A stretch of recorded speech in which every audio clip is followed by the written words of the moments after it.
The Pyramid Spiritual Societies movement has been founded by Brahmarshi Patriji in the year 1990 with the objective of spreading the basics of spiritual realities and spiritual science to one and all. Pyramid Spiritual Societies movement began as the Kurnool Spiritual Society in the year 1990. Today, Pyramid Spiritual Societies movement comprises of more than a couple of thousands of independent and autonomous pyramid spiritual societies involving millions of active members and volunteers across all states in India.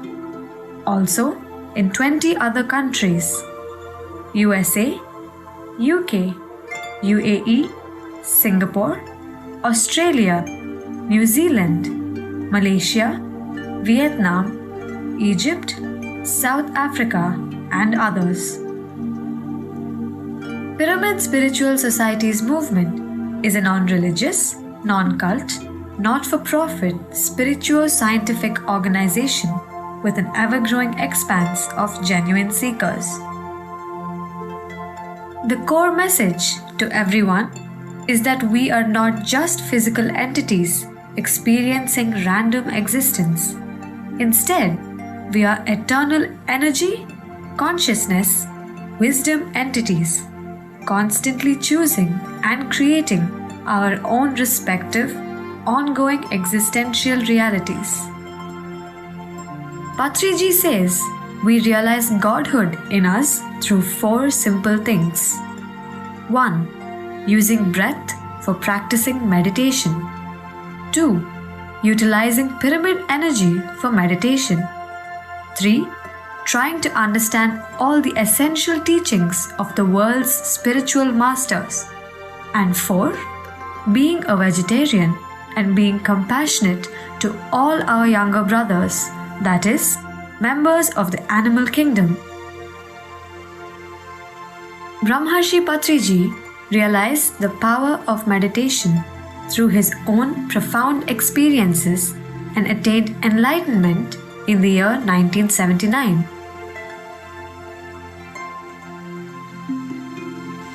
Meditation is the most important thing for each and every person anywhere on this earth. Meditation gives us energy and balance. Patriji is a multi-dimensional personality and a charismatic leader of Very humble beginnings in a district headquarters town, Kurnool in Andhra Pradesh. Now this movement has grown worldwide with more than 20,000 small and big meditation centers catering to rural population and urban population. More than 100,000 pyramid masters are working around the clock to spread ideas of vegetarianism, Anapanasati meditation, and pyramid energy and spiritual science.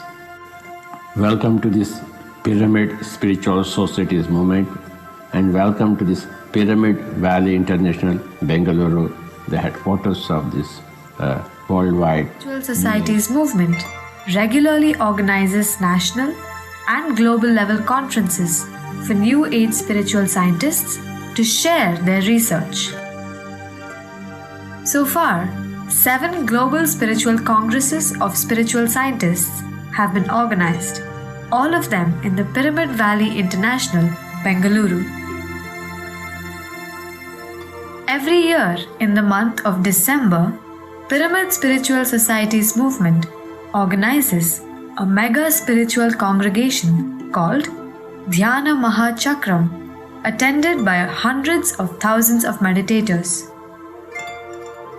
This is an awe-inspiring event where meditation sessions are held by different masters round the clock. The soul of the event is the 3-hour-long music meditation sessions under the guidance of Patriji, accompanied by his flute renditions, along with music by other maestros. During the year of 2014, in all, over 500,000 people attended this 14-day event in Kailasapuri, Kadtal, near Hyderabad. Himself accompanied the groups on several occasions to national and international high-energy spiritual places that include the Himalayas and the Great Pyramid of Egypt.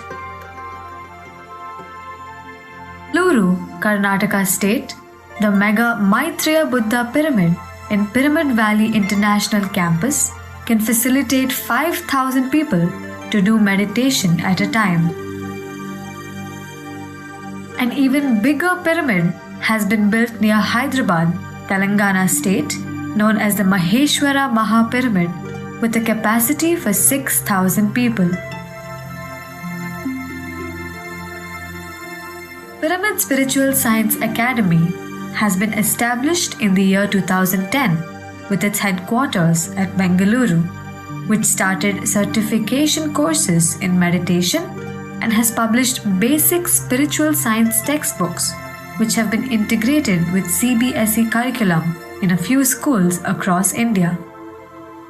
Currently, over 30,000 school children are reading these spiritual science textbooks as a part of their academic courses. Spiritual Societies Movement is a committed and dedicated New Age spiritual science movement whose special mission is to promote breath meditation, vegetarianism, and pyramid energy to one and all.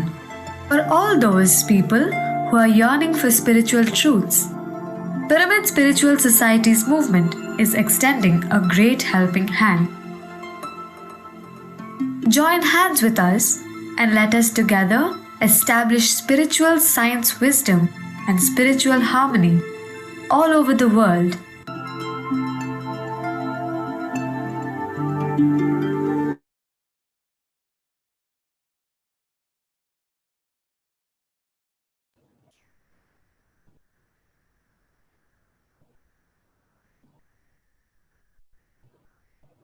Good evening, everyone. I hope everybody is energized and recharged after watching such a powerful video. So, as I start today, I am going to share this very little thing about myself, that I will be all heart and not facts today, because whether it be our hero, Brahmarishi Patriji, or our beautiful family, PSSM, all of us know the facts. Today, I'm going to speak from my heart. So, to begin with, namaste. I am Radhika from New Delhi, India, and I have been associated with the Pyramid Spiritual Societies movement for the past 5 years. And this journey has not been easy, but it has been beautiful. It has been a roller coaster ride, and it has really taught me who I am. And it has all become possible because I was regularly meditating. This one gift that PSSM, that Patri sir has given me, is so valuable that, and it's priceless. I cannot express it in words what it means to me. So my journey to into PSSM has been crazy. It was lot of tests when I came into PSSM. So let me share something about myself, that I was initially a non-vegetarian, not the hardcore, but yes, I did consume a living heart. And it was 8 years, almost 10 years back, when I came to college, when I entered Delhi for my higher studies. I was so much into consuming non-veg every day, and it used to burn my heart every time I used to consume it. Post consuming it, I was just so lost. I had no idea what was happening to me and what was happening to my body. I just did not feel nice. I did not feel good about it. And one day something happened, something transforming. I saw a beautiful master in my dream. Uh, so in India, we know him as Hanuman. He's a living legend. He's a living master. He came to my dream, and he just said three simple words: "You should not." And I knew that what he really is saying, I just knew that he was talking about that I need to leave this habit of consuming non-veg. I cannot go against my own soul. And once this happened, my journey began to ascension. And before I entered into PSSM, this one test I had to pass, and I did with flying colors. And today I today feel very light, and I feel good in my body that I'm not harming any animal. I am not harming any being. I am just me, someone who wants to spread love all around. And this journey, the 5 years journey here of being one with my breath and knowing everything, I have really manifested my life as I wanted to, from getting good grades in my masters to finding the right partner for my life.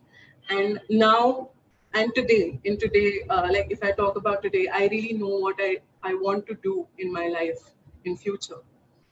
And to an effect, I want to share this, that I know I will always be dedicated heart and soul to PSSM and be aligned with the mission and vision of Pyramid Spiritual Society's movement.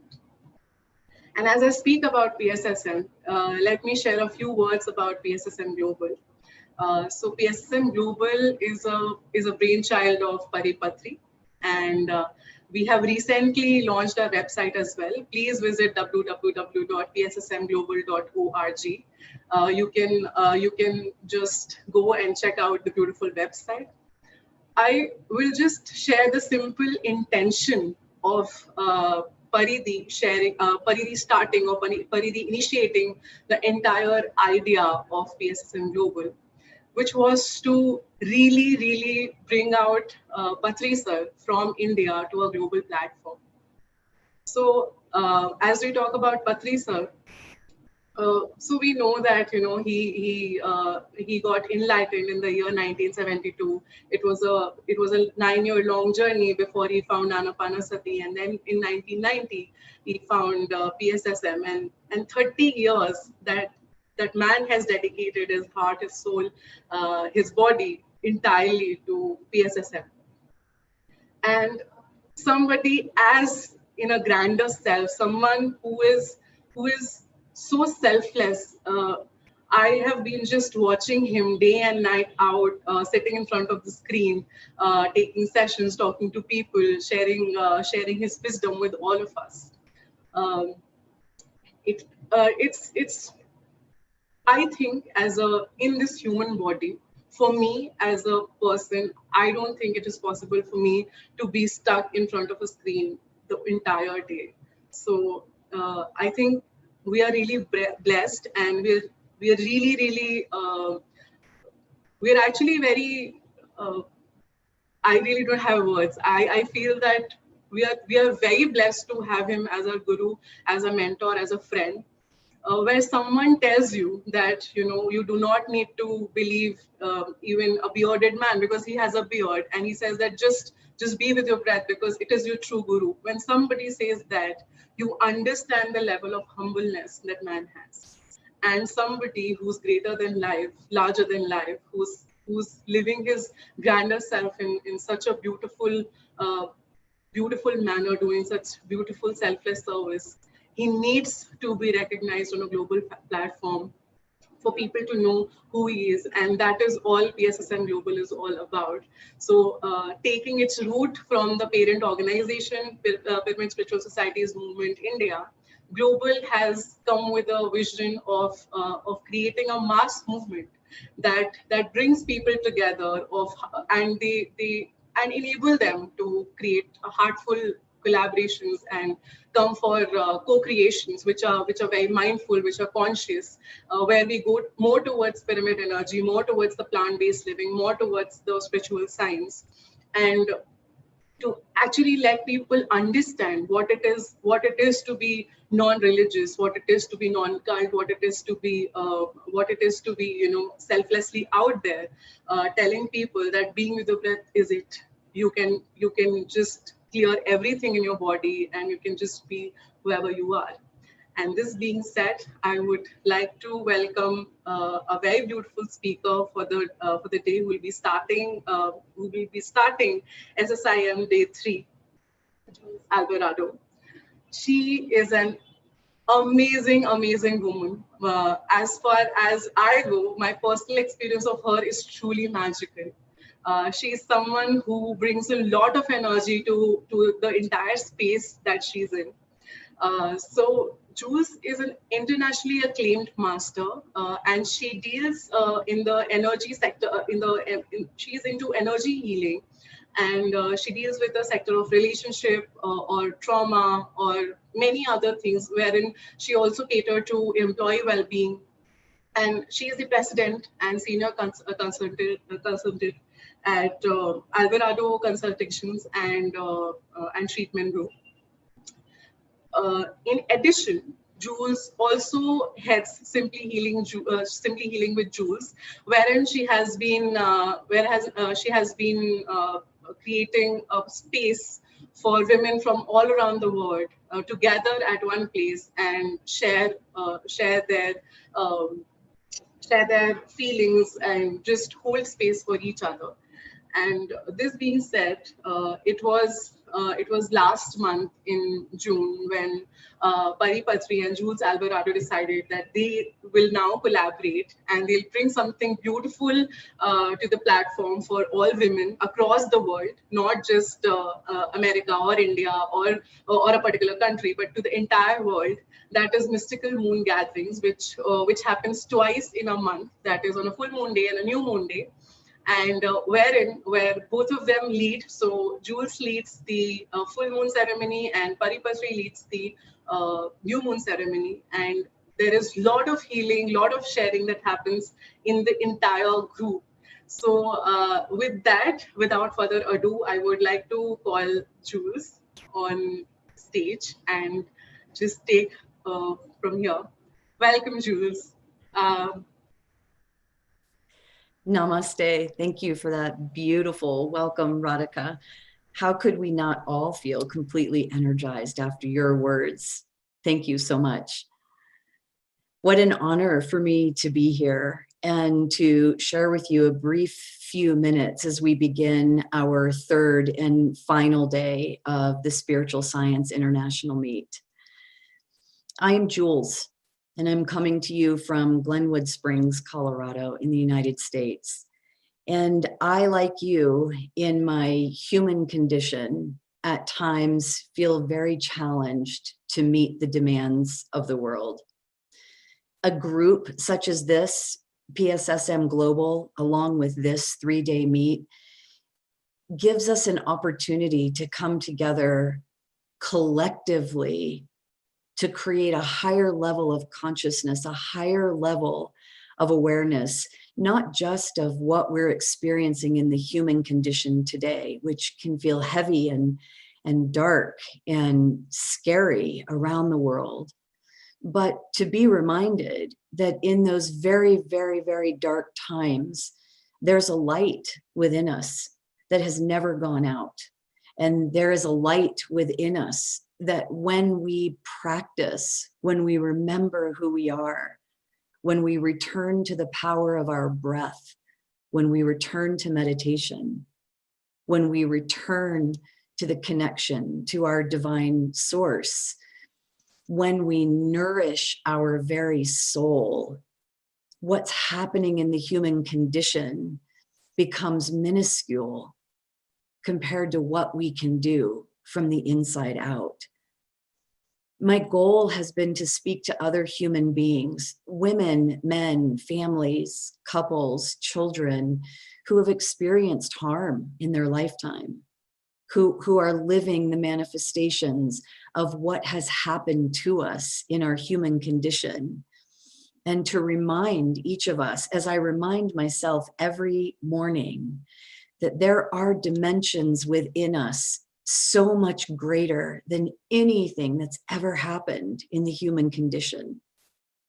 And that as our souls incarnated into this physical body, We were given permission. We were given the blessing. We were given the gift of life right here, right now, wherever you are, whatever you're doing, whatever has happened to you, whatever may happen to you in the future, all as a part of the evolution of our soul's journey. During this scary time of COVID-19 that has impacted our entire world is feeling not just the impact of this virus. It is not just our physical bodies and our respiratory systems that have been hit by the virus, but I believe our very soul has been impacted. I believe the soul of each of us is also being impacted as our world is transforming, as we are given permission to rise to a new level of collective consciousness, to consider the pain and the abuse and the trauma that in our human condition we perpetuate onto each other. We hurt our children, we hurt our partners, we hurt ourselves in the human condition.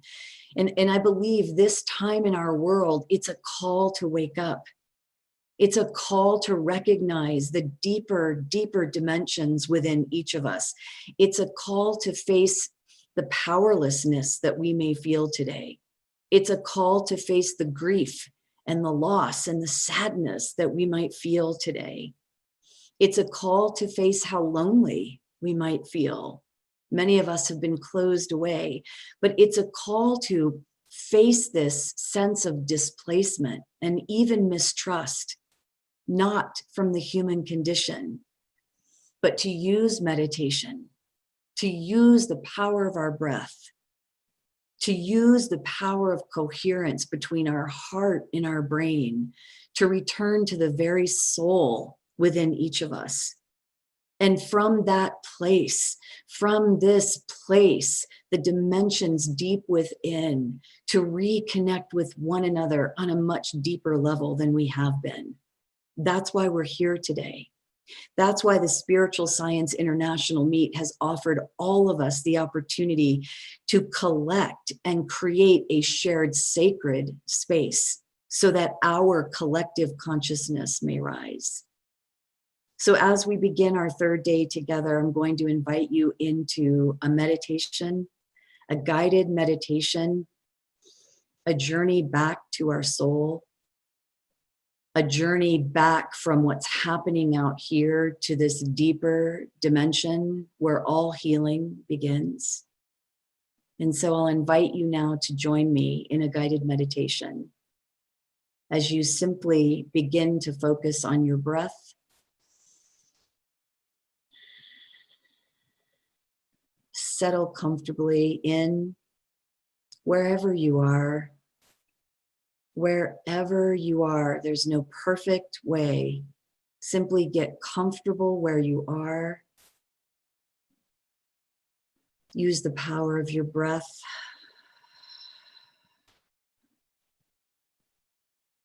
And gently allow yourself to be guided.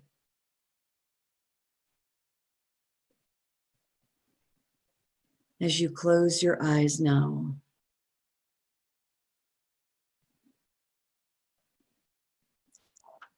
take a few deep breaths. Allow my voice to guide you into the depth of your soul.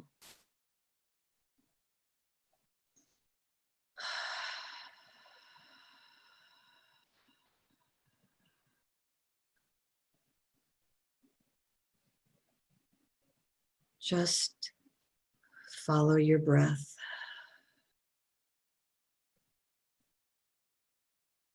And direct your awareness from your outside surroundings to deep within you. Knowing that deep within you, this is where your soul resides.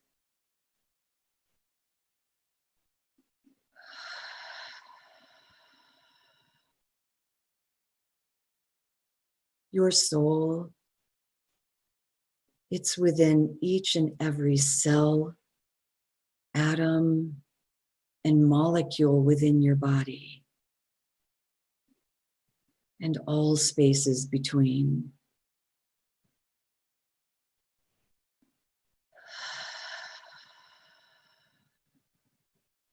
Give yourself permission to feel your inner being.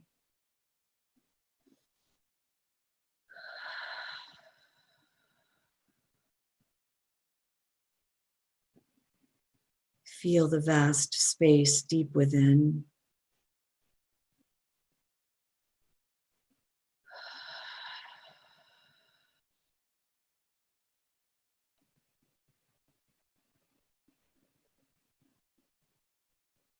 Focus into that space now.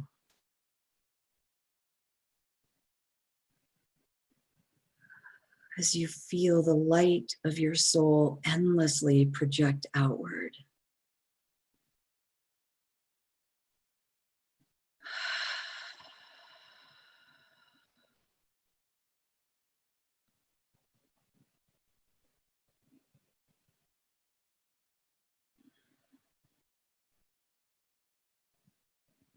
Feel how your soul encompasses you and carries your physical body around.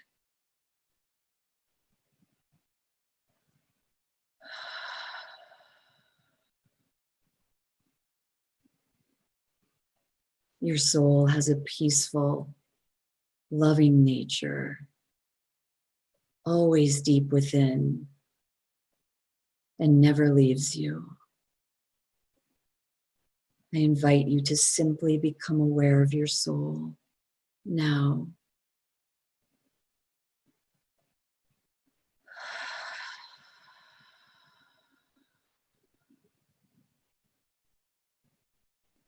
The warmth, the glow,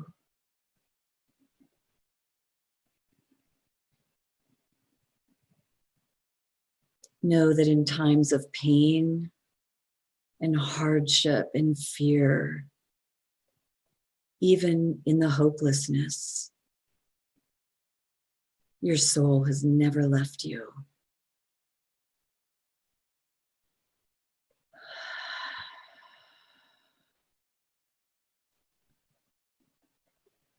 Feel how much compassion your soul has for your ego in times of distress.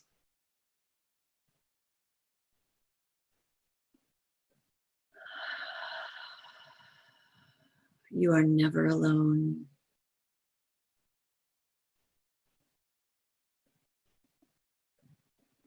Your soul is always observing you.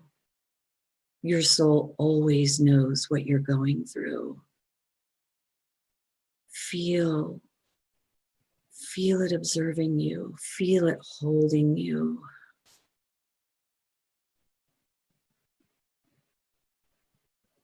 Come more deeply within.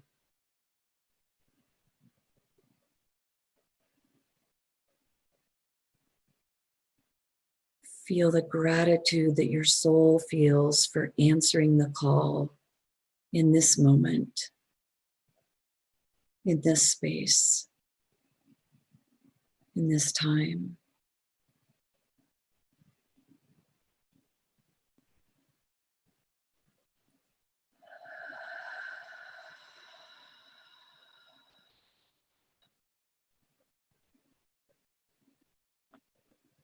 With your heart now, say to your soul,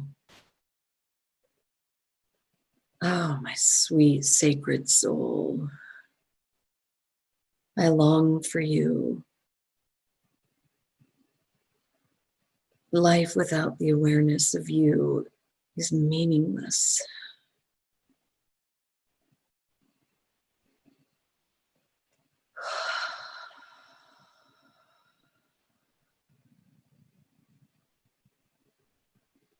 Just melt into the heart of your soul. Feel the power of your soul holding you now.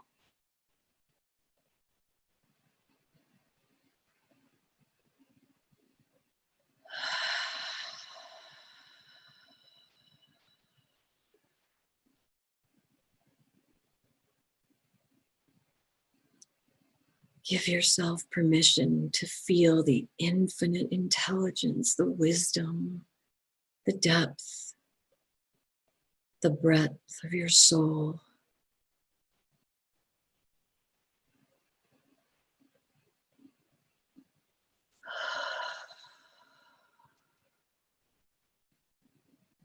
The ocean of purity, formlessness, and perfection of your soul guiding you now.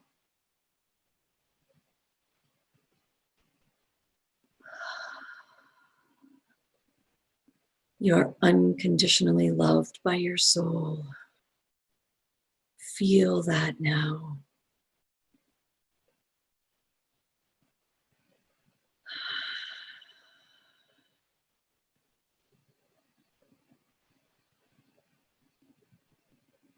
It is partially the mind that realizes the soul, but at times can bring about a sense of separation between our ego and our soul. Give yourself permission now to be your soul, encaptured by the power of the essence of all that you are intended to be.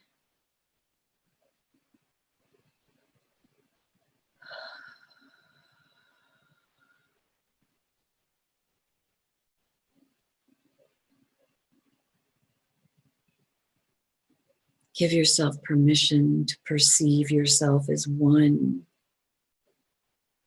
with your soul, waiting gently, infinitely, eternally for you.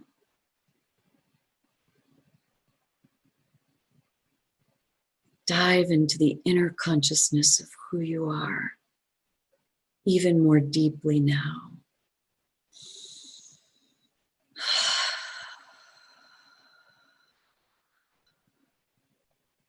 Feel the aliveness inside.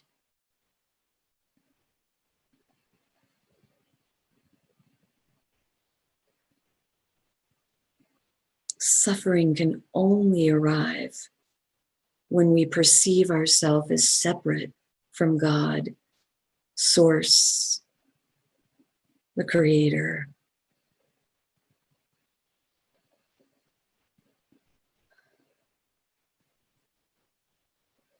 Your soul is craving the ultimate experience of connecting to Source. You can surrender now. You can surrender now to the God inside, feeling the power of your soul gently holding.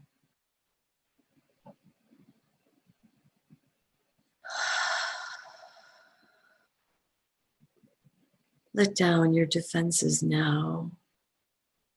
Allow the light to hold you, shining from within.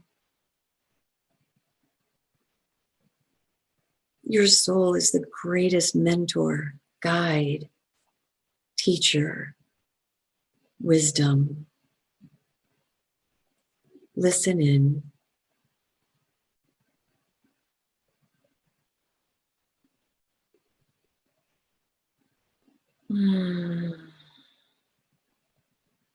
Express to your soul that limitless light within you. Surrender the suffering to your soul.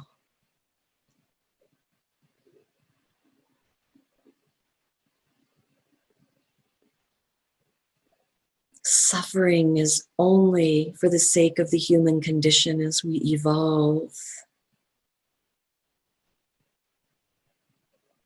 Your soul gently holds you now. Your soul gently holds you now. Your soul gently holds all suffering, all pain, all the burdens of your mind.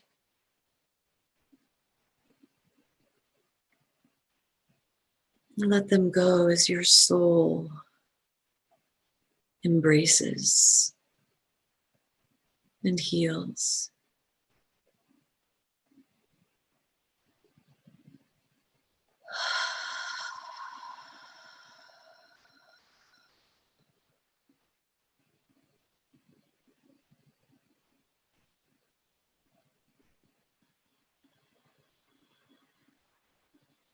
With each inhale, come more deeply into your soul, inviting the healing to begin.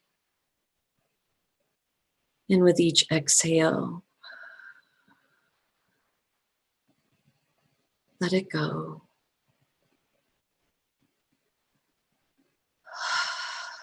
Let it go. The soul has every solution to every problem in this moment. It's time to receive the solutions from within, from within, from within. Tell your soul now, I accept and I receive your total healing now.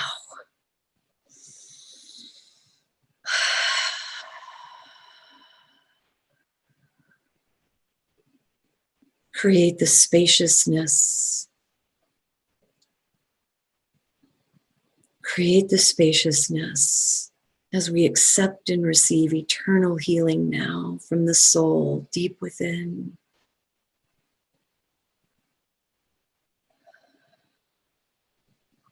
Simply by stating this to your soul is in the process now of rearranging your energetic structures. Feel it to bring peace, harmony, balance, and light to all of our problems. The soul is not restricted by time and space.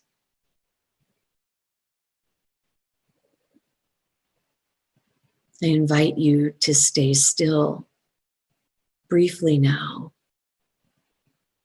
Recognize the stillness within and the silence around as we receive healing from the soul's energy now.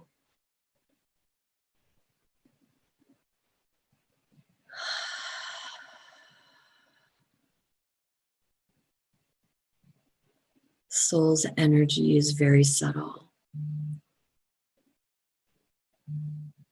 The healing is taking place now.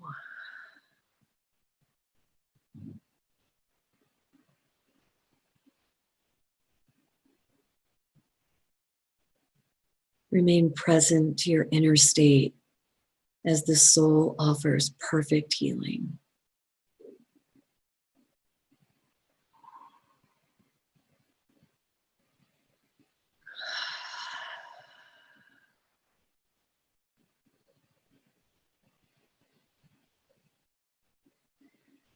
Trust this process.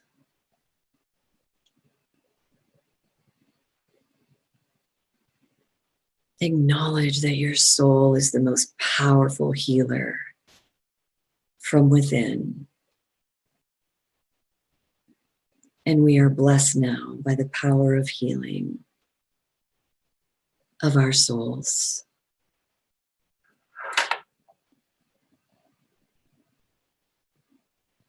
This is where our true power lies. As we empower ourselves through the power of our soul, we bring the possibility of collective power and collective healing.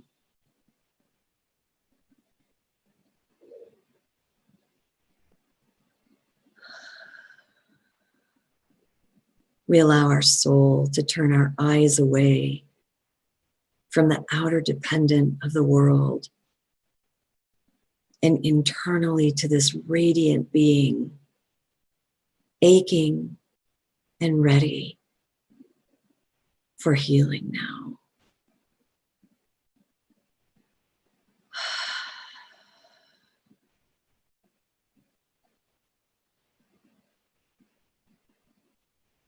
There's nothing more you need to do.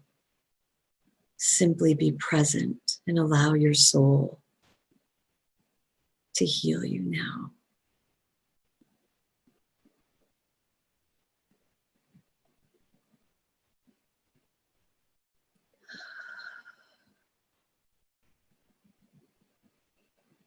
Even as we try with our thoughts to understand what's happening outside, it is from within that true understanding arrives.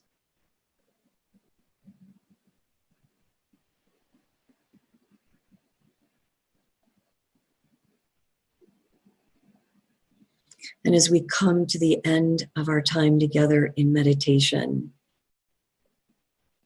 I invite you now to simply give thanks to your soul, recognizing the power from within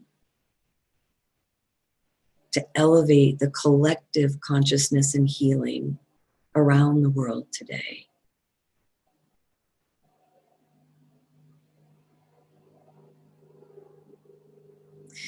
And so we will finish our meditation with 3 very deep breaths. And as we breathe in and briefly hold it at the top, and we breathe out longer, releasing all pain and suffering, holding it at the bottom briefly.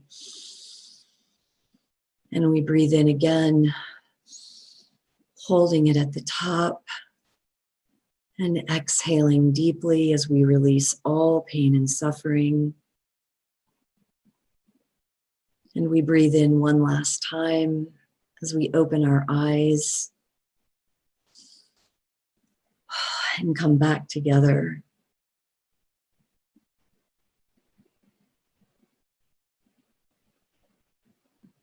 Having created the space within, having created the capacity within to hear the masters that are coming to speak with you now, to have the space to take in new information, to have the space within to believe in the power of healing from within. That as we create a stronger collective consciousness around our world today, the possibility for hope and healing to diminish the suffering of all sentient beings is happening now, and you are a part of it. We are a part of that. To hold that healing within you now as we spend the rest of our day together. Thank you and namaste. Thank you so much, Jules.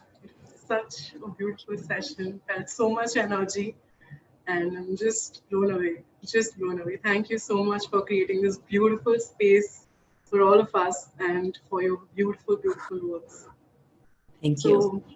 As I thank Jules, I would also ask everybody to please visit Simply Healing with Jules. You just have to type the words and press enter on Google, and you just go watch the site and you see the work that she's doing and how Pari, Patri and Jules are collaborating together for a beautiful gathering for all women around the world.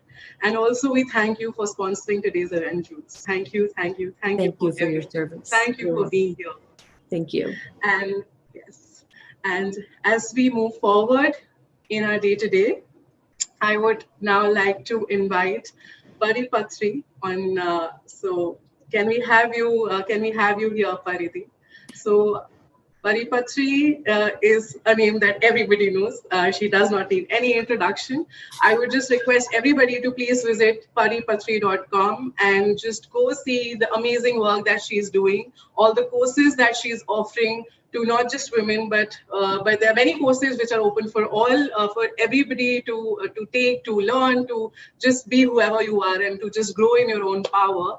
And now the stage is all yours, Dee. Please take it over from here. Thank you so much. Thank you, Radhika. Thank you, Jules. So wonderful to have been opening this space today with you, and thank you, and from my bottom of my heart for our collaboration and creating this wonderful space to invite more energies. Thank you so much. I'm very, very, very grateful for this. Thank you. And as Radhika mentioned, we will be meeting again. Jules will be with us again this Saturday, July 18th, for the new moon gathering. So please go ahead and register yourself on simplyhealingwithjules.com. Okay, so now moving ahead, welcome all pyramid masters and all the masters across the world, across the globe. Welcome to Spiritual Science International Meet Day 3. This is the final day. We had a wonderful sessions last 2 days, starting with Asia and then yesterday with Europe and today with the America.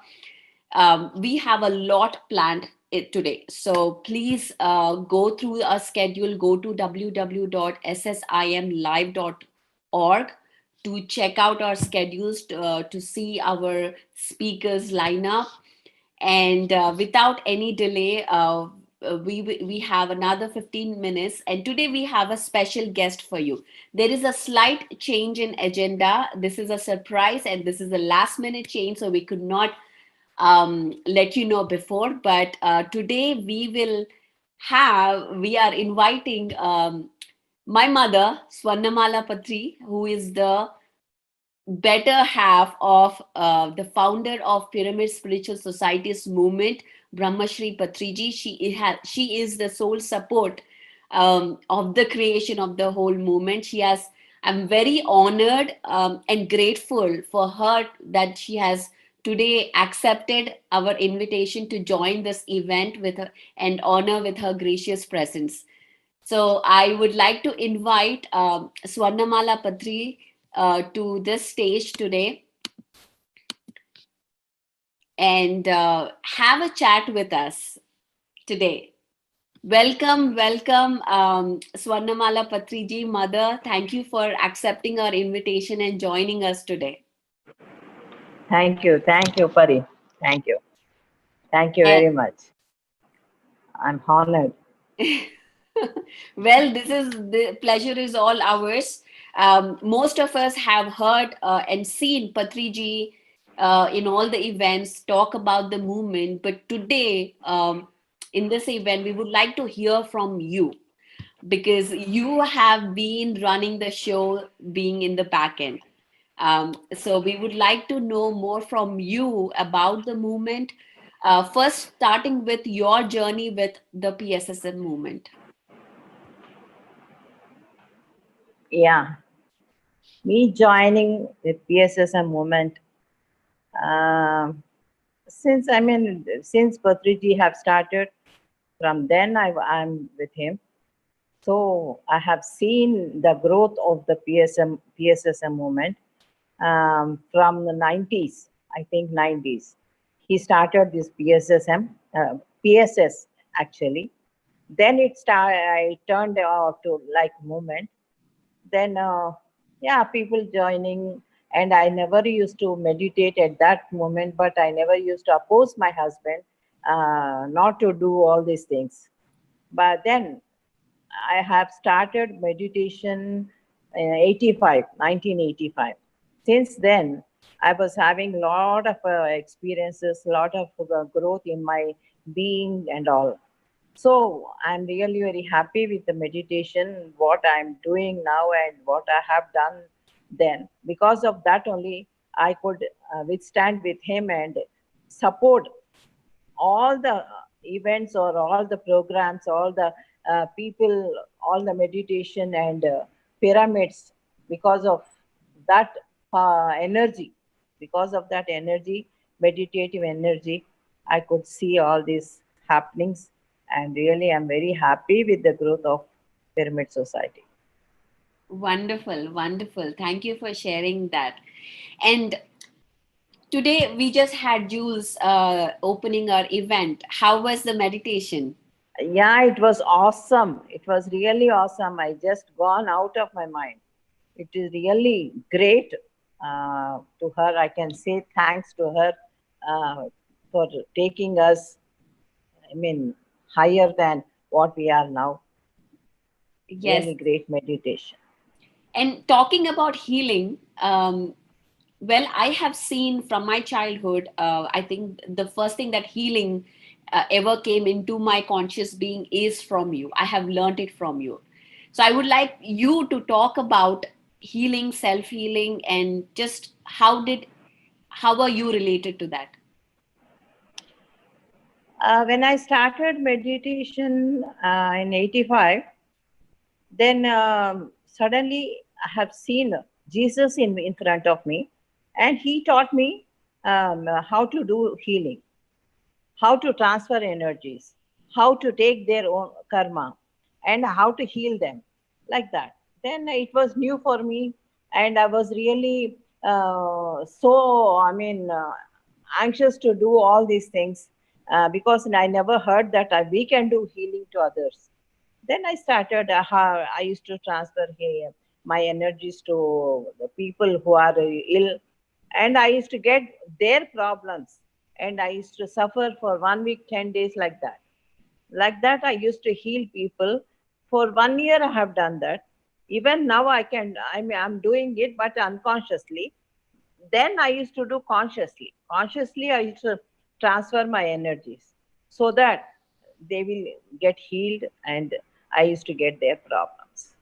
Yes, yes, wonderful. Thank you for sharing your experience. And please tell us a couple of words about the Pyramid Valley and the Kartal Pyramid Center in India, to our all our viewers, because we have a lot of people who are new to our organization watching today.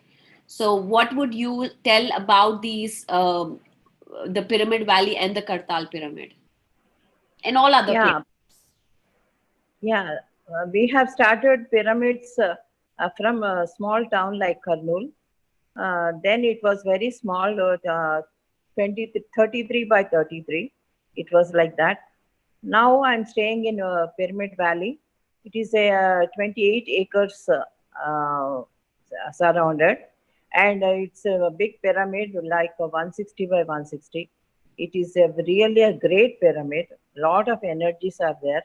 Lot of people come and feel so much of energy and get healed over here, and a lot of greenery, and this nature is such a wonderful place, like heaven only.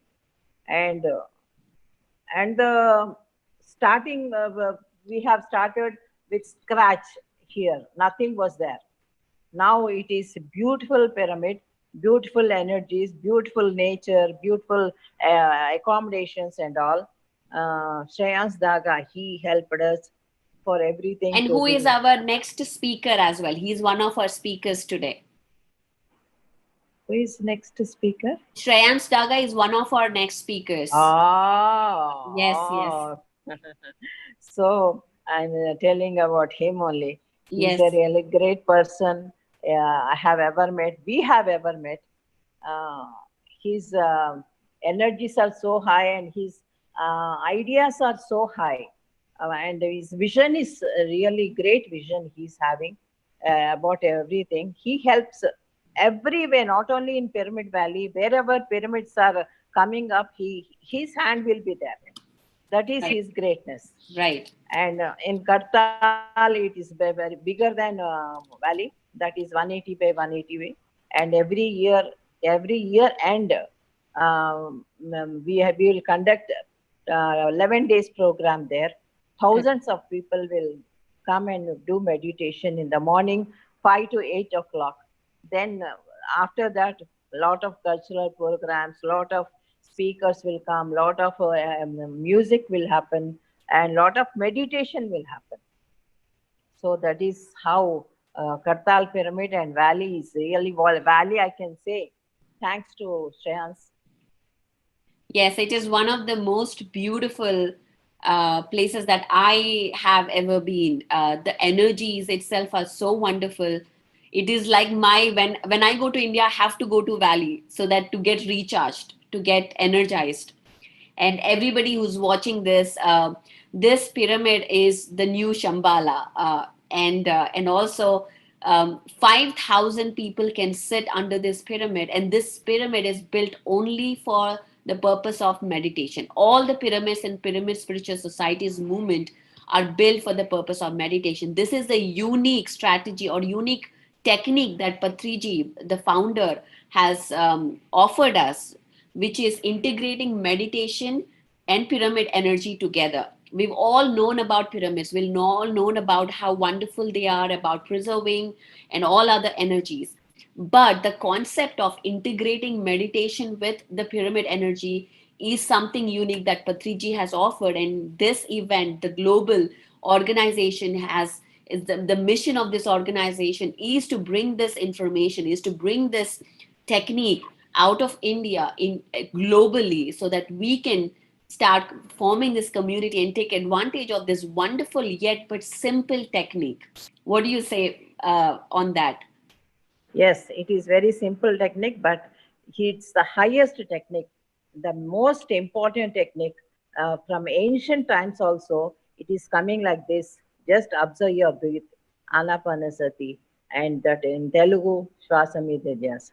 That is observe your normal breathing. Normal breathing. How you are breathing now, just observe it. That is meditation. Not doing any exercises, not doing any chanting, not doing any mantras, not doing any, keeping any idols, nothing like that. Just observe your normal breathing. That is meditation. And it will take you to the highest level in this universe. Yes, yes, wonderful. We have about 7 minutes more. I would like to ask you now about the vision that you see for PSSM Global, the organization. It is really doing wonderful thing now. Global means really it is doing globally only. I'm seeing it growing higher and higher thing way in globalizing and coming and making people meditate and introducing great masters to this global vision.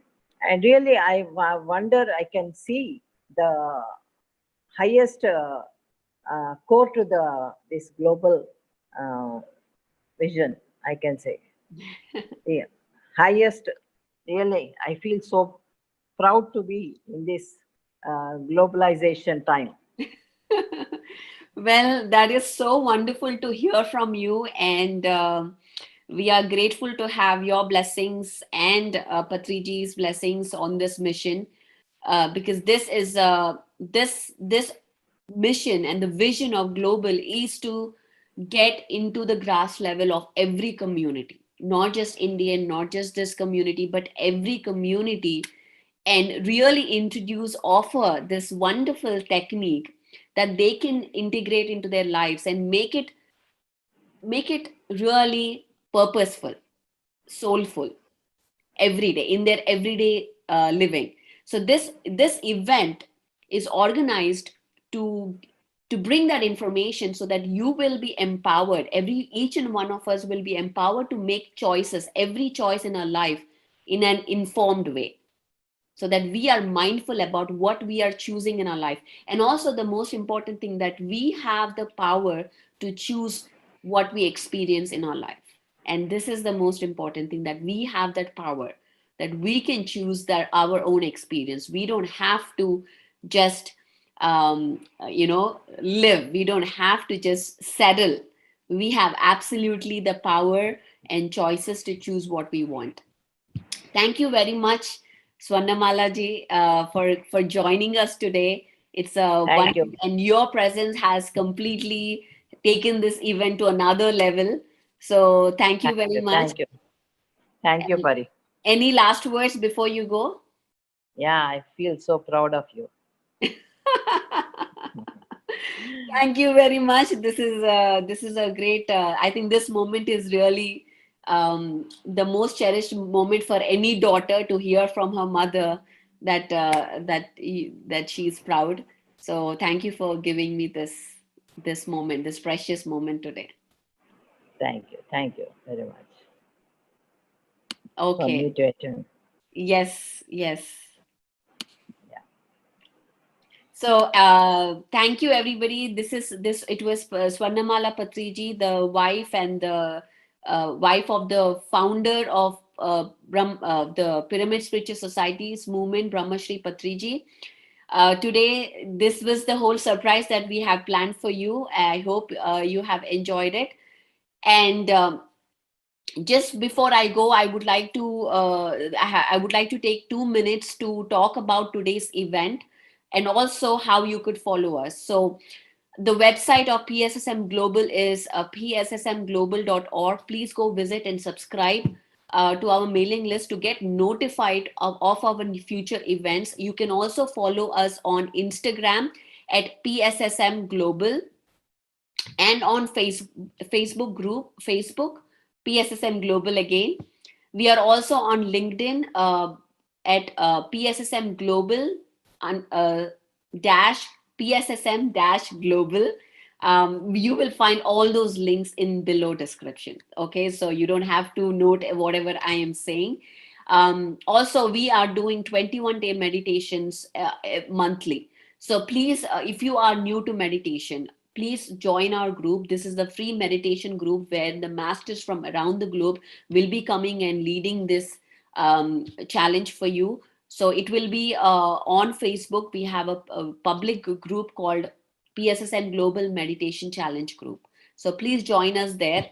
And if you are new to the meditation, if you're new to pyramids, if you're new to pyramid meditation, email us, let us know, and we will connect you to a pyramid masters who can guide you and start and teach you about how you can get started, not only with learning meditation but also teaching meditation. One of the key um, key principles that the pyramid meditation group movement promotes is that we are all masters, we are all leaders.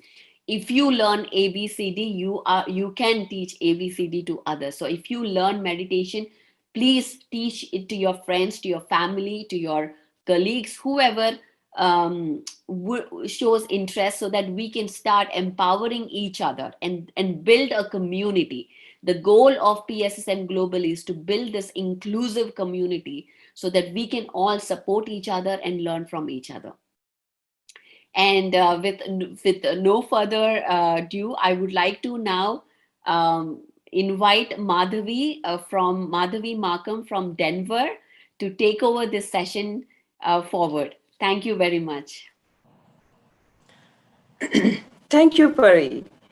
It was such an awesome relationship between you and your Swarnamala madam, affectionate daughter and mother. It was amazing to see the affection between you both. And hope you all had a good meditation session with Jules. It was such a relaxing and energized meditation. Thank you, Jules, for your amazing session. And Swarnamala madam, thank you for such an insightful meditation information for all the new meditators in the US and around the globe. Hello, everyone. My name is Madhavi Markham, and I live in Colorado, USA. I'm very happy to be part of this wonderful 3-day marathon event of Spiritual Science Meditation Summit. We are on the final day. It is said that a journey of 1,000 miles starts with the first step, and my journey in meditation started many years ago with a lot of starts and stops. The journey started with my parents, who tried to get me to meditate over 13 years. My parents, Pati Rajgopal and Sulochanamma, knew Patriji from the time when the third pyramid of PSSM was built in Guntakal. For a person who did not believe in temples, seeing my dad believe in and follow Patriji and take up the practice of meditation was something that made an impression on me. They tried many times to get me to meditate, but like many other people, I did it when I was told, but was not a habit and regular practice. About 11 years ago, I went to a 3-day Vipassana retreat with my parents. When I was visiting India, as with everyone, the pressures of family, kids, and day-to-day life can sometimes be overwhelming. And at that retreat, I found real peace and finally understood the value of meditation. And today I still thank my mom and dad for that amazing experience that they gave it to me. That was my last journey with them. I felt calm and felt that I can manage the stress and not let the stress manage me. Despite the positive experiences, I was what you would call an intermittent meditator. As this continued over time, we moved back to India, and it allowed me to take advantage of doing meditation at the Pyramid Valley in Bangalore and the Dhyana Mahayagna in Hyderabad, and felt the bliss of meditation. The journey continued, and after a few years later, we moved back to Colorado. In the early days of moving to Colorado, I was contacted with the disciple of Patriji, Dr. GK, and that became a catalyst for me. As, as I organized the event with the help of the GK and other friends, I made a lot of friends, and that moved me to talk about and inspire these friends to meditate as well. And right now, my title in Colorado is Meditation Madhavi, and I feel very proud of that.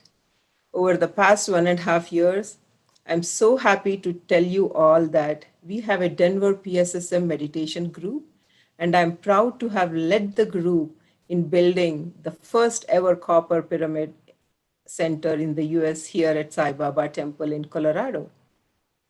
I am also working with various PSSM teams, and I have hosted a few sessions of live with Patriji as well, and that we can get the message of meditation, which is so important in these stressful and uncertain times of COVID.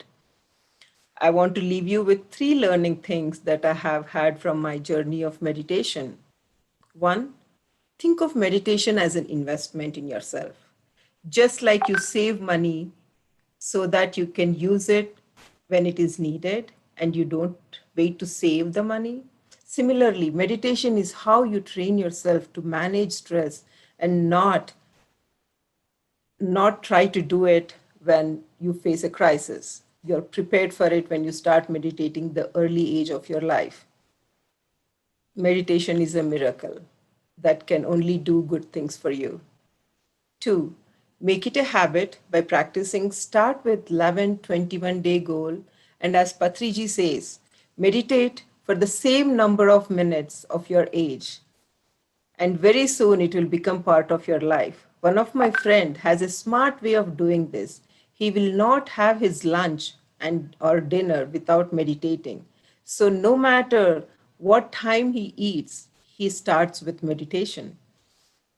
3, get involved in spreading the message of meditation and start with your family, friends, and neighbors and help them meditate. It will give great service that you will be doing for them to help them spiritually, and you will get the sense of satisfaction as well. And the inner peace you get from that is tremendous, and the money cannot get that inner peace and happiness when somebody tells that, I got benefited from meditation. That keeps you motivating to do more and more service to meditation. And this is what PSSM does to us, to inspire ourselves when somebody kind of tell us that they got benefited from meditation. It is something that you have to feel it, and PSSM really makes us experience that. And friends, if you want to ask any questions to our speaker, please post your questions in YouTube chat as a comment, and we are going to ask the speaker on your behalf.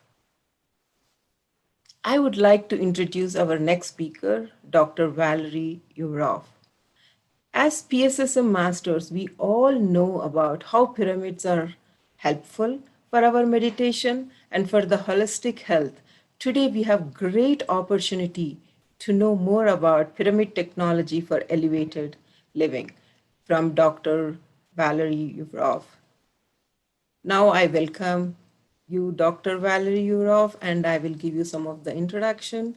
Dr. Valerie Yurov is the head of the Department of the UFO Paleosciences and Paleotechnology of the National Security Academy of Russia, and has devoted more than 15 years to ufology as well as to study of the legacy of ancient civilization.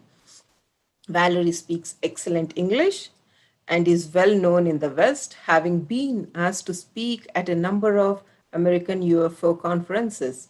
He's the author of numerous papers on paleotechnology and paleosciences, as well as ufology and astrophysics, published in the Russia and foreign press. He has initiated and participated in number of expeditions to India and Egypt in search of material evidence of ancient knowledge. He is a regular speaker in international ufological conferences and gives lectures and seminars in Russia, the UK, USA, Germany, and Scandinavia. Now, I would like to welcome Valerie. The stage is all yours, and we are very excited for your session on pyramids. Thank you. Thank you, my friends, for invitation. And as long as I have very limited today by time, I'd like to start to talk about the pyramids, which actually I'm investigating for last 31 years. And just working with different materials, ancient texts, learning the principles of paleotechnologists and paleoscientists, I was interested to know as deep as possible how these pyramids are working, who gave this knowledge to humanity, what practically we can get for ourselves, for our families, for our countries. I'm talking about the benefits which we can have. And I got pretty deep. And today, I'd like to shortly share with you some interesting information about the pyramids. And I will start my presentation as if we are now sitting before the screens thousands of years ago, when this knowledge first have been given to humanity. And that was interesting time in the history of our planet. And when those gods, teachers who came to planet Earth, they came here 14,000 of years ago, and they first gave to people very important knowledge. Now you can see this on the screen. I hope now you can see the screen of my presentation. Do you see my screens? I'd like any confirmation about it. No, we cannot see Valerie. Share the screen. Okay, I'm sharing the screen now. Do you see it? Yes, yes, we can see it. Thank you. Okay, great. So this is the beginning, the most important knowledge ever given to humanity. And it's called Kabbalah. It was received at least 14,000 of years ago from the beings whom ancient priests called the gods of heaven and the earth. According to Kabbalah, human beings have not 7, but 12 energetical shells. 7 energy shells have projections in the human physical body. That's why pyramids and temples ever built to affect a human body were constructed according to the principle of 7. In reality, each human being, each of us, we have 12 energy shells. And 12th, the last one, is connecting each human being directly to the God, Creator. All this means that each of us should be on constant daily connection with the God who is hearing us, but we do not hear him. It happens by many reasons. It can depend on a level of development, wrong food, stresses, different natural and non-natural origin. Interesting that etymologically, the word religion is made up of two elements. Re means establishment, and religio means connection. So, in essence, religion means re-establishment of connection, connection of a human being to the God. Actually, this connection between a human being and the God, ongoing, daily, is very important, not only for human being, but for the God also. This is the reason why we should meditate. We should tune us on this possibility for ongoing communication. And my presentation today is mostly devoted to the mechanism, to the principle, how it is working. So, to help us, to Earthling, to establish connection, those gods of earth and heavens, they gave to humanity a lot of valuable knowledge about pyramids and so-called gadgets of the gods, which helped a lot on the way of self-perfection.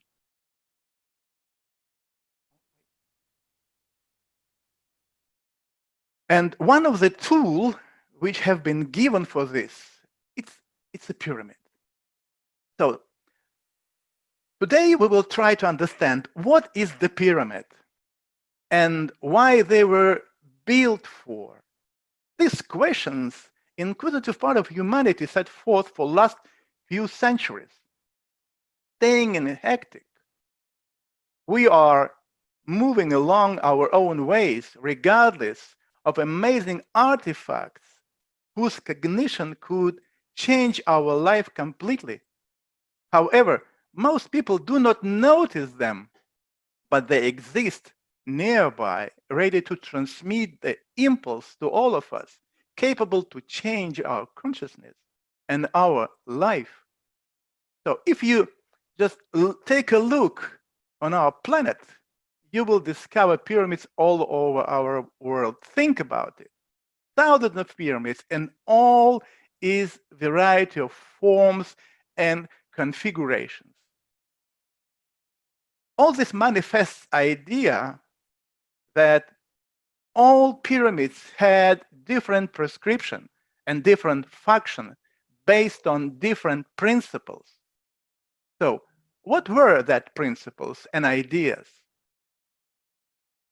What was the stimulus capable of making people accomplish the impossible, to erect pyramids that today could not be reproduced by any single country, by even most advanced economy, unless the whole world collaborated? But for that, we need a serious incentive. The analysis and interpretation of ancient texts and monuments prompt that during pyramid building epoch, there were at least 12 main stimulus, forcing people immediately to start designing and building pyramids. Not only single pyramids, but even complexes of the pyramids and temples. As ancient texts claims, the knowledge and wisdom on how and what the pyramids could be used for, they were received thousands of years ago from extremely high developed extraterrestrial civilization. That was a wonderful and sacred time when science of pyramids had been well spread and shared among generations of priests in hieratic schools. The preserved ancient monuments and texts contain a lot of useful information. I will start my presentation from explanation, which particular civilization communicated the knowledge to humanity. It's interesting and important because these gods, they had a very deep genetic connection to earthlings. When these gods, teachers, arrived on Earth And when they were forced to live away, so today we just touch the ground. We will learn a little bit about it. So this knowledge is very important for better understanding how and what the pyramids were used for and what is going on with humanity today. From Sumerian and ancient Egyptian texts follows that God's civilizers came down not from distant cosmos, but from Mars, which, taking into account all overlaps and misinterpretations of translators, Sumerians associated with Nibiru, an indication that Neferu, gods of heaven and the earth, came from Mars, can be found in survived ancient monuments. One of them is the pyramid complex in Teotihuacan. It was conceived, designed, and constructed as embodiment in stone of the model of the solar system. So you see there are three main pyramids in the complex. The first pyramid is the Pyramid of the Moon. The second, in the middle of the complex, is the Pyramid of the Sun. And on the far end of the complex, there is a Pyramid of Kukulkan or Quetzalcoatl. To recognize this planetary connection, we should look at Teotihuacan from above. Hovering about 5 kilometers over the complex, if we place the structural map of solar system over the complex, then all become visible and clear. Three main pyramids of the complex are modeling the sun and orbital positions of two planets, planet Earth and the planet Mars.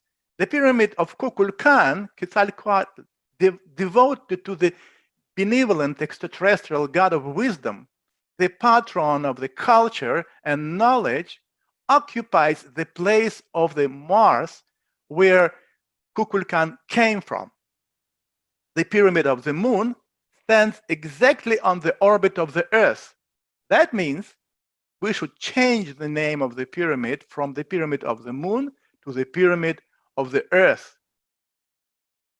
To highlight the fact that pyramids of the complex are modeling Mars and the Earth, the height of the Pyramid of the Earth, which is 42 meters high, and the height of the Pyramid of Quetzalcoatl, the Mars, which is 22 meters high, were tied together by special ratio 1:0.532, which corresponds exactly to the ratio of equatorial diameters of two planets. Thus, according to Hermetic principles, what was below were tuned on what was above. It is no coincidence, by the way, that the city of the gods, Teotihuacan, was also called the dwelling place of those who knows the way to the gods. The way from celestial home of the gods to their earthly one. Teotihuacan, the city of the gods, didn't simply reproduce the layout of the sky on the ground. In stellar transcription, it reproduced the celestial plane of that part of the heaven where the god dwelt. But the central road served as the symbol pointer to place in a solar system from which they came to the Earth. That is the reason why the road from the Pyramid of the Mars leads to the Pyramid of the Earth, where this road points to on the Earth. This place is also important and interesting for our history. Central road of the pyramid complex plays the role of vector in direction to Hyperborea, earthly dwelling of the gods, exactly to that place where the Mount Meru was situated. That's why in terrestrial transcription, the central road of Teotihuacan pointed north to the place where gods once descended to the earth, and from where they started to civilize our planet. So now, after this important piece of information, which gives you idea that the situation with the gods is pretty serious, and on the other hand, it shows that it's not a myth, it's not a fantasy. So somebody came from the other planet. I'm talking about civilization of a very high spiritual and technical development. And this is the reason why we should take into account very seriously any traces of knowledge which they left on our country. I mean, in our planet Earth. We need to filter out all ancient texts, all monuments in China, in Mexico, in Egypt. We should work with the Sumerian texts, actually what I did.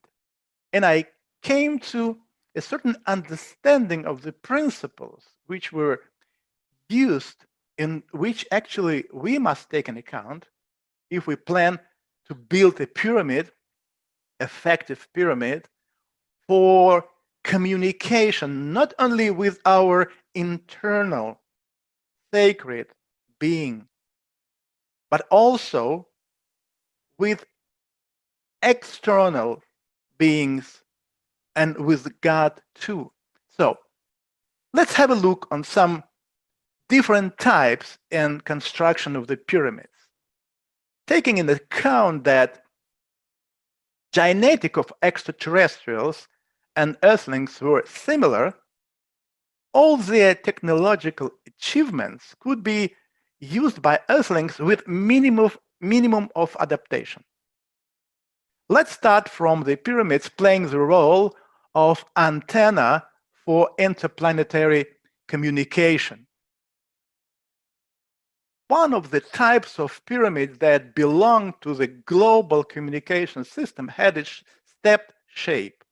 Such pyramids were made from metal and had an overall telescopic structure which were with the steps moving up and down, in and out like camera lens.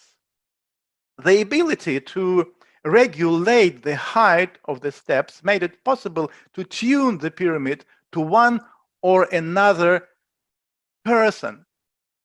In upper surface of the pyramid, I mean the highest step, there was a fine focus lens that in later masonry ziggurats degenerated into lenticular protuberance on the top. It's kind of a lens, but made of stone. The tuning of such pyramids was based on certain individual parameters of the intended recipient, their distinguished biological frequency. It's kind of a biological passport of human being. It's important to remember that in the whole universe, there is no two equal people, similar people. We are all different. So if we want to build a pyramid for communicating with one or another person on the other planet, we need to tune the pyramid on ourselves and on the biological parameters of that being on the other planet. So, and this is the reason why Neferu, they gave the knowledge how to properly construct the pyramid for space communication, so that all these important elements of a human body, which has a reflection in energetical body, would be in resonance with these cosmic energetical channels and bring together to let people talk to each other with the help of the pyramid and to let people connect to a higher beings through the pyramids, which embodies in themselves the principles according which the planet Earth, the human being, and the universe are constructed. So this is the reason why communication between Neferu and human being took place in a form of mental images with the aid of telepathy. It was this kind of pyramid that became a prototype of the Sumerian ziggurats and to some extent the Mayan pyramids. So pyramids also, shortly I'd like to point out, they were built for receiving information about past, present, and future. I am just now talking about some stimulus, most important stimulus, which were those ones who formed the reason and why in ancient times people used and built the pyramids all over the world. One of the main reasons why the pyramids have been constructed, this is consciously controlled reincarnation, which according to ancient texts also plays a decisive role in self-perfection process. When we are coming along the way of on one hand, self-cognition, on the other hand, synchronization of our consciousness with the consciousness of the universe. And on this way, we need to go through a certain stages, a certain steps of mutations. And all these important changes in human body, according to our genetics, can be done through the consciously controlled reincarnation. Also, pyramids have been used for harmonization of inner biological time to control oncological processes. This is the principle of synchronization, as above, so below. And now I'd like to talk a little bit more about biological time and the control of oncological processes, because oncological processes are very closely connected with the self-development processes.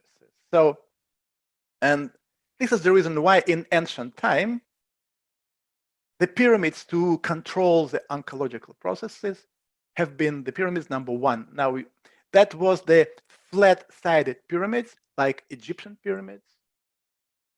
And now I'd like to give you some results of investigation of the pyramids, just in connection with this very important topic. So, inner energetical structure and biological time of human being should be synchronized with the planetary energetical rhythms to control oncological or cancer processes. It means that we have a physical body, and the planet Earth has a physical body, like universe also has a physical body. We have our aura, which is vibrating. Planet Earth also has its own aura, and universe has its own aura. And the main idea, a very important knowledge which I have filtered out from ancient texts, says that vibrations of our aura should be synchronized with vibrations of the planet Earth. This is the key moment.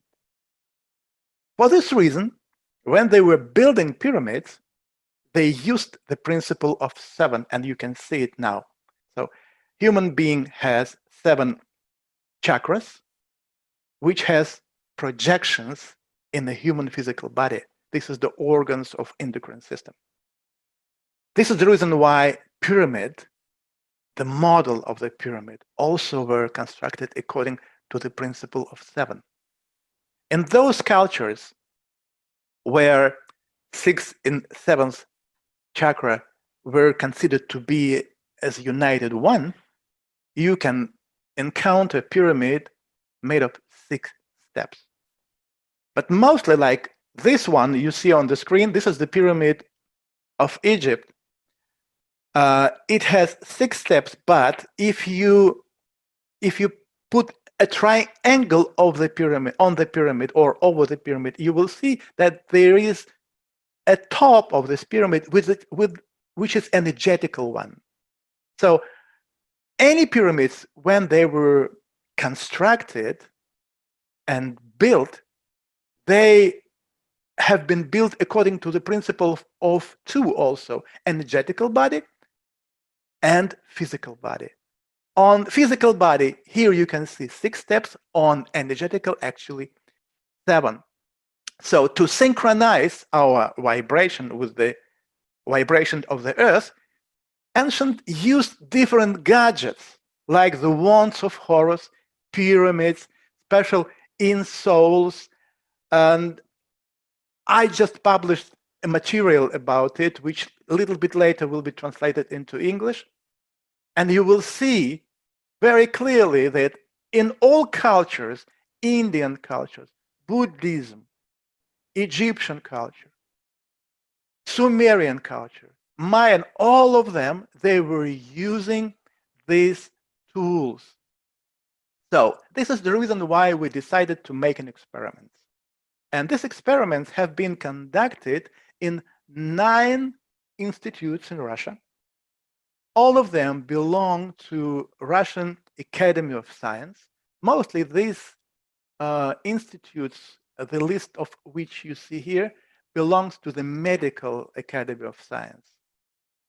So the first experiment in connection with cancer were studied or were made in Mechnikov Vaccine Research Institute of Russia. Study of the influence of the pyramid on general immune reactivity of organism, because during our experiments we noticed that the first effect which pyramid has on the human body is immune modulating effect. Now, when we are experiencing all this problem with COVID, we also were trying to understand what actually is going on, and we came to a conclusion that if our immune system is strong enough, COVID is no problem. So when we, many years ago, find out that the pyramids are stimulating immune system, we understood that, first of all, we should make an experiment and to prove scientifically this fact, and then we should spread this knowledge all over the world so that people could see what actually pyramid is doing and what we can use today for our families, for our kids, for our people, for our country, actually for our planet. So that all that experiments were carried out on several groups of mice that were placed in pyramids. Experiments shows extreme growth of cellular immunity and humoral immunity. So what we did, one group, experimental group, these mice were put in the pyramid.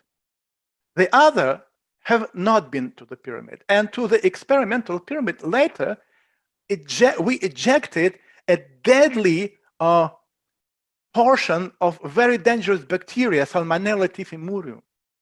Usually, it is enough just 1-2 cells to kill the mice.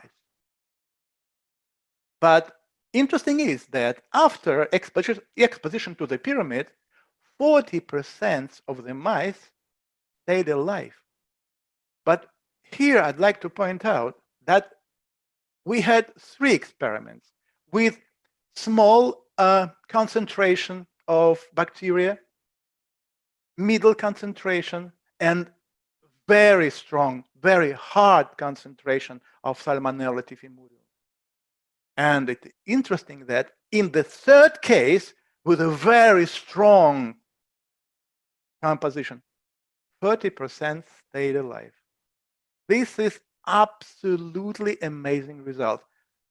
Our specialists were astonished because all of doctors knows, as I said from the beginning, few cells enough to kill all the mice. Now we see that pyramid has a very important immune modulating effect. The similar picture was observed when the mice were injected with various cancerogens. Mice in the experimental group drank water exposed in the pyramid. The control group drank ordinary water. The results showed that the probability of tumors developing in the control group was several times higher than for the animals that drank water exposed in the pyramid. So it means if we start drinking water exposed in the pyramid, we are helping our organism to fight against the cancer. So this water has a strong anti-cancer effect. Another experiment, it was done in Ivanovsky Virological Research Institute, also Russian Medical Academy of Science. Study of the effect of the pyramid field on the antiviral activity of immune globulin. The globulin was dissolved in distilled water and tested at 2 concentration, 50 milligrams per milliliter and 0.5 milligrams per milliliter. Globulin in both concentration was exposed in the pyramid. Then globulin was introduced into the cells of culture 24 hours before they were injected with a virus. And the result was really amazing. The study revealed that globulin at the concentration of 0.5 that usually has no protective effect on the cells, after exposure in the pyramid, did acquire a virus inhibiting effect that was more profound and pronounced than the preparation with 100 times greater concentration.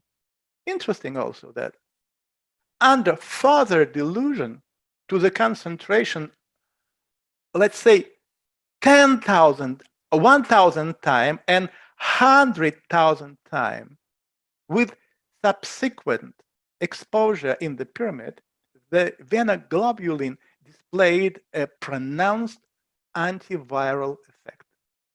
So from here we can say the antiviral activity of the globulin practically ceased to depend on this concentration. So it means that if we take any medicine and we expose this medicine into the pyramid, then we can change the concentration thousands of times, and the effect will be much bigger, much stronger than the normal medicine. So it means also that this medicine has not only antiviral activity. We notice that any medicine exposed into the pyramid then later has immune modulating effect, which is amazing result. So when we are coming to the pyramid for meditation, and our body, you know, consists of the water, and we are meditating in the pyramids, it creates internal power to fight against cancer and many other illnesses. It helps to stimulate, to activate our immune system. And it can really help in times of COVID to fight against it. But what we should do is just to, first of all, recognize this possibility. We should learn how it works and then start doing something, start visiting the pyramids or building the home office pyramids for, for self-perfection at home. But let's go on with the interesting medical results, which actually we did for a few years in Russia. So again, Ivanovsky Biological Research Institute, in parallel with this experiment, which I have been talking before, an experiment was conducted to examine the influence of water exposed in the pyramid on blood coagulation. And blood plays most important role in not only our life and our physical activity. Blood is kind of a energetical wire through which we transmit different signals to control all the processes in our body. So the quality of the signal plays the most important role. So, and this effect, which I'm now going to describe, has also, let's say, number one importance. So the results of these experiments with blood showed the significant decrease in coagulation of time. Reliability demonstrating a reduction in prothrombin time and the increase in the quantity of thrombocytes. So it means that the pyramid is affecting the quality and the power of these elements of the blood, which plays important role in our life activity. So further research showed that water structured in the pyramid is very effective for treatment of all forms of hepatitis. Hepatitis is a well-spread illness, and problem is that it is very dangerous. Sometimes people just can die with this illness just having a flu. The improved electrical and energetic conductivity of biological water as a result of the influence of the pyramid and the wands of Horus, which are also have been used by priests, not only in Egypt. Sumerians, Mayans, in Tibet, the priests, they were using this instrument. All this activates the organism's defense functions, considerably retarding the autoimmune processes taking place in hepatitis. This important moment, this autoimmune processes. I'd like to make it clear and point out for all of you that problem is that almost all illnesses, one way or another, when we get them, they switch on these autoimmune processes. What it means, organism switch on the mechanism for self-killing. And this is the reason why many illnesses start to develop very fast.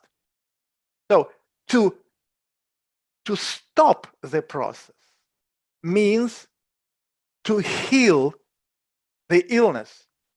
And during our experiments, we clearly noticed that pyramids are affecting this aspect. First of all, slowing down autoimmune processes. And then, if you are doing your meditations, your healing prescriptions continuously and in a certain time, in a certain rhythm, the illness can be stopped. And we understood that a new era science about pyramids and their profound influence on organism and immune system had started. I myself understood that organism of a human being has unbelievable capacity. Actually, present classical medicine knows nothing about it. But there are some specialists which agreed with what I am talking now, especially after that scientific experiments that have been done. And step by step, we decided to go on. We decided, first of all, to find out how the field of the pyramid is affecting our aging processes. We built in Russia few big-scale pyramids where we conducted experiments, and we came to a strict conclusion that pyramids, the field of the pyramid, is slowing down the aging processes, which is amazing. As long as we are very limited by time, I am not giving effects or details. I'm just giving you general information. So in general, energy field inside and outside of the pyramid has harmonizing effect, conserving inner biological time, and as a result, slowing down of aging processes and prolongating our lives. And here is another experiment which we did in the Russian Academy of Science, which shows and explains and proves this effect. For the period between 3 and 21 days, a 10% solution of table salt that had been exposed in a pyramid was first added to the mice daily drinking water, and 3 times a week the animal were dipped in the same solution. It emerged that the solution from the pyramid considerably reduces the effect of stress.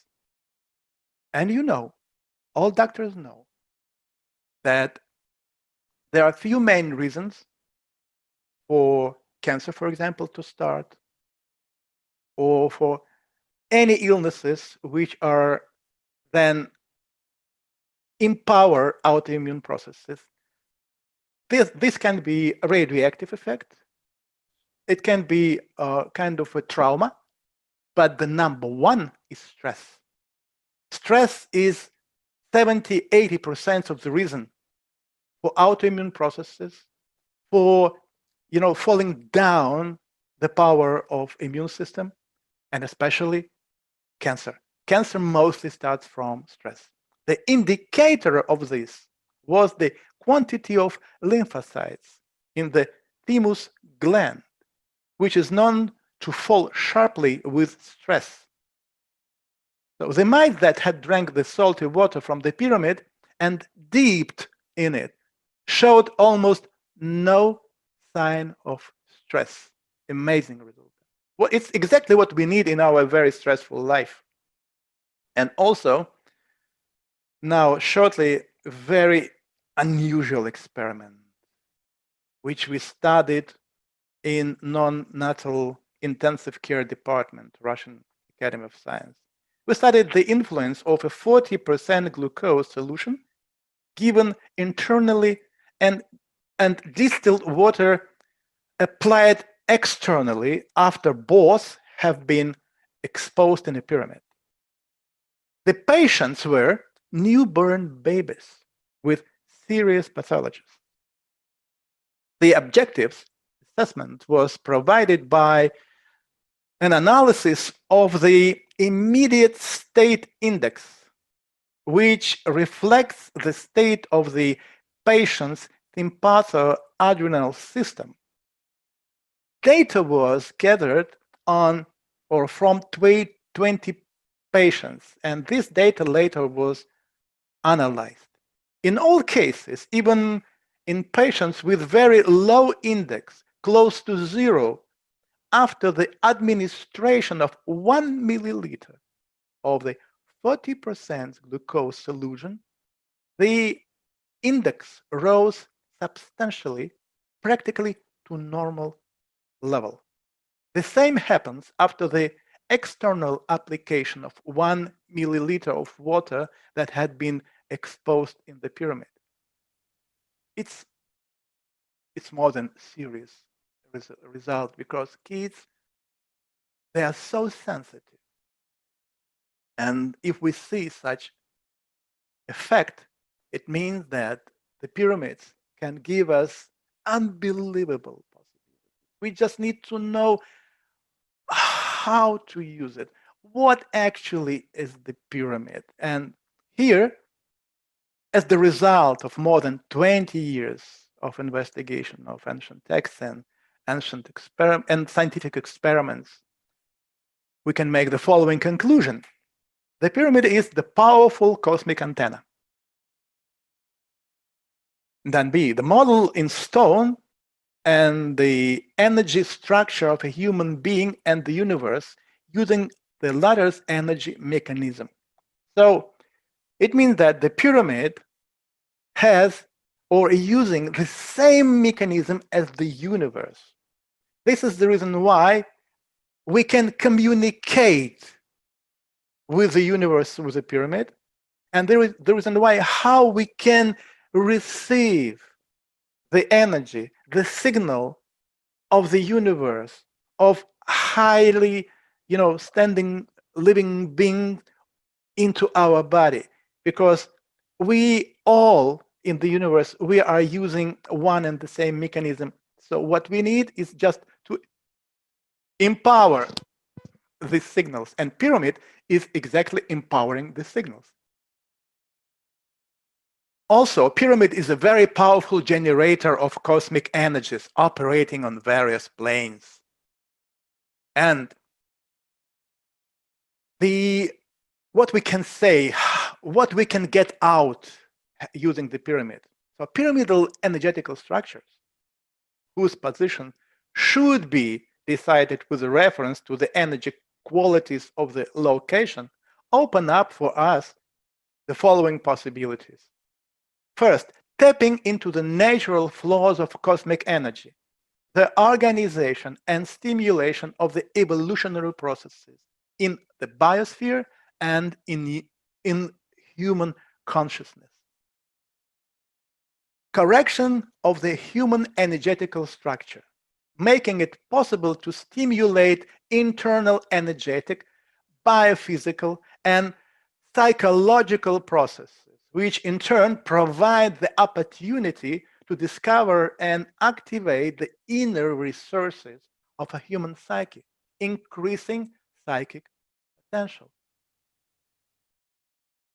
Third effect, a positive influence on immune and nervous system, leading to their improvement.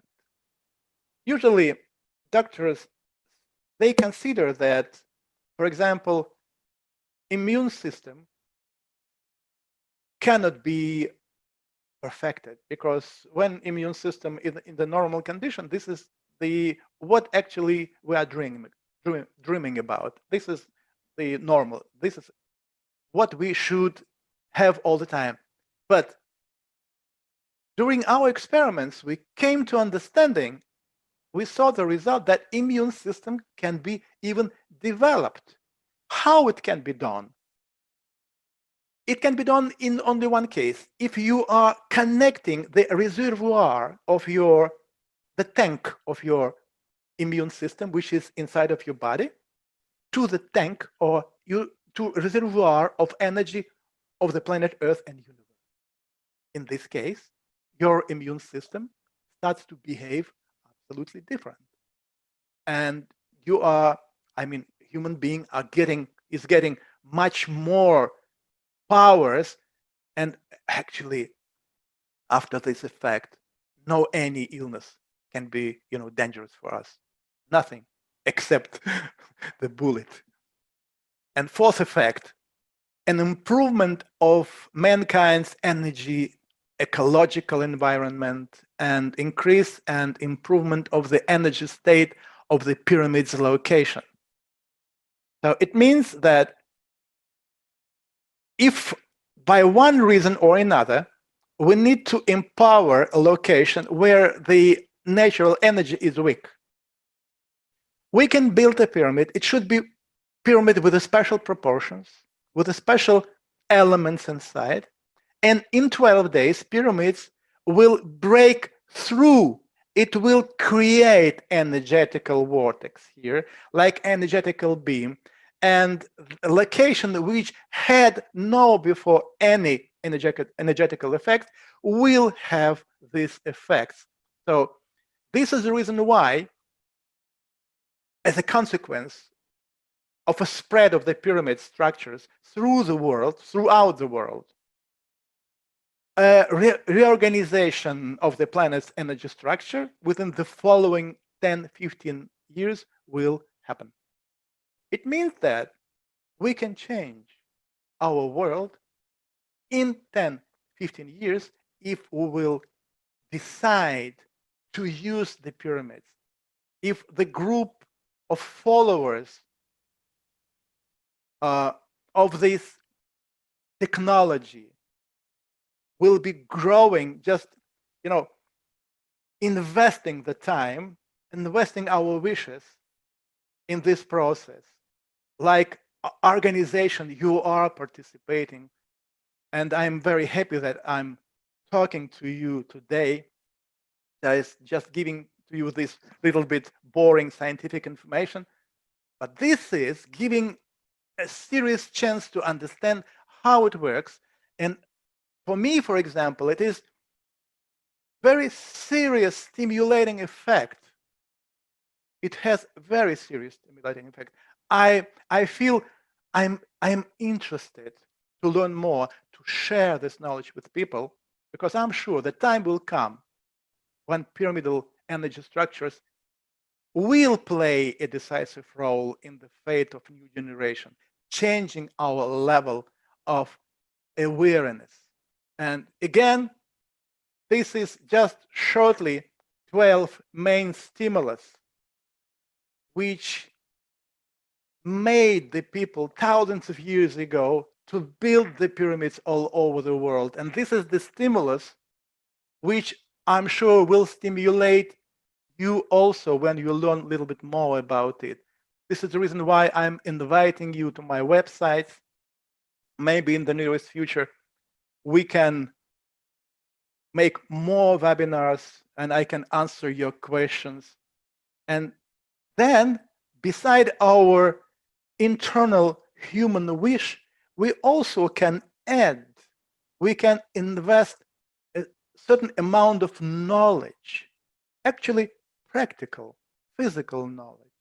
And I'm sure that it will help to increase these effects, spiritual effects, and will help to bring our planet on a higher level of existence, understanding, and awareness. And not only us who are the parts of the group, but also those people who is around us, who are busy, who have no time to learn about the pyramids and all these effects. And this is the reason we are playing the role of priests.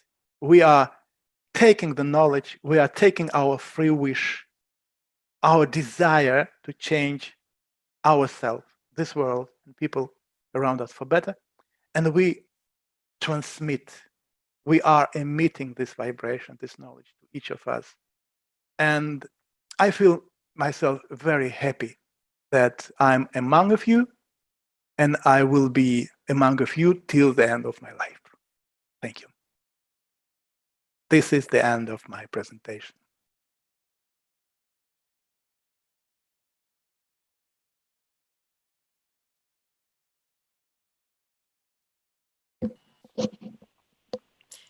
Thank you, Valerie, for your wonderful speech about pyramid meditation, pyramid technology, and some of the viewers has some questions for you. I hope you can answer for these sure. questions for us. For sure, I can. So you can As ask. sure. The first question is, as you spoke about the effects of pyramids on the cell of living beings, do you believe that pyramids as a tool of healing can be used to deal with severe ailments in the human body? Can it heal cancer and COVID positive symptoms? If yes, do you suggest a miracle medicine in the future or even now created through pyramid energy? First of all, I'm sure that the serious, let's say, jump in medicine when our doctors will be able to heal the most severe illnesses, which today we cannot heal. We will be able to do this, and it will be done through or with the help of the pyramids. I'm sure about it. Because, again, I'd like to point out how pyramid is working. Because pyramid is creating kind of a channel.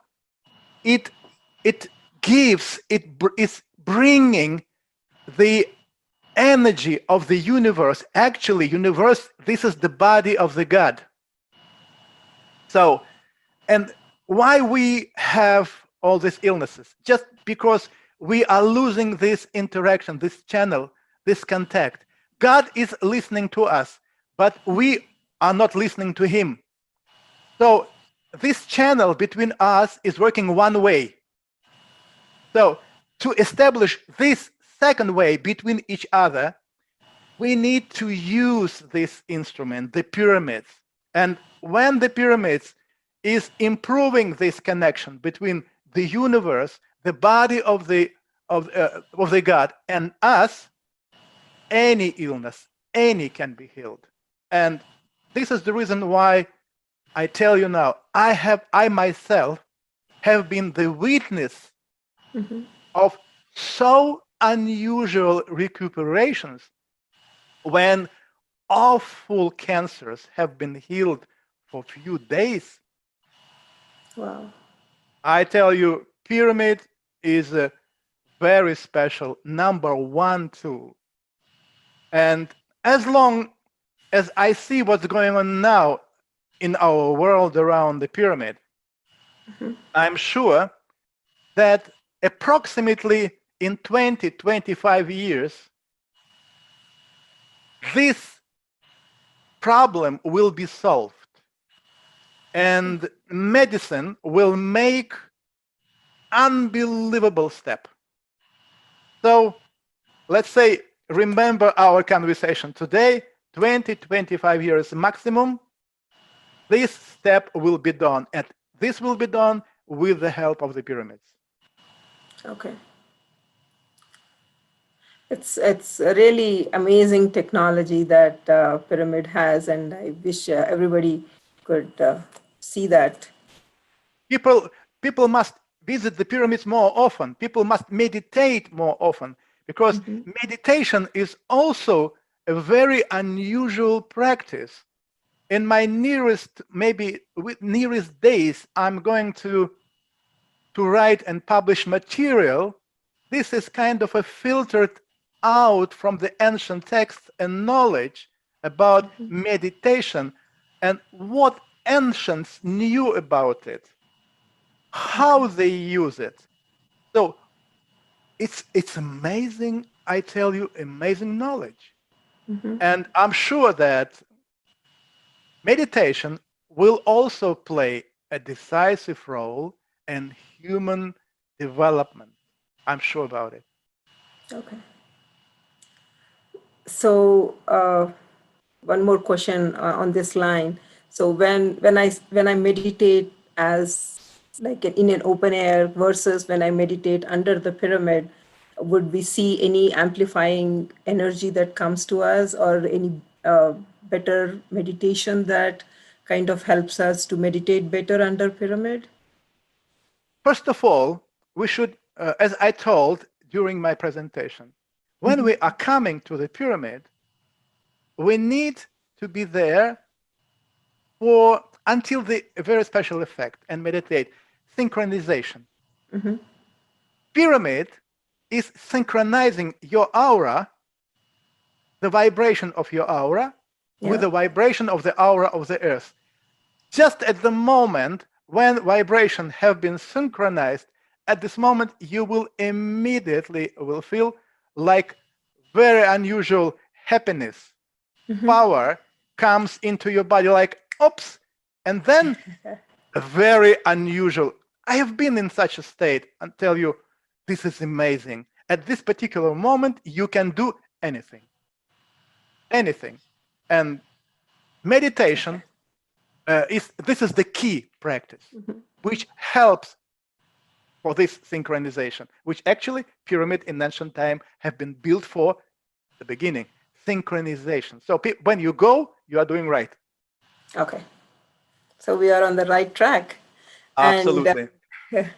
And one more thing on that line. What is the correct angle of the pyramid according to the years of your long research? Is there any particular angle? No, this is one of the biggest mistake which people are doing when talking about the pyramid. Because if you take an account, for example, all the pyramids in ancient Egypt, there are hundreds of pyramids, right? Yeah. And all pyramids have a different angle. Why? All. Because they have been tuned on a different individuals or on different purposes. Oh. For example, if you plan to empower your meditation effect, for this, you must use the proportions, the angle of the Cheops pyramid, but at the same time, mistake is that if you take just proportions, it's wrong. Doesn't work like this. You need to build a pyramid which is in resonance with Cheops pyramid. Okay. A resonance effect you can get only when you take the height of the pyramid and you divide it twice, and so on. It's divided. So pyramid, for example, if you take the Cheops pyramid, which is 146 meters high, if you divide it 10 times, like 14 meters, 60 centimeters, this pyramid will be in resonance with the Cheops pyramid. Or you take 146, divide 2 times, this pyramid will be in resonance. Or you take the height, divide it in 4 times, this will be in resonance. But if you build something in between, it's not a resonance. Okay. No.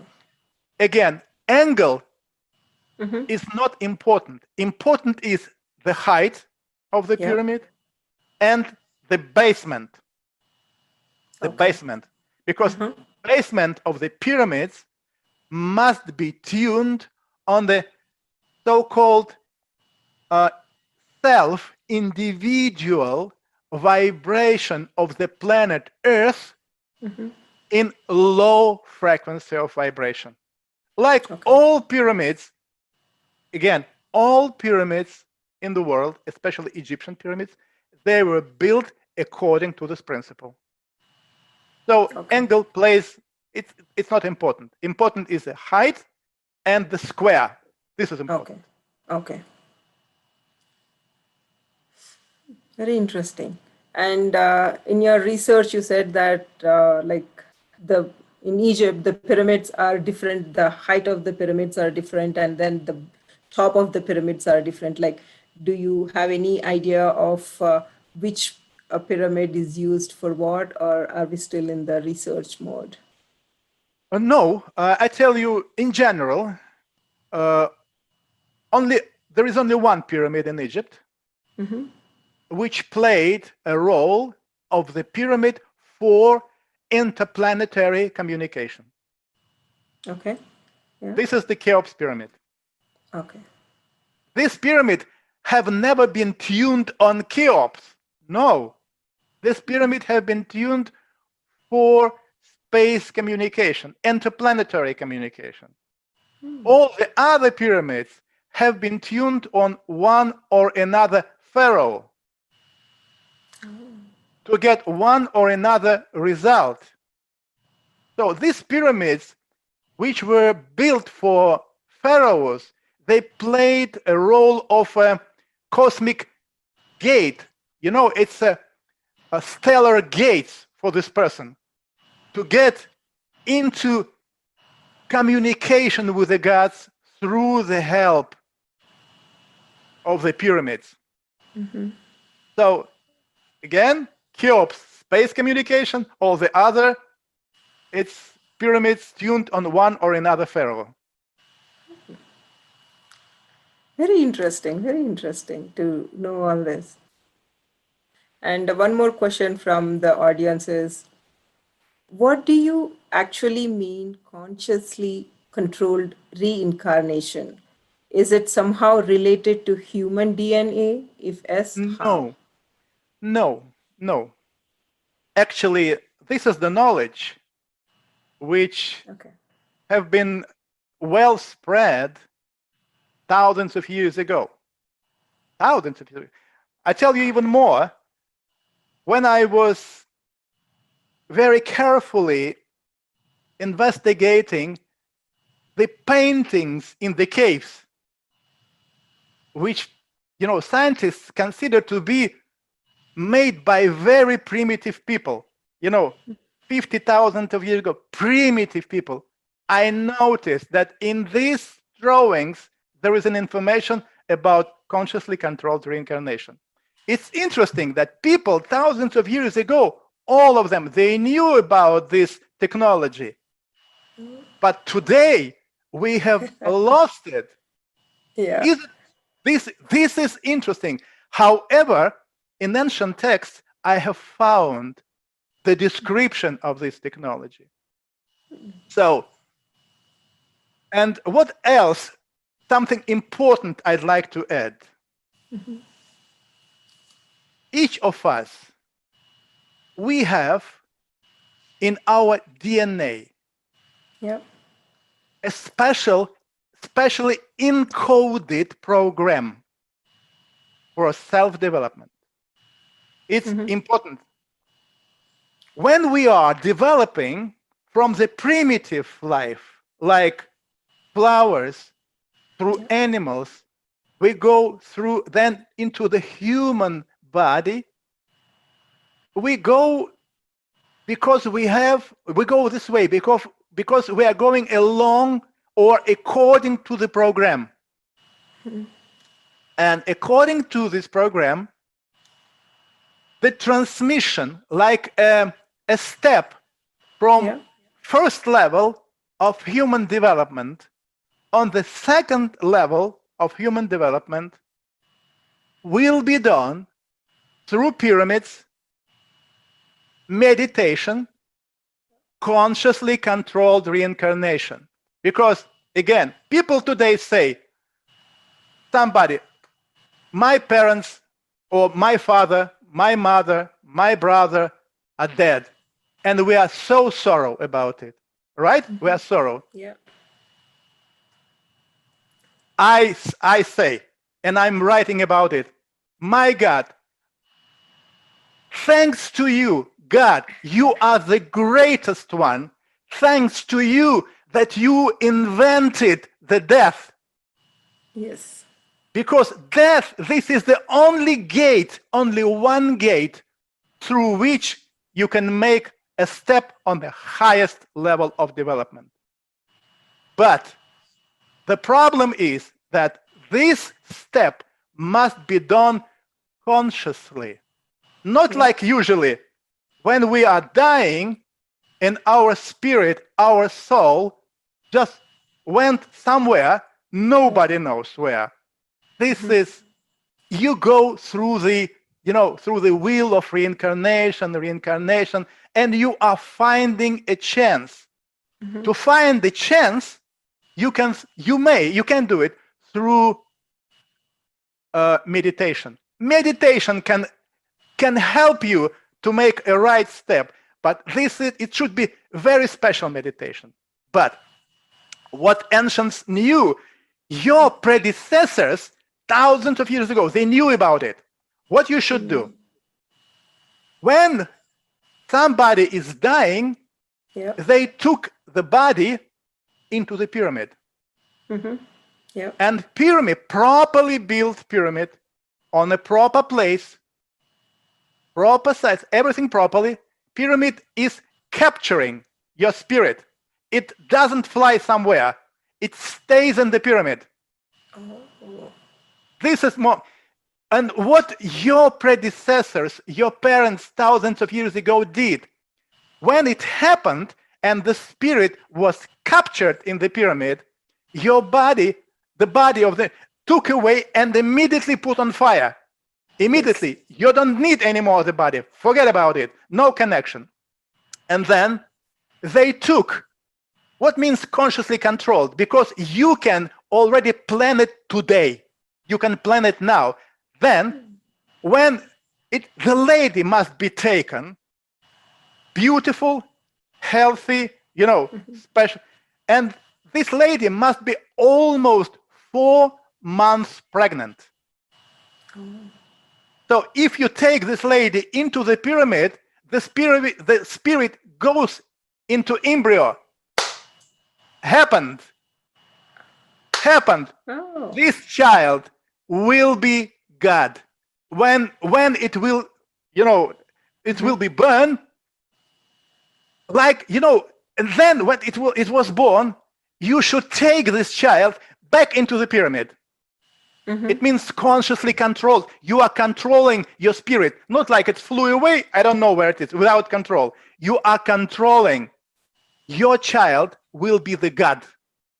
Genius, healthy. It's a God. It's going to be God. Yeah. All ancient texts are talking exactly about this technology. That's why it's called consciously controlled. Because today, even today, I can make a choice. I can see, for example, young boy which has beautiful, strong body, very healthy. I can make a choice of a girl, beautiful, and I can, okay, you should produce the embryo for me, And then when I make this passage consciously, I can be reincarnated within the 1 year. Can you imagine? Within the 1 year, and this person will be the king of the kings, will be the God on the planet Earth with absolutely amazing capacity. This is exactly what Vedas are talking about. Oh. And it's very, very interesting, like how everything is key. Related. Yes, this is the key. That's why I say the Buddha knew about it. Jesus Christ knew about it. By the way, Jesus was the last one who actually planned to show people how to make it. But church killed him. Church killed him for that. It's another story. I'm writing a book about it now, about Jesus Christ.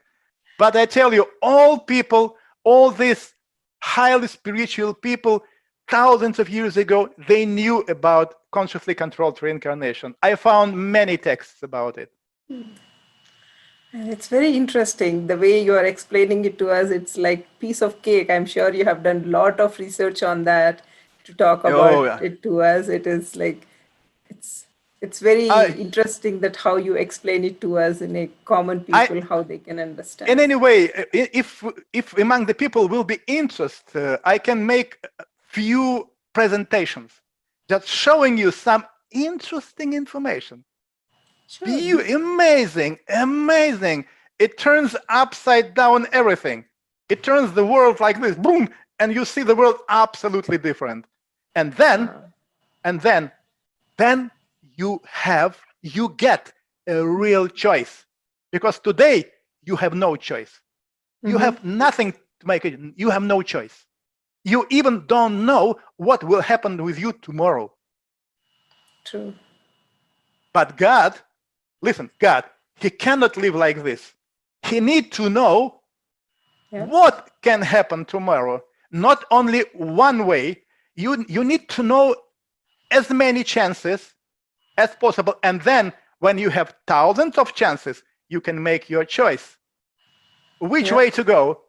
And this exactly have been done with the help of the pyramid and meditation in the pyramid. Wow. Exactly. Yes. Exactly. We would love that. The way you're telling us is go to the store and you can pick what you want, and that's what is happening. Exactly. Nice. Yeah, definitely we'll have one more session with you. And I think the last question that the people were asking was, what is the best way to begin using power of pyramids at home in meditation? Where can we find out and buy one? First of all, you need to read the Valery Uvarov's book. Okay. First of all, I would recommend, because then you will be very knowledgeable. You will know what and how it works. Only then start doing. Yeah. I think maybe this is the way, this is the chance for us to translate my books into Indian language. Why not? We already translated in Vietnamese language, thanks to my friends from Vietnam. By the way, also the meditation group of Vietnam, beautiful people. It's my family, really my family. I am now sitting here in St. Petersburg in Russia, but biggest part of my heart and my body is there together with them. Oh. Yes, beautiful. Oh my gosh, I miss them so much. So they have translated this book, published this book, and now people can read it, what I would recommend, and then we can make serious steps.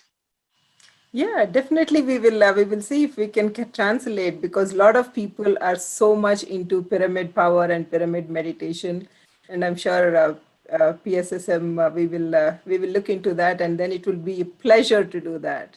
First of all, also I'd like to give you another example. It's like when you are buying a rocket, and if you want to fly to the moon, first of all, learn how to rule the rocket, and only then fly. The same with the pyramid. The same with the pyramid. First of all, learn how it works. Yeah, then you can take the advantage of it. Definitely, I think by writing the book or by rewriting, by translating, it will really give us a lot of good insights about it. I can assure you. Yeah, we will. That would be our next project. Maybe let's see. Amazing that in Vietnam they did it for 1 month. We just have been talking in 1 month, or in maximum in 2 months. It was already translated. In 3 months, it was published. Wow, we will do it too. Yeah, yes. I think Vietnam is really great. They're working really great. Oh my gosh.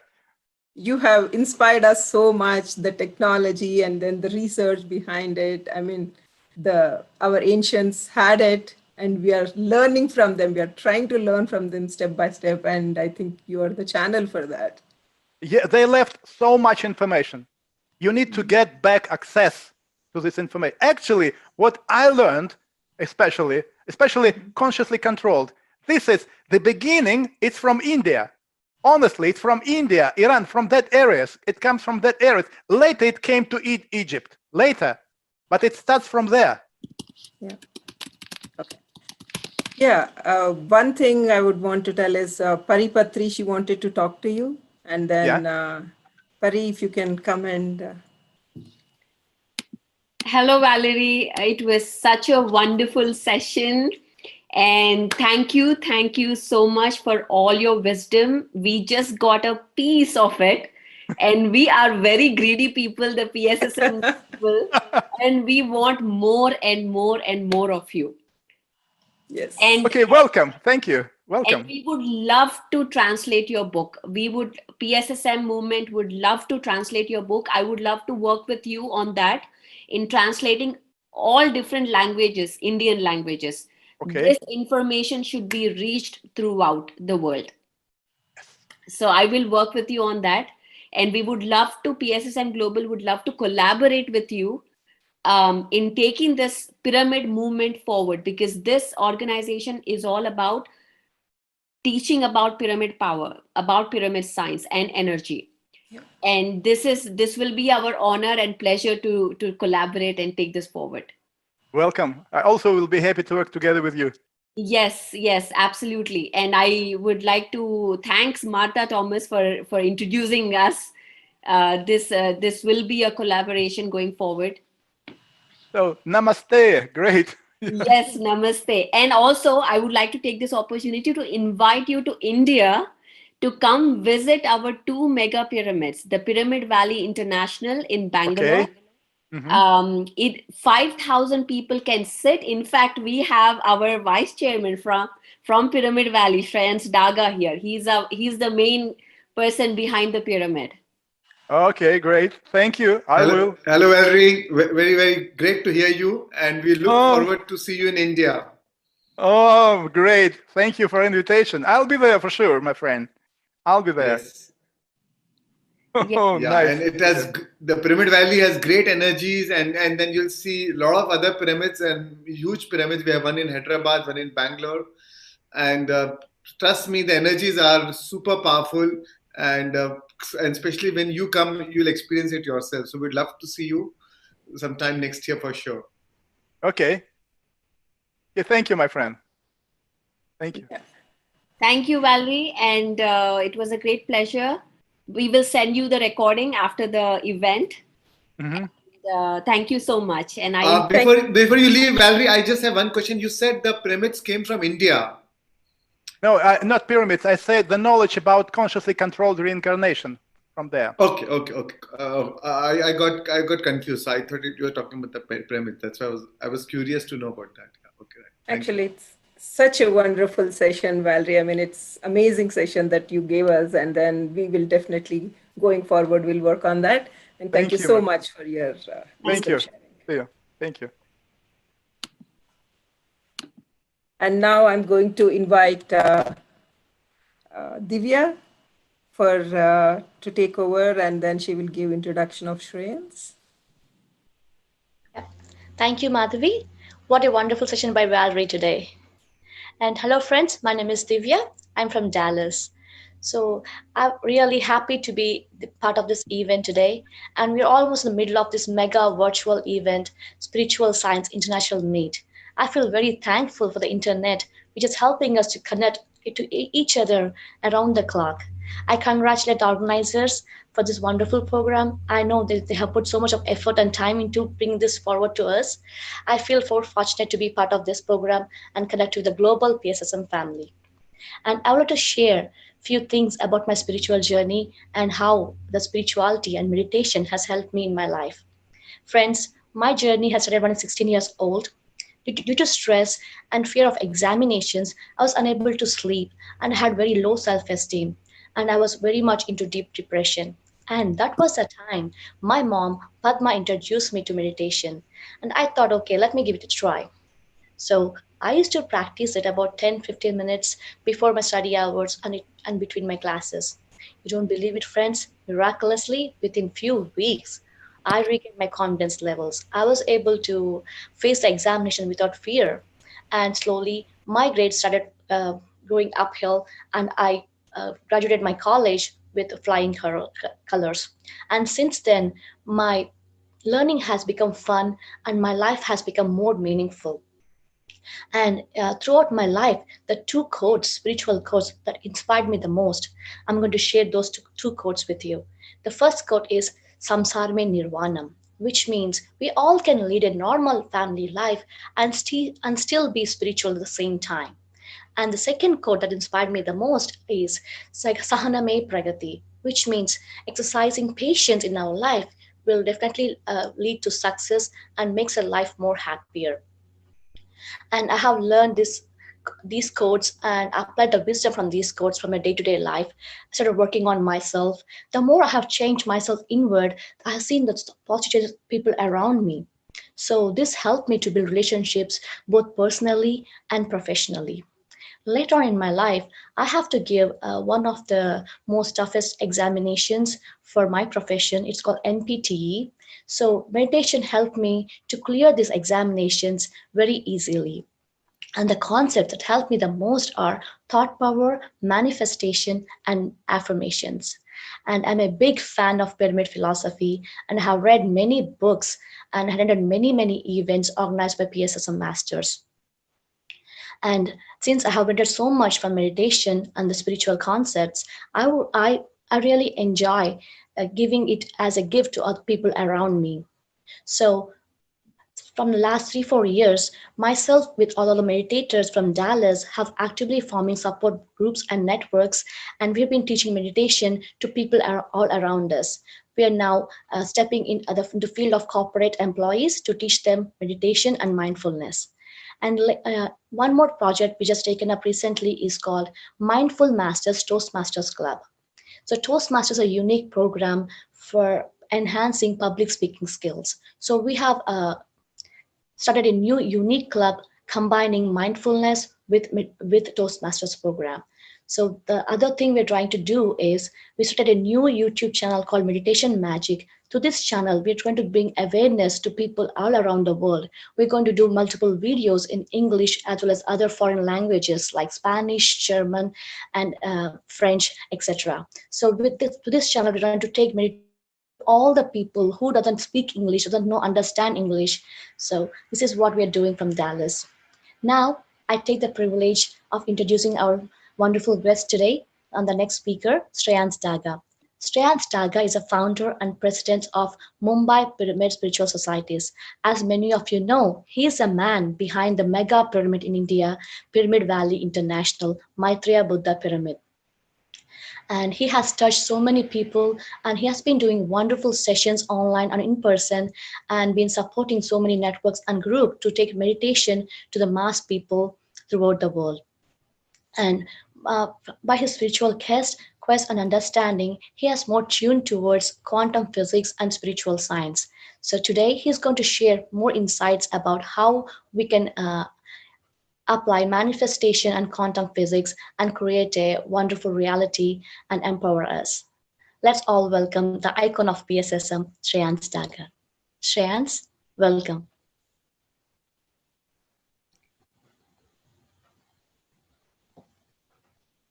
Thank you. Thanks a lot, Divya. Thank you so much. Your journey itself is it's inspiring for me.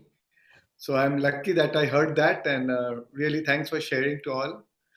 So thank you, friends. Thank you all for joining today.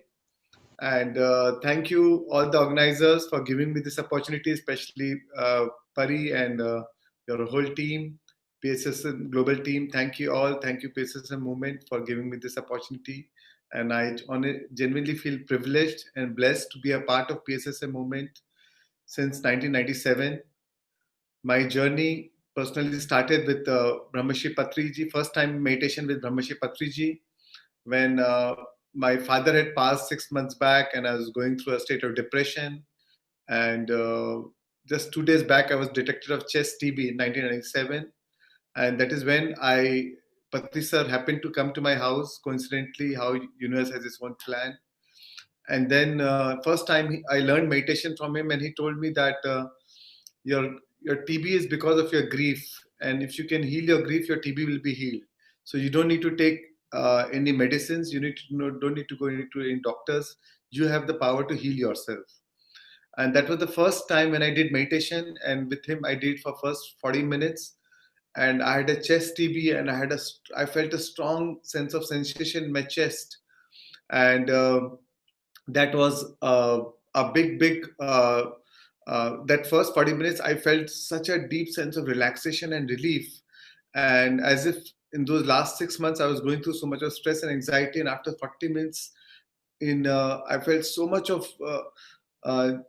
of peace, as if I've taken that bath after 6 months. It was so much of relaxation for me, so much of peace for me, which I've forgotten that feeling in those last 6 months. So that was a turning point for me, and that inspired me to continue the meditation. So the very same day I stopped taking medicines for the TB, and Patrisa told me that if you meditate for 40 days, you can heal your TB completely. And that's how I started meditation, and I got so hooked on to meditation that I used to meditate during those times for 6 hours in a day, because anyways I was not going out anywhere, I was not working, I was not doing anything. So all my time was at just being at home. So I was using that time for meditation. And Patri sir gave me a few books to read: The Power of Your Subconscious Mind, The Art of Creative Visualization. So I was reading those books. I did other healing courses like Reiki, Pranic healing, Silva method of mind control during those 1 month's time, just to heal myself. And after 1 month, when I got my chest X-ray done, the doctor was very shocked and surprised. The TB was completely gone, and moreover, it went without any medicines. So, friends, that was really a turning point for me. It was a profound revelation for me in my own power, that I heal myself without any medicine. And that was a time where I really felt so humbled, and took a vow that in this lifetime I want to spend my life learning meditation, more about meditation, and how to spread meditation, and teaching meditation. So that's how my journey started, and since then it's been a continuous journey with the blessings and the guidance of Brahmashri Pitama Patriji. And in 2003, he gave me the opportunity, along with few of my co-trustees, to build a pyramid in Bangalore, Pyramid Valley International. And and that time, I mean, I had no money. I was not having much money, and business was doing decent, but I had no money apart from my joint family to take out and spend it for pyramid. But since the moment we saw the land, it was such an inspiring land, and with Patrisa's vision, it was so inspirational that we have to build the largest pyramid in Asia, and it will be the world's largest pyramid for meditation. And the inspiration and his words were so powerful that somehow it inspired all of us. And I can see that day, and I still wonder how all this happened. And in a period of 5 years, we completed the pyramid in 2008, and my business started doing good, and money was flowing through me. I mean, a lot of money was flowing, and I know without my much of hard work, it was just flowing with a lot of effortless ease. Lot of coincidences started happening in my life, lot of meaningful synchronicities happening started in my life. And I was wondering how all this is happening. And I realized that with meditation and with true intention, the universe sees you as a channel, and once you know that you are able to channelize that energy in a right direction, the universe gives you an abundance. And that's how my journey became very abundant, and that's how I became interested into the topic of abundance, and how can I teach abundance and learn more about abundance and how the whole science works. And then I started my research into quantum physics, quantum science, on how law of manifestation works, how law of attraction works, how what is pyramid power, how meditation helps us in manifestation. And that's how my whole journey started. And I was very fascinated with law of attraction. And what I realized is that our thoughts are electric and our feelings are magnetic. So whatever we want, the thoughts send the signal out, but it is the feelings which draw the event back. So what you feel is what you attract in your life. And meditation is the best tool to actually experience those feelings, because whatever we do in our life, we actually do it for an emotional payoff. And that payoff, if I do this, if I buy a house, I'll be happy. If I buy a car, then I'll be happy. If I have a good relationship with this person, I'll be happy. So eventually we always crave for happiness, and that so the payoff is always that happiness, or the peace, or the content, or the joy, or the satisfaction. And but sometimes, a lot of times, when we are looking for this materialistic payoff, the payoff does not last longer. I mean, we buy one thing, and then after 2 days we think of buying something another thing. So, but what I found is meditation is a great tool to experience that payoff, that inner happiness, which is without any stimulus outside. And once you start doing meditation, once we connect to our own source, to our own deeper well, we can experience that same payoff without without without any external, without changing any external conditioning, in spite of the external conditioning. Not because what the condition is, in spite of that condition, you feel that payoff. And once you feel that sense of joy, peace, satisfaction, content, gratitude, the universe will give you more, which will resonate with that feeling. And then the law of attraction is in force. Then you'll attract whatever you want in your life. So the universe does not actually give you what you want. The universe gives you what you are, and what you are is determined by what you feel, because that is the true test. That is the true. We may be thinking abundance, but if you are feeling lack, will not attract abundance. We may be thinking a great relationship, but if you are feeling hurt and broken, will not attract a great relationship. We may be thinking a great house or a great car or any great possession, but if we have the belief about lack, or oh, I can't make it, or it's not possible, then and if you're not able to resonate or marry our thoughts with our emotions, we are not going to attract what we want in our life. So the key is, how do we marry our thoughts with our emotions? And that is where meditation comes in. Meditation is the most powerful tool to actually connect to the source. And then once you connect to the source, those pure positive energy, those pure positive emotions are already there. We don't need to get it from outside. It is already there. Once we drop our identity, once we drop our limited beliefs, our social conditioning, which we have learned from our childhood, from our parents, from our mothers, fathers, teachers, preachers, from our trends, friends. So once you drop all those identities, your own personality self, oh, I am a father, I am of this gender, I'm Hindu, I'm a Muslim, I'm an Indian, I'm an American. Once we drop all the gender, all these identities, then we experience our pure consciousness, our expanded version of a consciousness. And once we experience that, then we are pure love, pure joy, pure abundance. And that is where, once we experience that, then we never go back to our own self. And so friends, today I would like you to experience that meditation. And today, so rather than talking much, I want you to do a short meditation for 40 minutes. So I'll just tell you about this meditation. So in the times today, which is a challenging time during the COVID times, we are going through situations where it's very natural to feel sometimes anxiety and fear, and especially as more and more the COVID is spreading, we are hearing our near ones and friends and dear ones within their family or friends, or within our close family or ourselves, going through getting the COVID virus and having symptoms of COVID. So that it is gripping more and more. So I would like you all to now do a meditation where we release all this fear, tension, and anxiety with inner ease and peace. So very simple meditation, which will start with Anapanasati meditation, which is taught by Brahmashi Patriji, where we'll just simply observe your breath. And in the end of the meditation, last 5 minutes, we'll just shift our awareness to our heart center, to our area of our chest. So I'll be guiding you all through the meditation.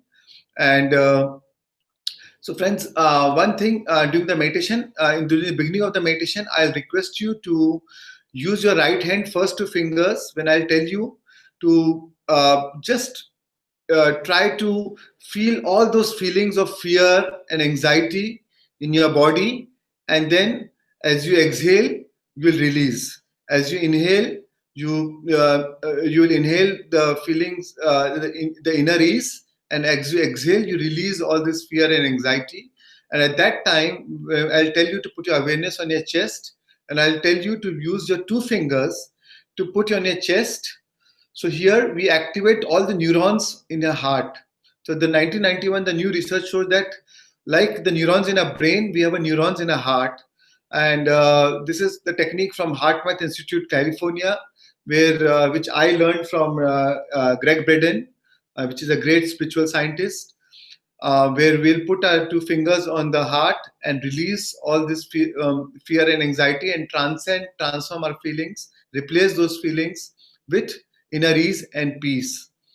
Right, friends? So I want you to all cross your hands like this, clasp your hands like this, cross your legs, close your eyes, take out your glasses, take out your cap,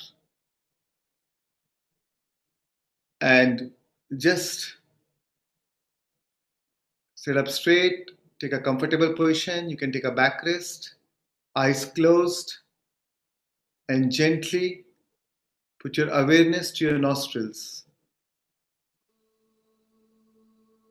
I'll be playing a background music and guiding you also with the music.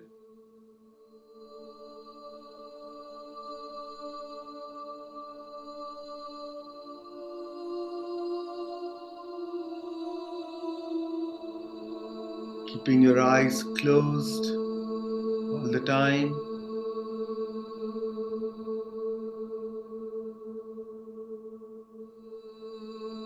Just simply put all your awareness to your nostrils.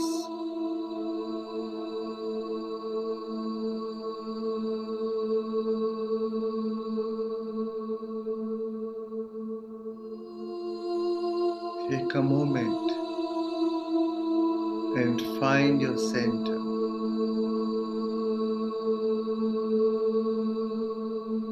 As you inhale, become aware of your breath. And as you exhale, relax.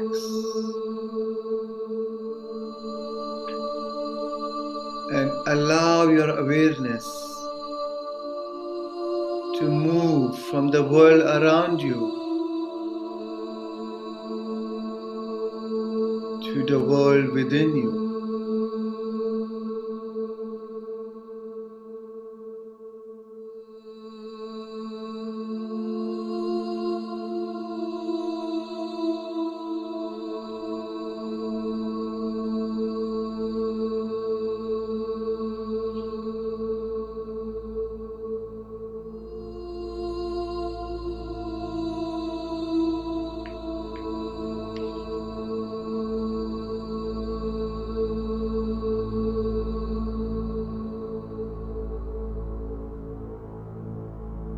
Now, I want you to invite you to choose the feeling that you want to change. Choose that feeling of that anxiety and fear, and to replace that feeling with inner ease.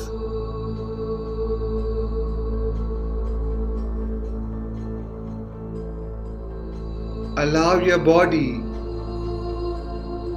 to help you to surface up all that feeling of anxiety and fear. Let it rise. Let it come up.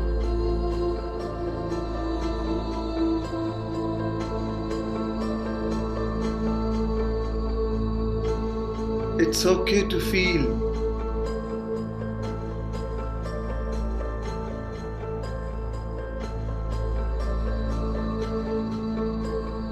Now I want you to use the two fingers of your right hand and gently put it on the area of your chest, the center of your heart.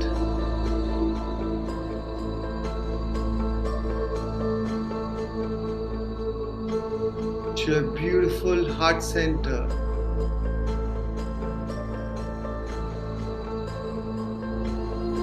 This is the sacred place where we create from.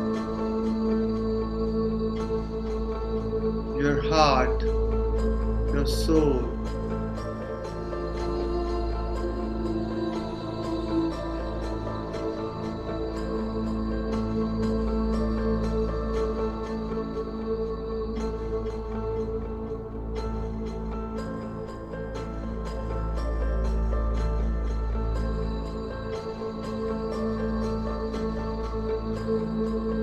as you inhale,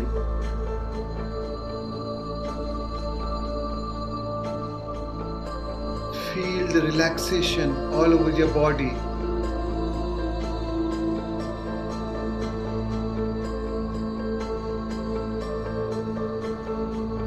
And now I am going to invite you to replace with words. Replace the anxiety and fear with the word inner ease. In your mind, keeping your two fingers on your heart, repeat the words inner ease, inner ease, inner ease.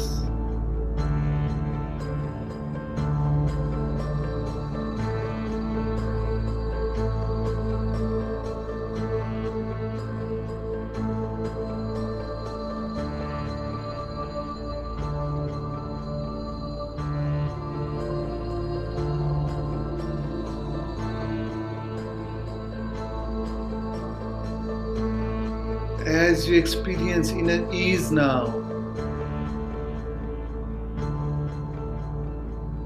it will help you to strengthen your immune system.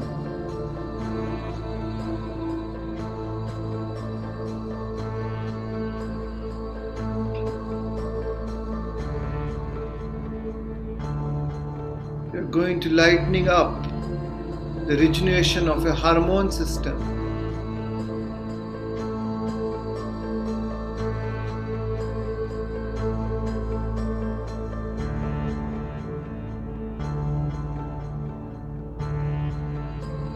You are giving yourself the opportunity for better sleep, for a better appetite.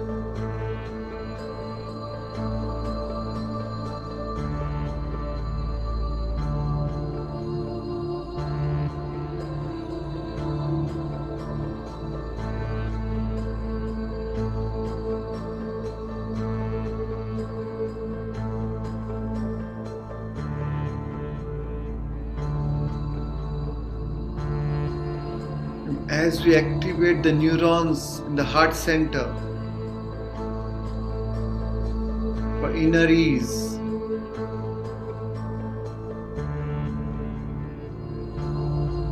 the intelligence of the human heart is through your neurons.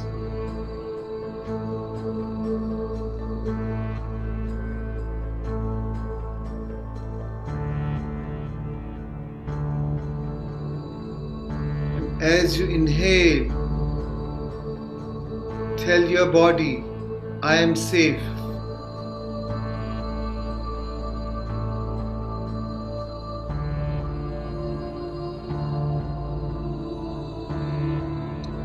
Inhale inner ease, and as you exhale, release the anxiety out of your body.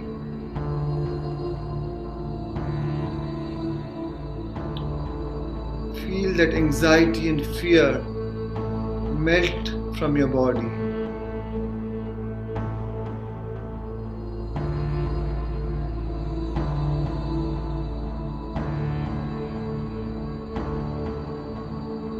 Feel the shift in your body as you release anxiety and the tension.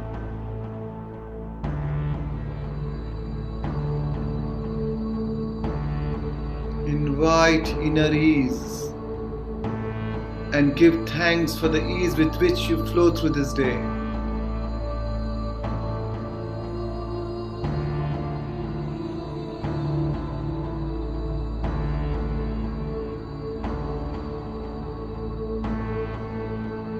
And now you may put your hands back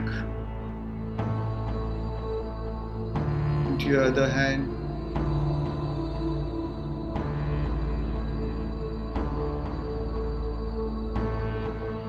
And just be with your breath. Normal, natural, simple, easy, relaxed breathing.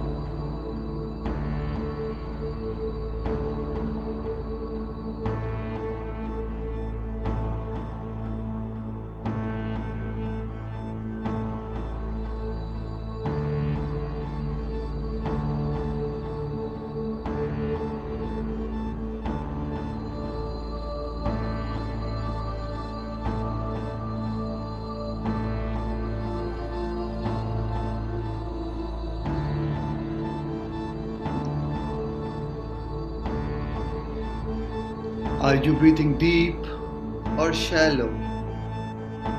Observe.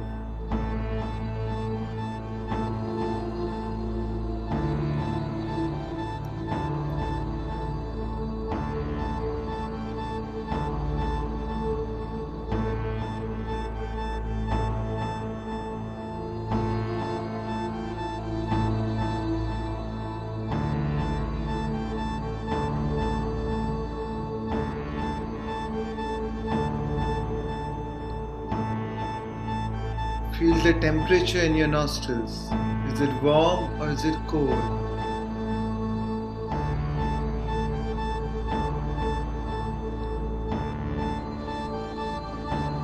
Each and every breath is keenly observed.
Completely drop all your identities.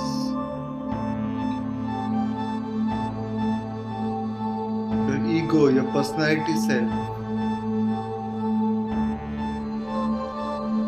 You are not your gender, not your nation, not your religion, not the roles you play as a father, as a child, as a doctor, as a profession. Just drop all your identities.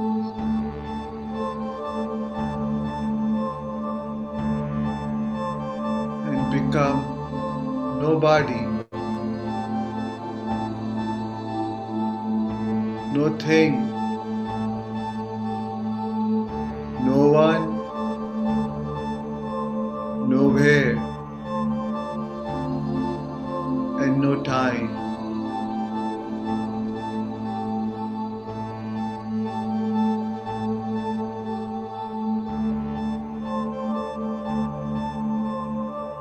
Become pure consciousness.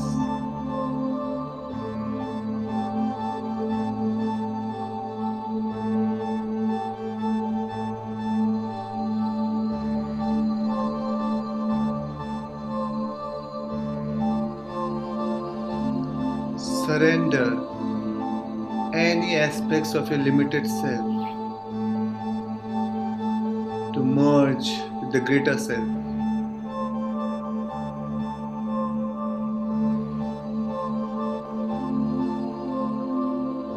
And lose yourself in nothing to become everything.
Now,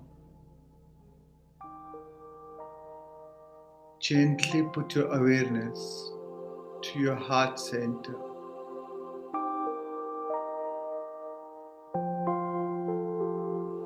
To your beautiful heart.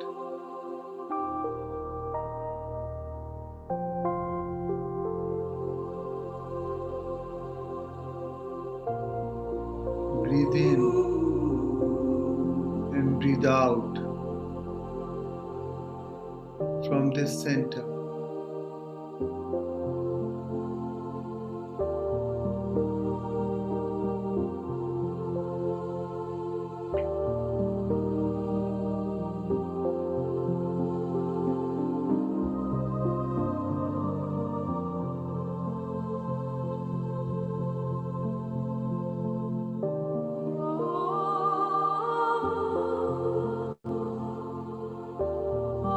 As if there's a little nose in your heart and you're breathing from that little nose from your heart.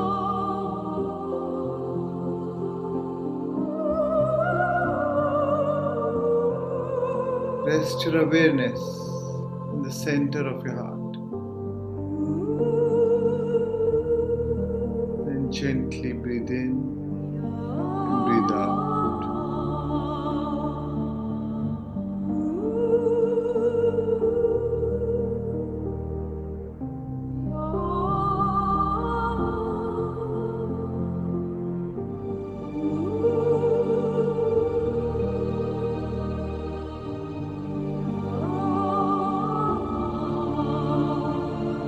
Feel your feelings.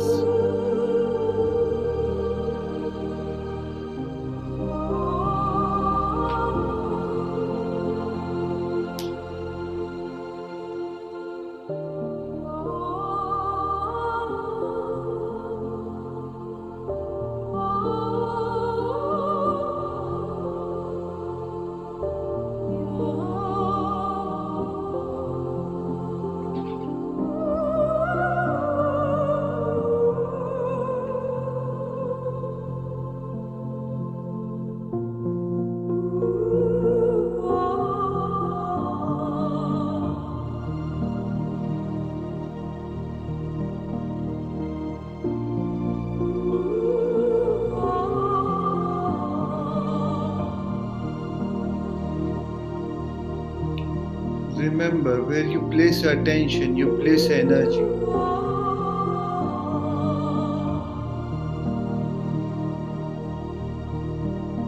As you direct your attention on your heart center,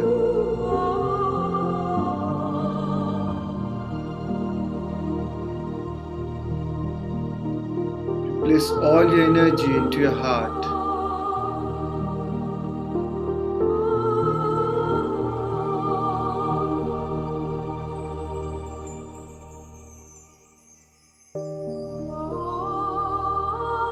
Breathe. Feel.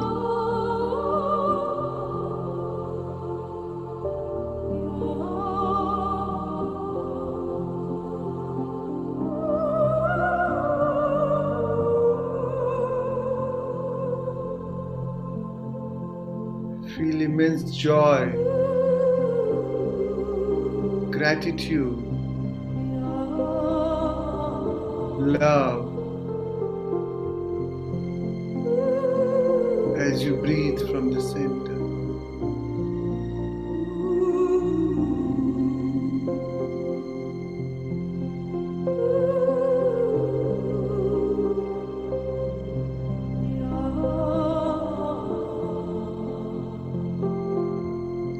Breathe, feel, smile.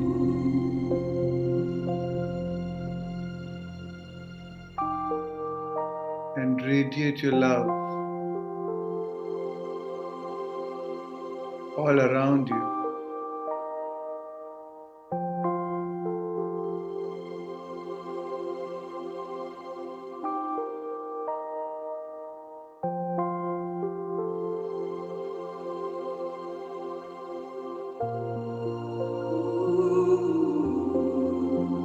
What you feel about, you bring about.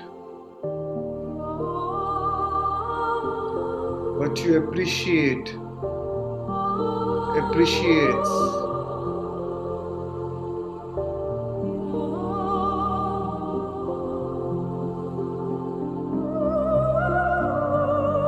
Your feelings are equal to prayer.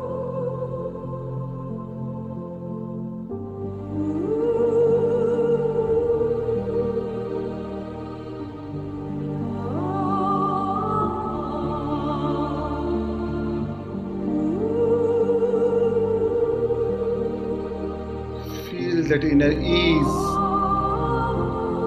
and peace.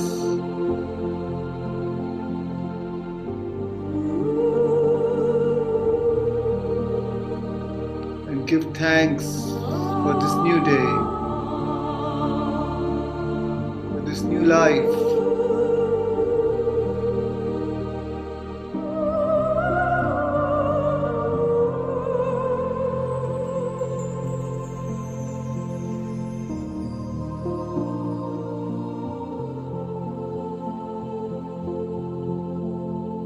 Let the thought become the experience.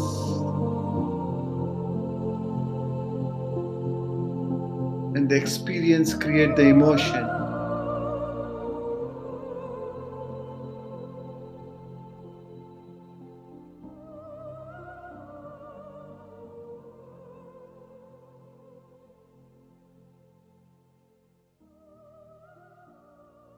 Stay in the feeling.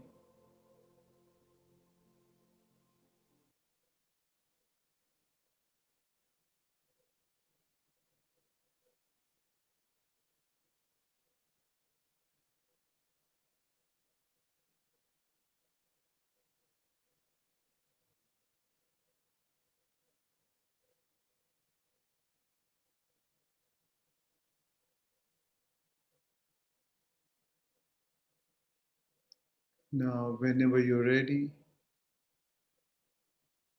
you may slowly keep your hands over your beautiful eyes. You can gently open your eyes. Take your time and slowly come back.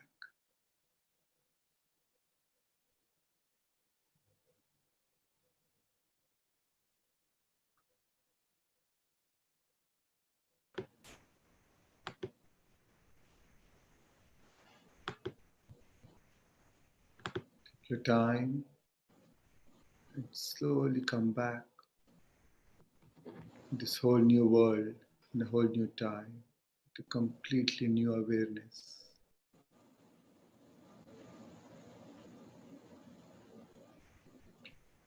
Thank you, friends. Thanks a lot. Thank you for joining.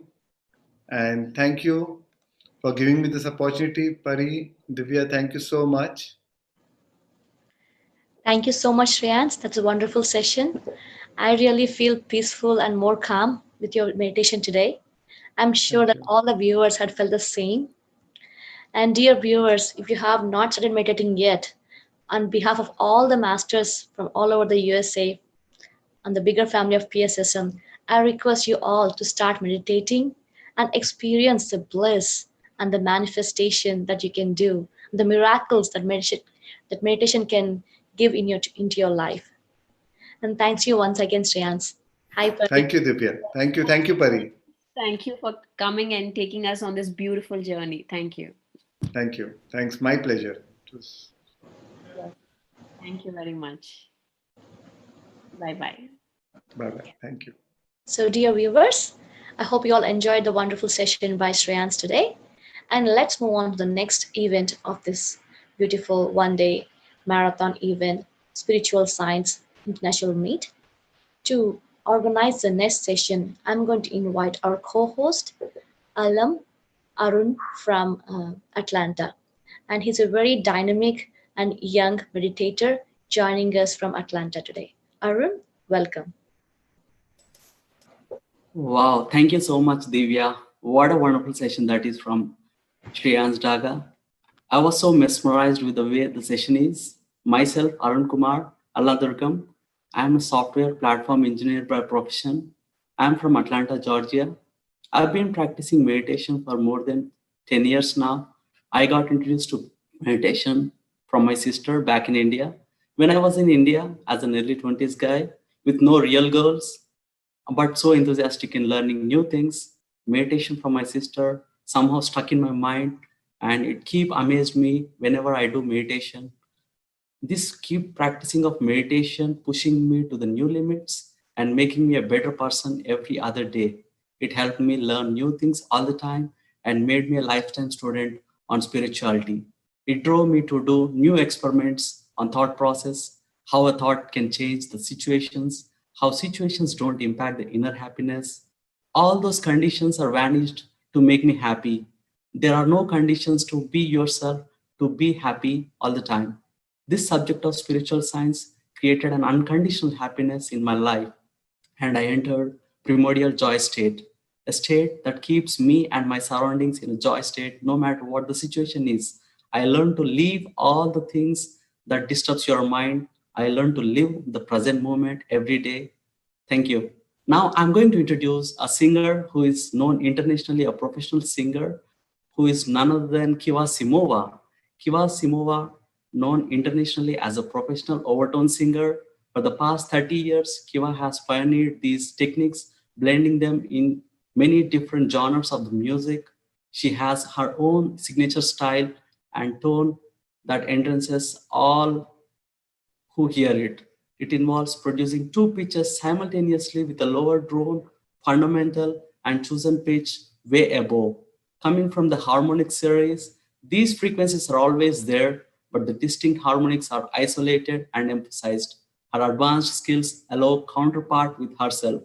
The audience discover a deeper way of hearing, listening, promoting healing, energetics, invoking brain waves, states like those of meditation. She has taught and performed worldwide, improvising with various instrumentations.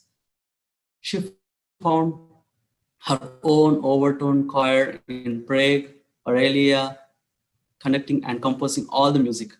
Her song Opposite of Torture has even incorporated an audio transmission emanating from the apex of the Bosnian Pyramid of the Sun. Welcome, Kiva. The floor is all yours. Thank you. Hello, my name is Kiva Simova. I've been invited here today to do a sound meditation. I'm an overtone singer, and what that means is that I have two pitches at the same time, and this is like the bottom note and then the higher notes are part of the harmonic series. For example, you can hear them when I do this.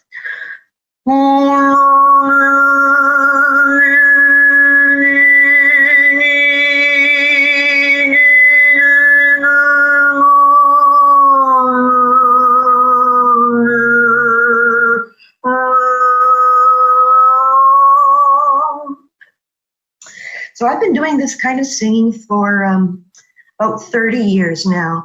And I incorporate it into a lot of different kinds of music, but it's very special for self-healing, not only for myself, because I'm the one doing it, but also for the listener. And it can correlate to the different chakras in the body. And as a matter of fact, I have here today with me Lorraine, who's going to be playing the crystal bowls. And they're set up around the room here behind me. And they're in an order which correlates to each chakra, going from the root to the crown. And so she'll be playing those in the background. She'll work her way up from the root to the crown, and then she'll go backwards, back to the root, and then she'll be playing them randomly. And I relate to these, or I'll respond to the frequencies that she is playing on the crystal bowls. So a few other things I'd like to mention. The overtone singing I do is kind of, it's been around since about the 70s and was borrowed from the Central Asians and their throat singing. So it's quite a bit different in that regard. But, and over there in Tuva, for example, it's mostly the men who've done it for thousands of years. They don't even know how long. And just recently it's become more acceptable for the women to do it. But as for overtone singing in the West, it's kind of been open to anyone who wants to interpret it, you could say. So another thing about this connection to the pyramids, I have always intuited that there is a strong sound relationship, the frequencies, to how they built the pyramids. And I have a feeling that they weren't built the way you were taught. You were maybe told that slaves built the pyramids and they rolled them up on these wheels, and they, from a huge distance away, these massive boulders. Well, I believe that sound frequencies have the ability to levitate objects, and also, to levitate. And in the past century, some of this knowledge has come back, I believe, in terms of anti-gravity and all those mysterious things that is just being hidden from us. But I believe that was what was used in the past. And the woman named Marta Thomas, she is the director of PSSM, and we met in Romania about 9 years ago. And she's also connected to the people in charge of the Bosnian pyramids. So in the Bosnian pyramid of the sun, there was a sound could be transmitted from the apex of that pyramid. And using very special equipment, they were able to get this sound, which sounded like a man's voice speaking an unknown language.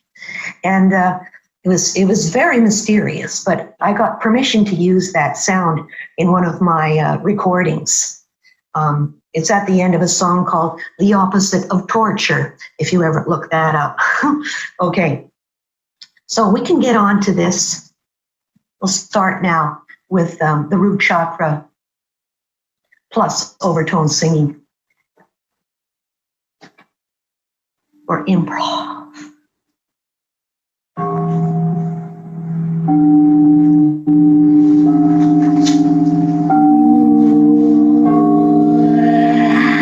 Let's do meditation. Please close your eyes, my friends. Clasp your fingers. Cross your legs.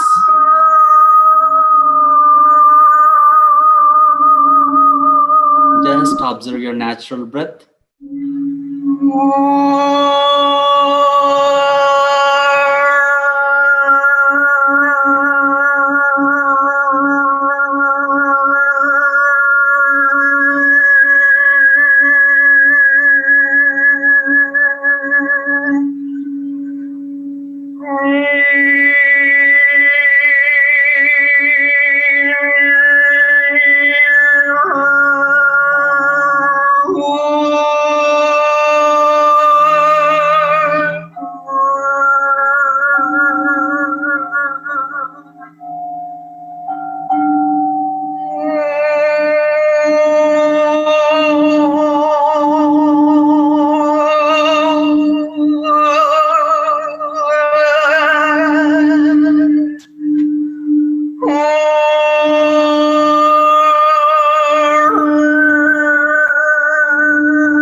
Just make yourself calm and empty.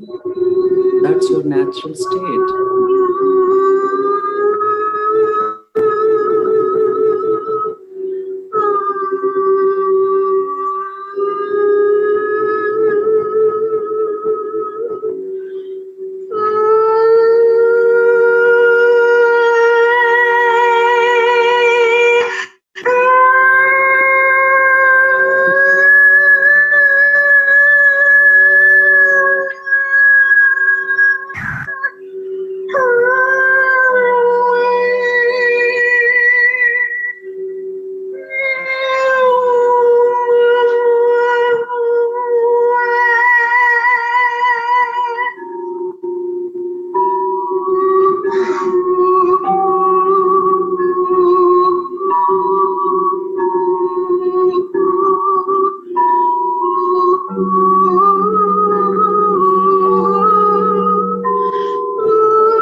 We are by default empty being.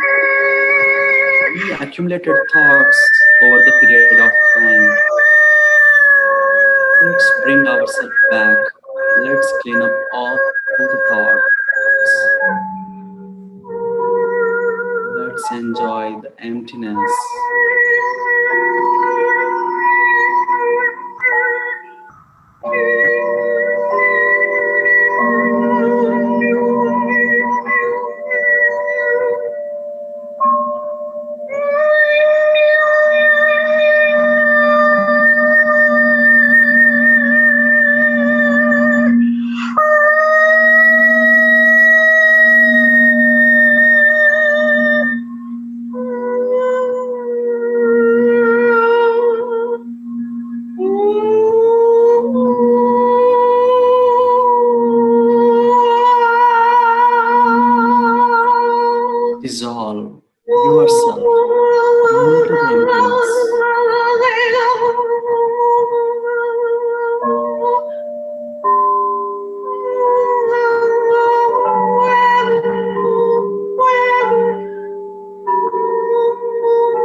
2 more minutes.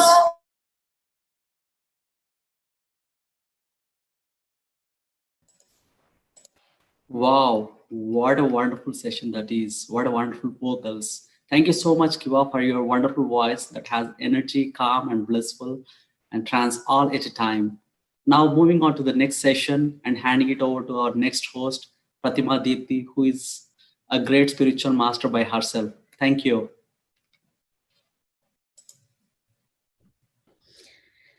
Thank you, Arun. It was a wonderful session by Kiva. I really enjoyed the deep trance with the music by Kiva. Okay, friends. Hi, friends, and hi, masters. This is Pratima from Minneapolis, USA. Thank you so much for giving me this opportunity to introduce myself and share my spiritual experiences with you. So, I have been introduced to this meditation world through my brother Harsha, elder brother. At the age of 15 years, he not only introduced me to a meditation, but also our greatest guru, Brahmarshi Pitamaha Subhash Patriji. It was on 14th Jan 1999. I still remember the day when I met Patri sir for the first time attending his class. And I really liked the way he received me and had a sweet conversation with me and my family. That's where I connected with Patri sir, and my meditation journey ignited in me. So as everyone says, the changes come from a need. The same thing happened to me. I was suffering with some health issue. Before that, used to meditate, but not regularly. But when I just encountered with this issue, like I have been referred to have medication for 6 months continuously every day. So, but I was not interested to have medicines. So I want some way where I can heal myself without medication. So my brother again came into picture, and he said, why don't you try with meditation? This really heals any kind of illness. So I took a challenge of 45 days, and I was meditating every day 45 minutes for 45 days. So actual purpose of taking this challenge is to heal myself. But apart beyond this, I have got to experience so many wonderful experiences, and I have transformed. I see myself transforming from the shy introvert, lack of confidence, lack of memory kind of person to a person who realized that everything is within me to achieve anything. So I was so admired with the way I see myself there. And before meditation, I always used to feel that this is not the way I should be. This is not the way I should live. I was not liking myself. But when I see myself transforming this wonderful peace, I started liking my life, myself. And I now, after that, I improved my grades, and I topped my in my graduation, and I have a wonderful job, and I have a wonderful family, and I'm really enjoying my every moment in my life. So this is all because of meditation. And now I realize that I have taken a right decision at the right moment, that getting into a meditation world in a younger age, that really gave me, I was not with a lot of responsibilities. I had enough time, free time to explore myself.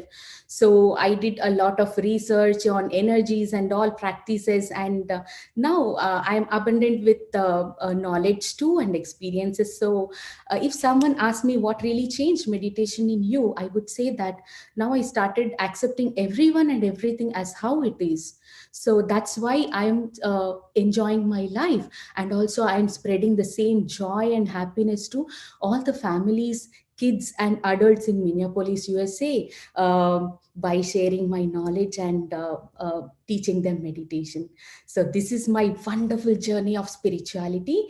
And thank you for listening to me. Now let's hear more experiences from our youth, how they have transformed after coming into the meditation. Let's invite Pranav. Pranav, please welcome, and please share your wonderful experiences. This platform is all yours. Go ahead. Hi, everyone. Again, thank you, Pratima, for introducing me, and thanks for this opportunity to speak. I'm so blessed to be here and to be able to speak about my experience. So just a little bit about me. I am Pranav. I'm from North Carolina, USA, and I am a recent graduate from Brown University. Now I'm going to be going to Seattle to work as a software engineer in Qualtrics. And my journey with meditation started almost 11 years ago.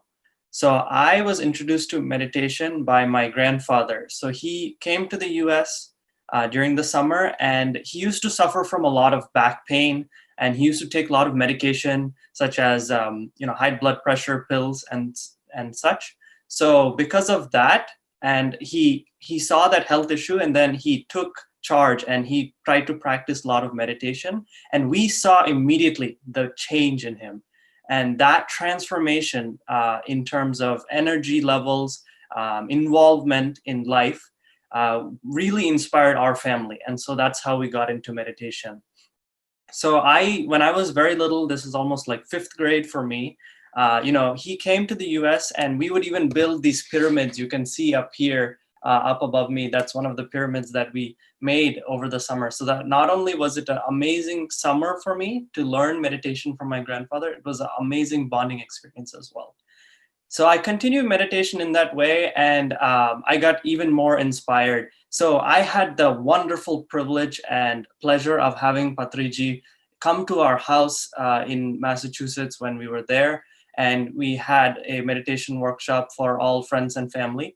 And just a kid, and I didn't expect to have heard from Patriji. I asked whether he wanted to play ping pong, table tennis. And you would not believe he said yes. And I played a wonderful game of table tennis, ping pong with Patriji. I cannot tell you how amazing it was to see. I thought I was good, but no, Patriji, master, was so very good at table tennis. And even to this day, I still cannot believe it.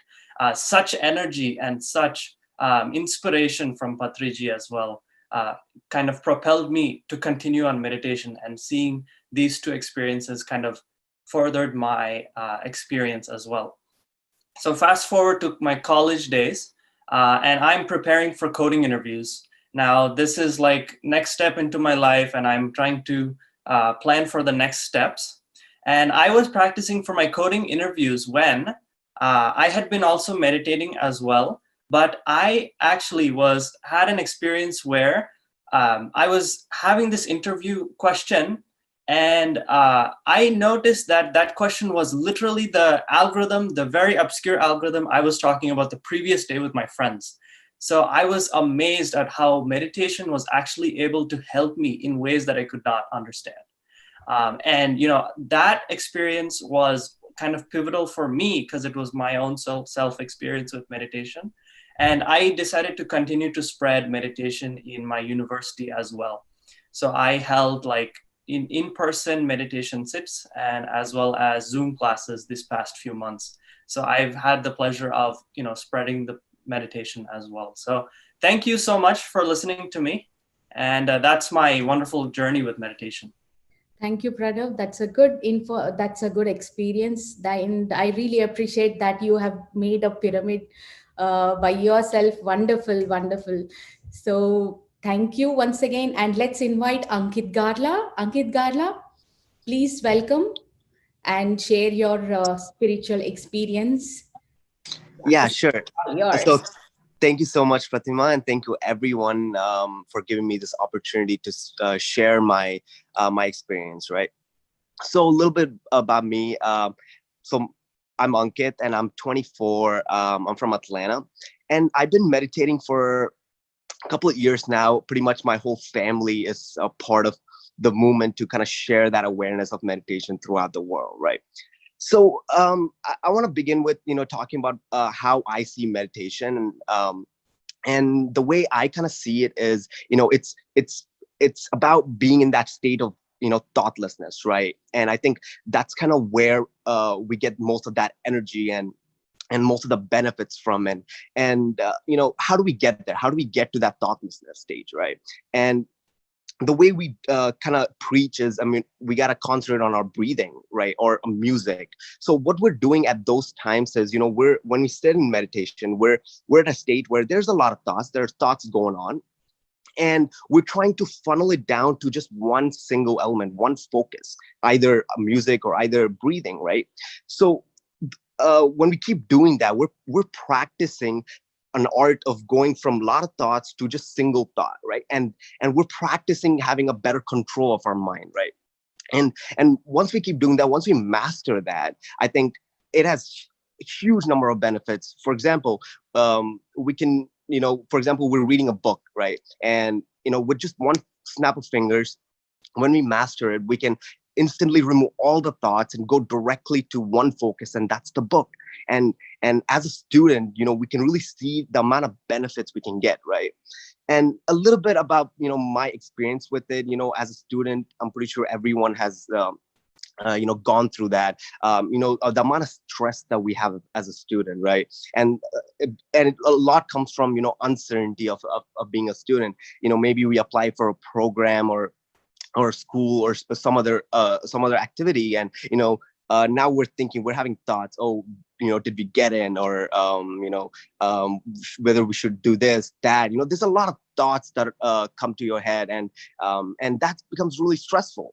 And the way we use the strategy of really having the control of your thoughts, again, we can start isolating these thoughts. Once we isolate them, we can have a better understanding of things, and we can make better decisions, right? I think that's kind of where most of that power, most of that lies around. So once we have that control of our thoughts, we can really eliminate all those negative thoughts. We can go one step further. We can add in positive thoughts, right? So we really went from a person with a lot of stress to a person with a lot of positivity.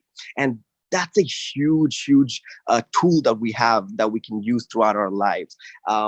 And when we're talking about, especially in today's world with mental health and mental illness issues, I think having that right mindset, that positive mindset, is so crucial, right? So I think meditation has helped me achieve that. And I think throughout the years, I think I'm in a position where I'm so confident that I can overcome any conflict or any problem that arises in life. And I think meditation has taught me that. And meditation has taught me be confident to handle all this conflicts in life, right? So I thank my journey and thank my people that really got me through that journey, and I'm excited to learn many more benefits. I think this is just a small part of benefit that you get from meditation, and there's many more, and I'm excited to continue my journey on meditation that way, right? So thank you so much for giving me the opportunity, and hope you guys got something out of that. So thank you. Thank you, Ankit. I'm so glad to hear that you gain confidence and focus, and yes, you are ready to continue your journey in meditation. Thank you so much. Right. And let's now hear more about the meditation experience about Aditya. Aditya, please welcome. Thank you, Pratima. Thank you, Pari ma'am, for nice to see you. Go ahead. To talk at the SSIM Global Youth.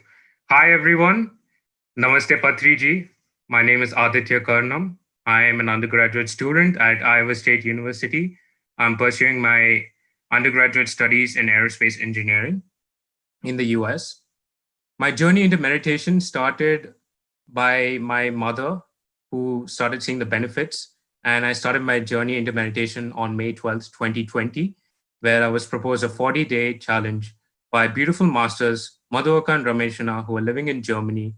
And they said that if I complete this 40-day challenge successfully, I'll be starting to see the benefits.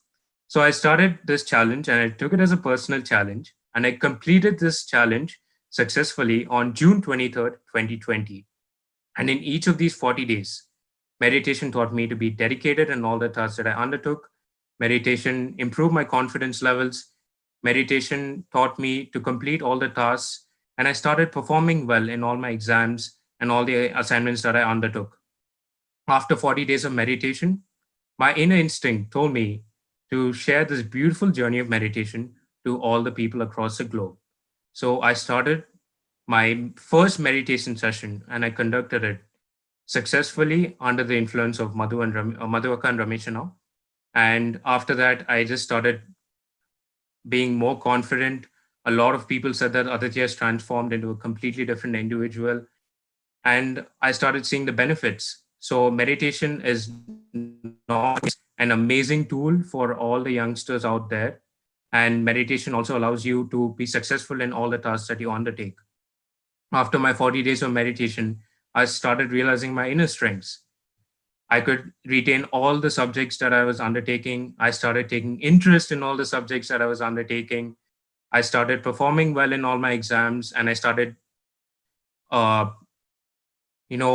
talking about assignments to all my professors, and submitting them on time. So meditation is a great tool, and I'm so happy that I started this journey of meditation at a very young age, and I'll continue this journey of meditation for the rest of my life. So I would like to thank Pratima. I would like to thank my mom. I would like to thank Madhuvaka and Ramesh and all for giving me this wonderful experience and of doing meditation. And I hope that all the youngsters out there will take something from this. Thank you so much for listening to me. Thank you, Aditya. I'm feeling so connected hearing the word that 40 days of challenge. Yes, you seems to be so a complete boy now. Yeah, you're ready to go with exploring the new world. Thank you so much, Aditya. Now let's invite Ankit. Ankit, please welcome and please share your wonderful spiritual experiences to all of us. We are Thank you, glad to ma'am. hear from you. Go Thank you, ahead. ma'am. Hello, guys. My name is Ankit. I am 20 years old, and I'm currently a student pursuing neuroscience, the degree in neuroscience. My meditation experience has been a bit of a difficult one, I would say, because I was first introduced to meditation in 8th class, but I really didn't take it seriously. And it wasn't until I came to college when I was starting to deal with like anxiety and like all these mental health issues where I actually picked it up and took it very seriously. And yes, meditation helped me a lot, and it helped me overcome all those problems and helped me overcome whatever I was dealing with at the time. But I feel like meditation is such a powerful tool, and I wasn't able to fully accept what it could be, fully live up to the potential of meditation and fully take off the responsibility.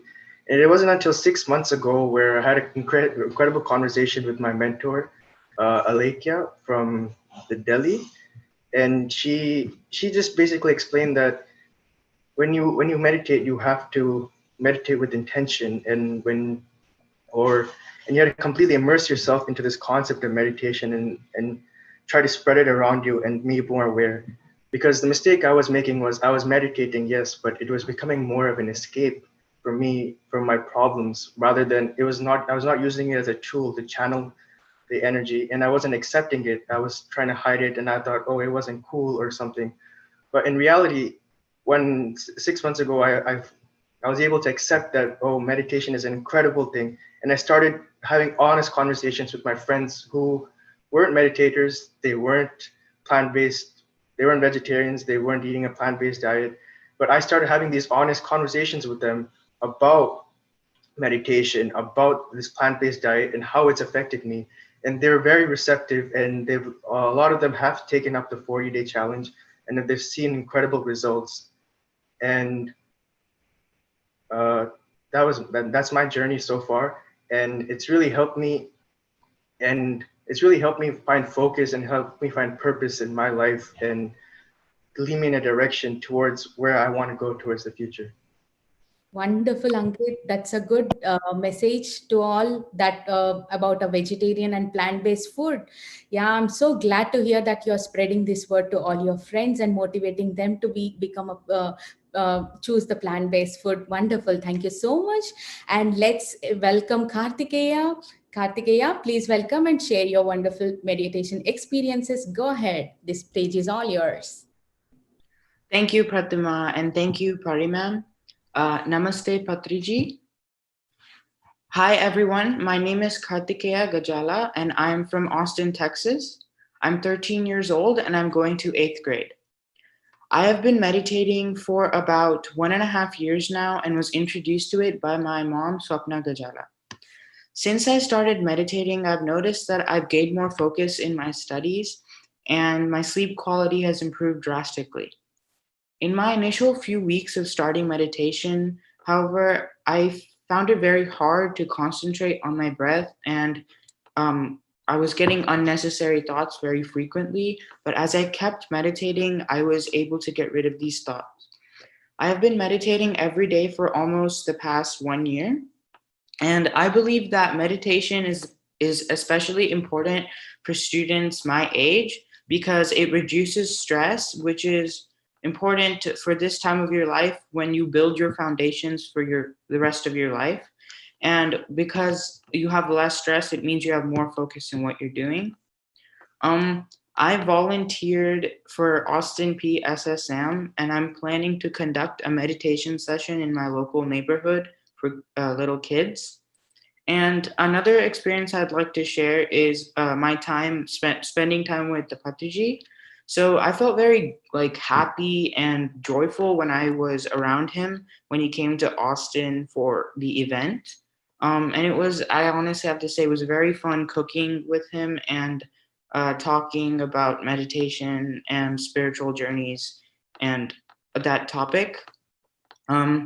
So these are my experiences in my meditation journey until now. And thank you for listening. Thank you, Kartikeya.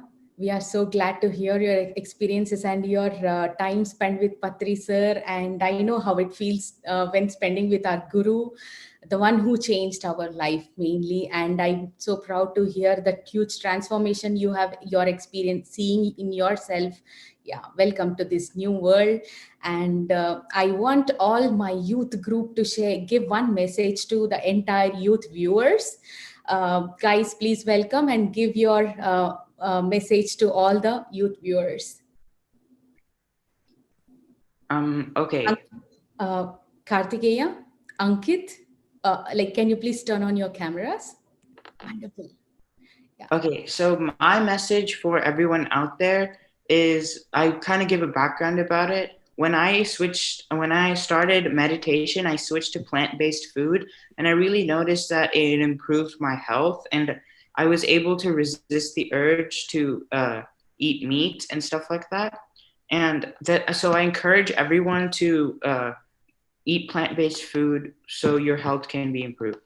Wonderful. That's my message. Thank you, Kartikeya. Ankit Garla? Yeah, so I think my message would be around, having that right mindset is so important in today's society, especially when a lot of things are happening right now out in the world, a lot of stress-inducing activities, and there's so many things going on around the world. So it's so important to have that right mindset and right control of our emotions and things like that. And I think meditation is the best way to practice that and get better at it and master it, right? So I would say be diligent on doing meditation and actually understand why you're meditating, right? And how you're going to gain those benefits. And so if you really understand all the pieces of it, I think it's easier for someone, especially the younger age, to kind of find it more useful in their lives, right? So I think that would be my little message for everyone. Wow, wonderful. Aditya? Hi, everyone. So my message to all the youngsters out there across all over the globe is to be dedicated in all the tasks that you undertake with the help of meditation, because once you're dedicated into any task that you're undertaking, there's no one stopping you from achieving it successfully with the help of meditation, because you will have the self-motivation to compete against yourself to improve, and that will take you to higher and higher levels, and you will see the benefits, and you'll have a beautiful smile on your face at the end of the day and pat yourself on your back, saying that, yes, I have achieved a lot of endeavors. So that's my little message to all the youngsters out there. So I hope everyone gets inspired and, take all this advice that's been given by all of us. Thank you so much. Sure, you're right, Aditya. That's a wonderful message. And Ankit? If my experience could lead to one particular message, I would say that take a meditation, take it up wholeheartedly and accept it, because it's an incredible tool that will help you in your journey and help you find, especially for the youth, find success and whatever you're looking for in this life, and give you that true joy, that true happiness, and completely immerse yourself into that experience. Adopt a plant-based diet, and this tool will take you places where you've never even imagined, and you'll achieve things that you never even dreamed of. Yeah. Yes, we need to accept first to see the results, to explore the journey. Yes, you're right. So Pranav, your message, please. Yeah, sure. So, so kind of from my experiences, I would say to the youth listening, for me, meditation has opened so many doors, and it has really helped me in ways I couldn't even imagine. So, definitely, like, if you don't see it right away, just keep practicing. It's very important, and you'll definitely see the benefits. And keep observing. Observation is the nature of the self. So just keep observing whenever you're sitting what things are going on, and have that mindset of looking at while you're sitting. So I think that's my message for the youth. So thank you. Yes, Pranav, you're right. Regular practice will transform us drastically. If I would like to give a message, I would say that meditation is energy which keeps us all like charged all through the day. If I would like to give one example, the recent example, past 30 days, I'm waking up at 3:30 a.m. in the morning and sleeping at 12:30 a.m.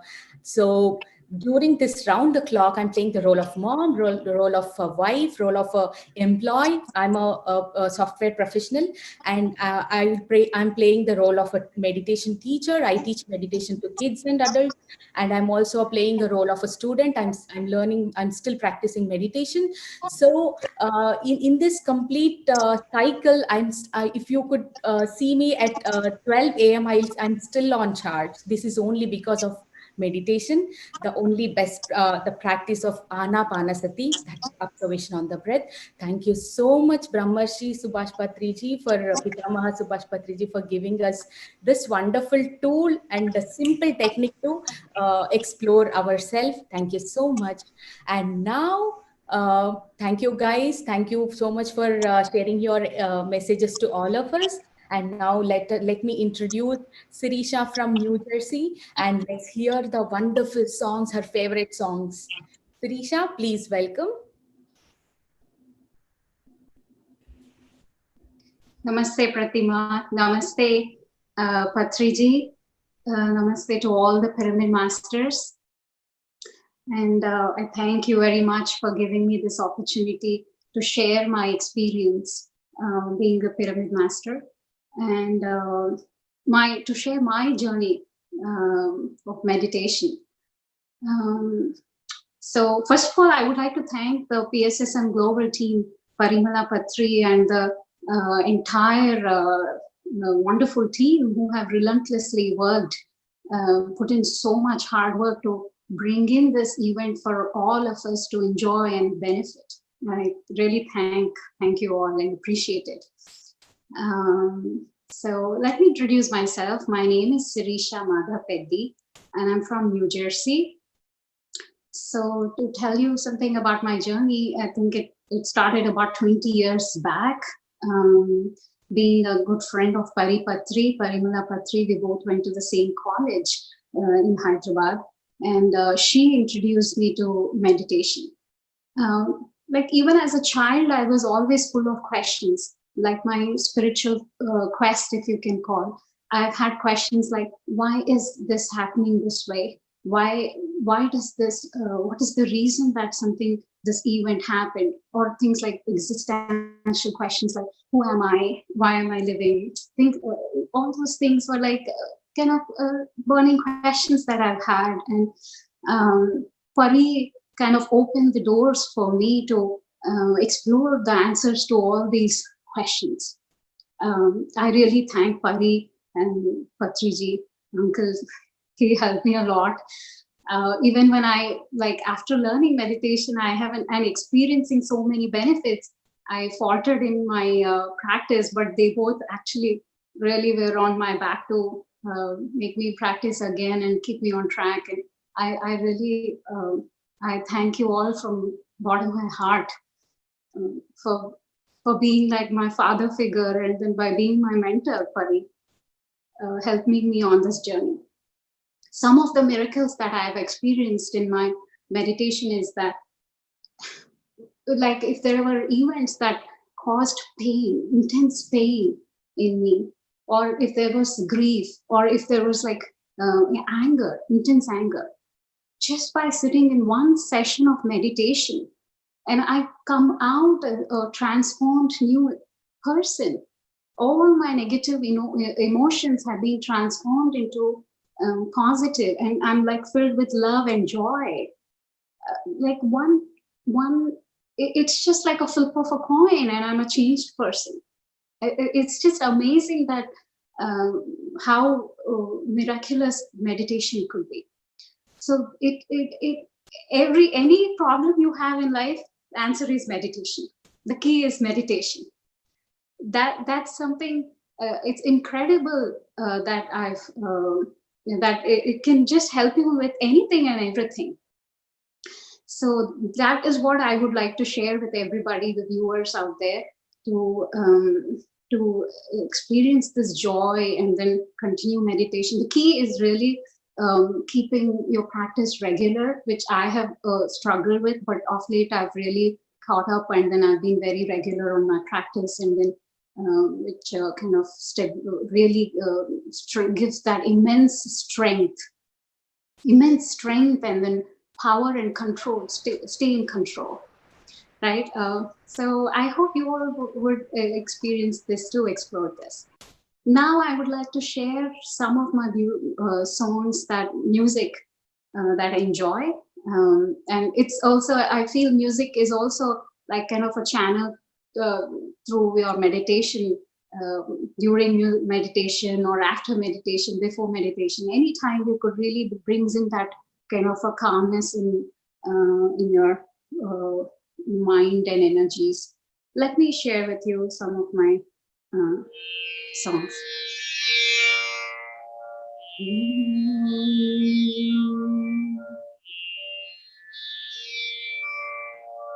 Hari Narayana, Narayana, Narayana, Hari Om. Satyanarayana, Narayana, Narayana, Hari Om. Hari Narayana, Narayana, Narayana, Hari Om. Satyanarayana, Narayana, Narayana, Hari Om. Hari Om, Hari Om, Hari Om, Hari Om, Hari Om, Hari Om, Hari Om, Hari Om, Hari Om,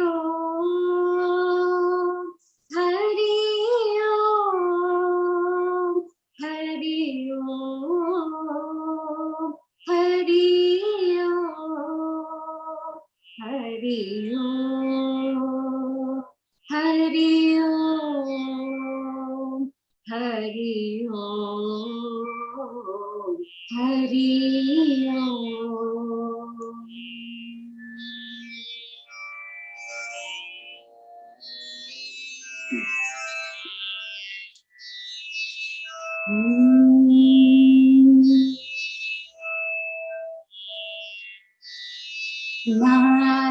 Narayana, Hari Om. Satyanarayana, Hari Om. Narayana, Hari Om. Satyanarayana, Hari Om. Narayana, Hari Om. Govinda Krishna, Hari Om. Gopala Krishna, Hari Om. Govinda Krishna, Hari Om. Gopala Krishna, Hari Om.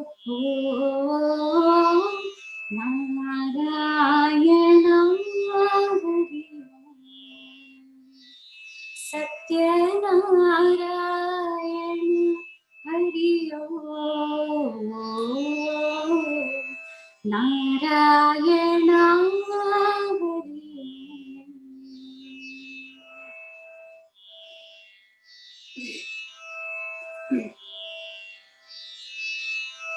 Narayana Narayana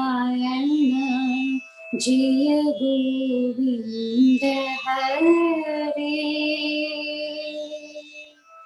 Narayana Narayana Jaya Gopala Hare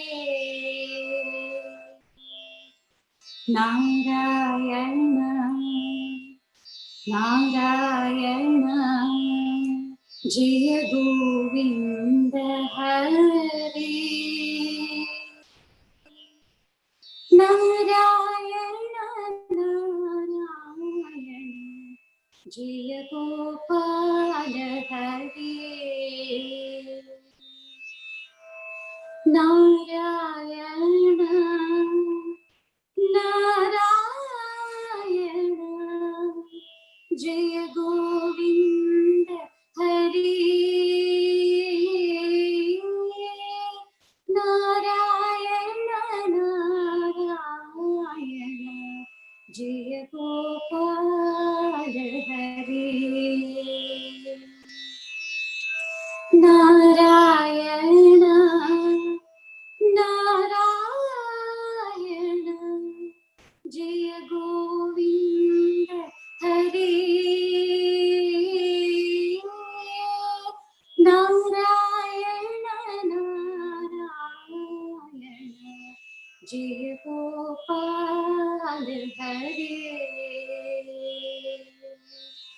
Jaya Gopal Hare Jaya Gopal Hare.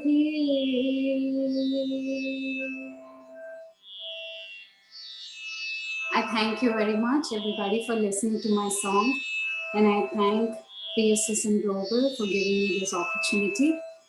Really, thank you. Now I hand over to Rishikesh, our young master, pyramid master from Pune, Maharashtra. Please take over. Thank you. Hello, hi. A warm welcome to everyone. Thank you so much, Shirisha, for such a wonderful session. You were so divine and so peaceful with your singing. It has enchanted every one of us. Thank you so much. And thank you so much for the introduction as well.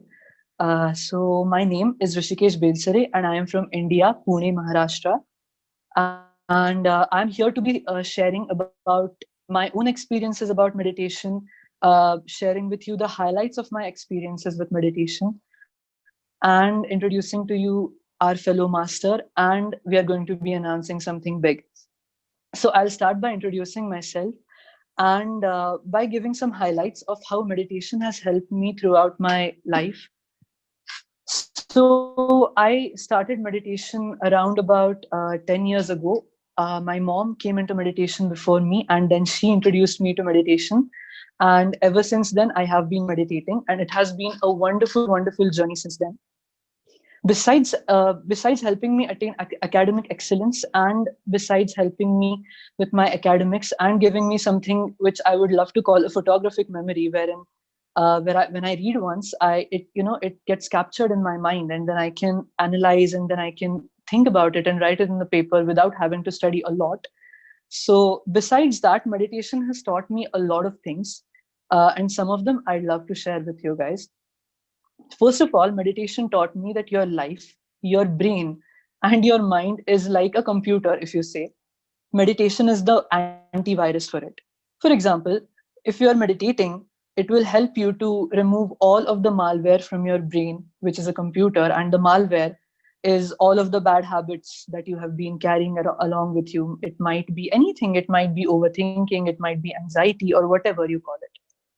When you're talking in context to the mind, meditation will help you to uninstall all the malware, which is all of your negative thoughts or all of the unnecessary thoughts that you keep on having. And the most important thing meditation has helped me with is my life. It has helped me to uninstall all of the malware from my life, all of the events that were not contributing to my spiritual growth or to my mental growth, all of the people who were not contributing to my spiritual growth, to my mental growth, to my inner growth, and who were dragging me down instead of pushing me up. Meditation has helped me to attract people who will contribute to my mental growth, who will help me to grow as a good person, as a good human being, as a good pyramid master. And I think I'll give the entire credit of this to meditation. And yeah, so meditation has helped me a lot with that too. And I'd also like to share one more huge experience that I've had with meditation. So I really love to sing. I am a singer and I am totally into music and I love singing, and I just cannot live without singing. But at a point, I wasn't able to find a good teacher to teach me how to sing, or because our timings weren't matching, because I'm into a lot of academics and college stuff, and our timings just weren't matching. And I wasn't able to find a lot of good teachers who stayed close to my house and were pretty much available. So I started meditating, and with guidance by Brahmarshi Subhash Patriji, I started contacting, or I started sending out messages to my higher self or to my masters. And I started asking them to come and teach me how to sing. Or I had just, given everything in their hands. I was like, this is your responsibility now, and you have to teach me how to sing, or else it's going to be difficult for me to continue this path. So I started doing that. And it started working out for me. As in, I would dream, when I would sleep, I would have dreams where, masters are coming and they are teaching me how to sing, or they are asking me to sing a particular phrase in a particular way, or they are telling me how to sing this sargam or this particular raga in this particular laya, or they are telling me about how the ragas work, what is their emotion and all. So it really helped me a lot. And I'm really glad that I started meditating at the right time. I started contacting my higher self, all the masters. And as I said, it has helped me to attract all of the good events that will contribute to my spiritual growth, to my inner growth in my life. I was also able to attract one such huge event where I started learning Spanish. And during the lockdown, I decided that I had enough of, sleeping all day and doing literally nothing. So one day I just decided to contact Parididi and tell her that I was, fluent with Spanish, or I could speak Spanish, or I could, help with Spanish, write in Spanish, and I would love to help in any way that I could. So I contacted Paridi, and she, being such a gracious master, she roped me in immediately, and she was like, okay, so you're going to work with us. So I was so excited, and I still am excited. So to take things further and take things further and introduce you to you, Marlin, I'll request Marlin to come on the virtual platform. Please, Marlin, join us. Hi, how are you? Yes, I am great. How are you doing? Good, good. Yeah. Hello. So welcome to SSIM. Please tell us, Marlin, about yourself, about how you got into Anapanasati meditation, how you were introduced to Anapanasati meditation. Well, the first time that I started to meditate was in 2006. Then I have a big gap there, and around 2011, I started to meditate using different practice. And so my practice got better, and suddenly I said, I changed the way that I used to meditate, just focus on my breath and silence, no music, no nothing. So I love to go to a group meditation, and I was looking close my house some of the groups, and I didn't find. One day I saw the Patriji. She posted a group meditation, and I said, well, she lived very close to my house, well, when I was living. And I went, and when she started to meditate, when we start to meditate, beside of I felt wonderful, I said, oh my goodness, that is the kind of meditation that I had been doing for the last 6 months. And to be honest, I didn't know there was Anapanasati. So Pari started to introduce me about the meditation. I started to learn about Anapanasati, about the pyramids, and about the movement. And I said, oh my goodness, this is wonderful. And I'm healer. And I just introduced the pyramids in my healing sessions. Obviously, I start to meditating like I'm more conscious about this is the practice that I am doing. Yeah. And I really love it. And so that's what I start to meditate. I mean, not to practice Anapanasati. That's so great. And it was all the universe combined itself. The stars all came together to show you what Anapanasati was. It's wonderful. Yeah. So you have been taking a lot of Spanish classes on Facebook. I have seen a lot of them. I have attended a lot of them, and they are just amazing. And I have, just lost myself in those sessions. So will you please let everyone know how you were inspired to, start the Spanish movement and enlighten the Spanish population about Anapanasati meditation? Well, first of all, I am a mentor. I provide several certifications. And one of the things that I noticed when I was living in Maryland, actually I live in Atlanta, is that most of my classes was taken in English. And I feel like some people, they feel more connected in their own language. And I said, I think it's a great idea to start to make my meditation groups. I used to do it, but in English. But I said, I think it's a good idea to do it in Spanish. So I spoke with Pari, and so we said yes, let's do it, and I started. I didn't have much people to come into my place in Spanish, just how people used to know that I do in English. There were more English people. And I said, well, okay, I'm not gonna give up. I'm just gonna do it in online. So that's what I opened a group meditation online in a group of Facebook. And that's what I started to share my experience, my meditation. We met every Thursday. And many people, they come, ask me questions, they share their experience, and this is wonderful. That's great, and we all are really glad to have you here and to, be such a huge milestone in starting the Spanish movement. We would absolutely love to listen to all of your experiences about meditation, or has helped you, how it has changed you as a person. So please enlighten us about it. I'm sorry, I couldn't hear you the last question because the connection.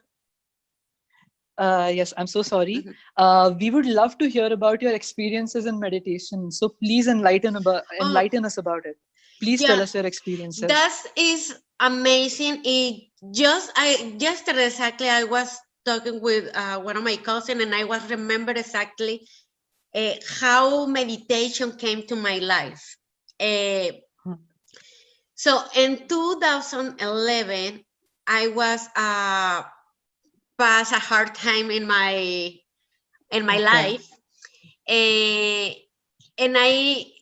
it's like when I start to ask for guy, what is happening to me, what like questioning you, what's going on, like suddenly the word meditation came to my life. And that's what I start to meditating. And when I start to meditating, the first thing that I realized was like all that confusion about my anxiety, depression, like the feeling to get lost, that I don't know what to do, they went away. went away. For me, the meditation has bring me more light about what I am here, what I don't need, what I need to be focused. What really need to be focused, because I mean we are wrapping in all this society and all this social media, and we get lost. Yeah. We get We lost, do. and it's not, and I don't say that about in a judgment point of view. It's like I was talking about my experience, about my perception. When I started to meditate, I said, Marlene, before meditating was here, and after meditating, she feel like in the clouds, like, you know, and like and I don't say that any the never negative happened to me, or any something that I don't like happened to me. But one of the things the meditation bring in your life is to give you the door in an easy way to see, okay, this is what you have, and you need to think what you need to do. You cannot be drawing yourself like, oh, what I'm gonna do, or like be just stuck and blocked in yourself, like with that negative thoughts. Like, you really, the meditation bring you like the light, how I started, how I said, like okay, Marlene, that way you have, that way you need to work with. Yes. And No, that is yeah, that is really true. Meditation is given to you when you need it the most, and it helps you to rejuvenate yourself and changes your entire life. I have been through it. I feel you, I understand you completely. And we also want a lot of people to have these experiences. We want a lot of people to feel light, and we want this movement to reach as many people as we can. So let us announce the big thing that we are here for today, and we are so excited about. So we are announcing this huge event called DMS Espanol, Digital Meditation Summit Espanol. So I would request you, Marlon, to please tell about this event, and I request you to speak in Spanish so that the Spanish population also can listen to what you have to say about the event. Claro que sí. Bueno, es un placer anunciarles a esta primera cumbre de meditación en español de nuestro movimiento PSSM Global Spanish, el movimiento de las sociedades espirituales piramidal global en español. Este evento será un día donde estaremos compartiendo diferentes temas de meditación, vegetarianismo, energía piramidal, ciencia espiritual, con excelentes speakers que nos compartirán sus conocimientos y experiencias en el área. Es este 29 de agosto de 8 de la mañana a 3 de la tarde por nuestro canal de YouTube PSSM Global. Y si aún no te has inscrito en nuestro canal, vamos a dejar el link, o ahí en el grupo de Facebook de meditación, o con nuestros compañeros de nuestro movimiento, pueden checar el link de nuestro canal de YouTube. Va a ser un evento en que seguramente vas a recibir algo de todos nuestros speakers. Espero verlos ahí, agosto 29. Sí, muchísimas gracias, Marlene, para introducir el evento. Muchísimas gracias. Thanks a lot. Thanks a lot for being here. Thanks a lot for conversing with me. Thanks a lot. Now, I would like to call upon my co-host, Sheetal. Sheetal is a senior most pyramid master. She's a senior meditator who's from Atlanta, USA. And I'll take your leave and I'll ask Sheetal to take over the session. Thank you so much for having me here. Thank you, PSSM Global, for giving me this wonderful opportunity. Over to you, Sheetal. Thank you so much. Thank you, Rishikesh. That was really wonderful session. What a great initiation from Marlene, about Spanish movement. It is really needed for every community. I believe in that. Hello, friends. My name is Sheetal, and I am from Atlanta. Let me share my journey with you all for a few minutes, how I came into this meditation, into this beautiful world. So from the childhood, I was more into introvert and connected with nature. So I always feel that there is a something that which I don't know, which I could not see, and I want to connect with it. I have no idea how to do it, but when I was at age 7, my grandma took me to the satsang, and there they would meditate and they would share the experiences. And those experiences are attracted me, but though they attracted me, I don't know the process how to do it. Since I was child, nobody taught me how to do meditation. But in the year 2010, I got introduced to Anapanasati meditation and Pyramid Spiritual Society's movement by my friend Anila Garla, and realized this is the technique and this is my soul family to continue my journey, what I have been looking from. And the moment I started meditation, me and my family naturally became vegetarian. And I became more joyful, more confident after this journey, became more conscious about my inner world and my outer world and how I am interacting with my family, with my friends, with my colleagues, and how I am thinking, how I am feeling. I started noticing many things, and then I became more conscious. Okay, what is happening inside me and around me? And I had many great experience in meditation, like meeting with the higher masters and receiving messages, receiving geometrical patterns and intuitions, visions, which are helping me in my day-to-day life to live to the fullest. And one of my favorite hobby is reading books, which made me understand about the spiritual scientists and the spiritual science work. And I came to know that we create our own reality and manifestation techniques and secrets and so on. And in the year 2012, I met Brahmarshi Subhash Patriji. That was wonderful moment in my life. I realized that I have found my guru who can make me complete in my journey.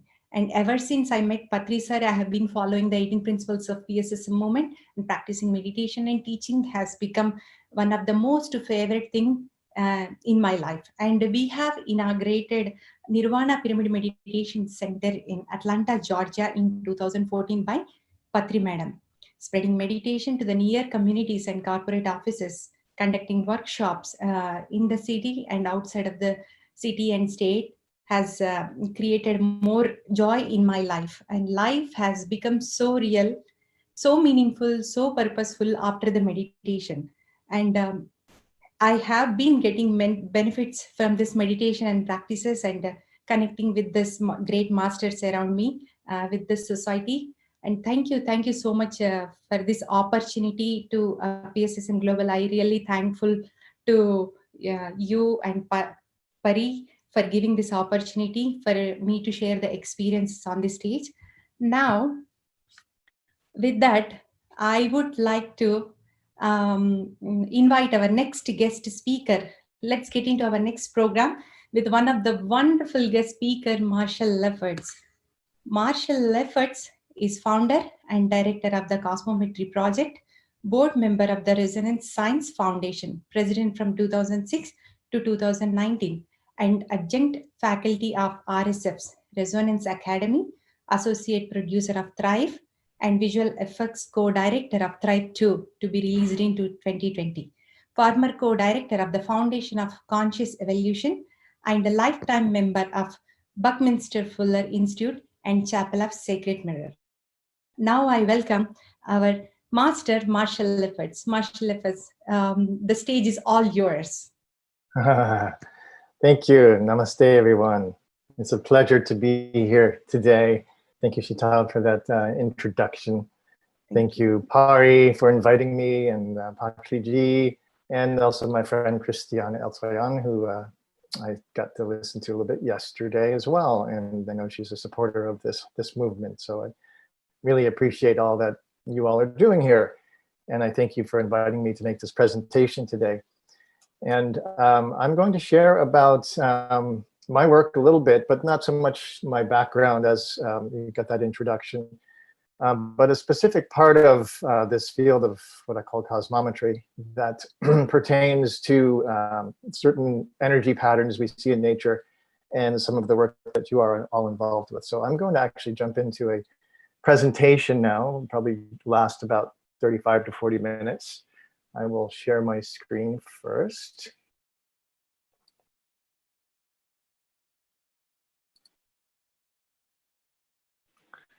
And get this on the screen here. So please let me know, are you seeing my screen? Yes, I can. Wonderful, thank you. Well, again, thank you for having me today. It's an honor to be here with you all during this Spiritual Science International Meet. I'm going to be presenting today about what I call the phi scaling angle, nature's basket weave of energy coherence. And I wanted to first begin by acknowledging the birthday, the 125th birthday celebration of Buckminster Fuller. Some of you may know who he is and was. He was really a primary teacher of mine. You can see he was very involved in understanding the dynamics of the cosmos, and he did a lot to benefit humankind. And today is his birthday, so I wanted to celebrate that. And the foundation of this body of knowledge that I'm presenting about today, I call it cosmometry, and it's really the cosmic geometry of the universe. And I have a book called Cosmometry, Exploring the Holofractal Nature of the Cosmos, which goes in depth into much more than I'm presenting here today. The main sections of that book are called Wholeness, Starting from Zero, Flow Process, Field Pattern, Structural Integrity, Music, the Master Code, and Consciousness in the Human Experience.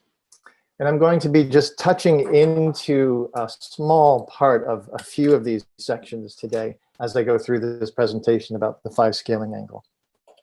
I want to begin with this quote from the great physicist named David Bohm, who was also a very deeply spiritual man. And he had a wonderful view about the nature of the universe, I think was truly the most correct in its day. He says, what I am proposing here is that man's general way of thinking of the totality, his general worldview, is crucial for overall order of the human mind itself. If he thinks of the totality as constituted of independent fragments, then that is how his mind will tend to operate. But if he can include everything coherently and harmoniously in an overall whole that is undivided, unbroken, and without a border, for every border is a division or break, then his mind will tend to move in a similar way, and from this will flow an orderly action within the whole.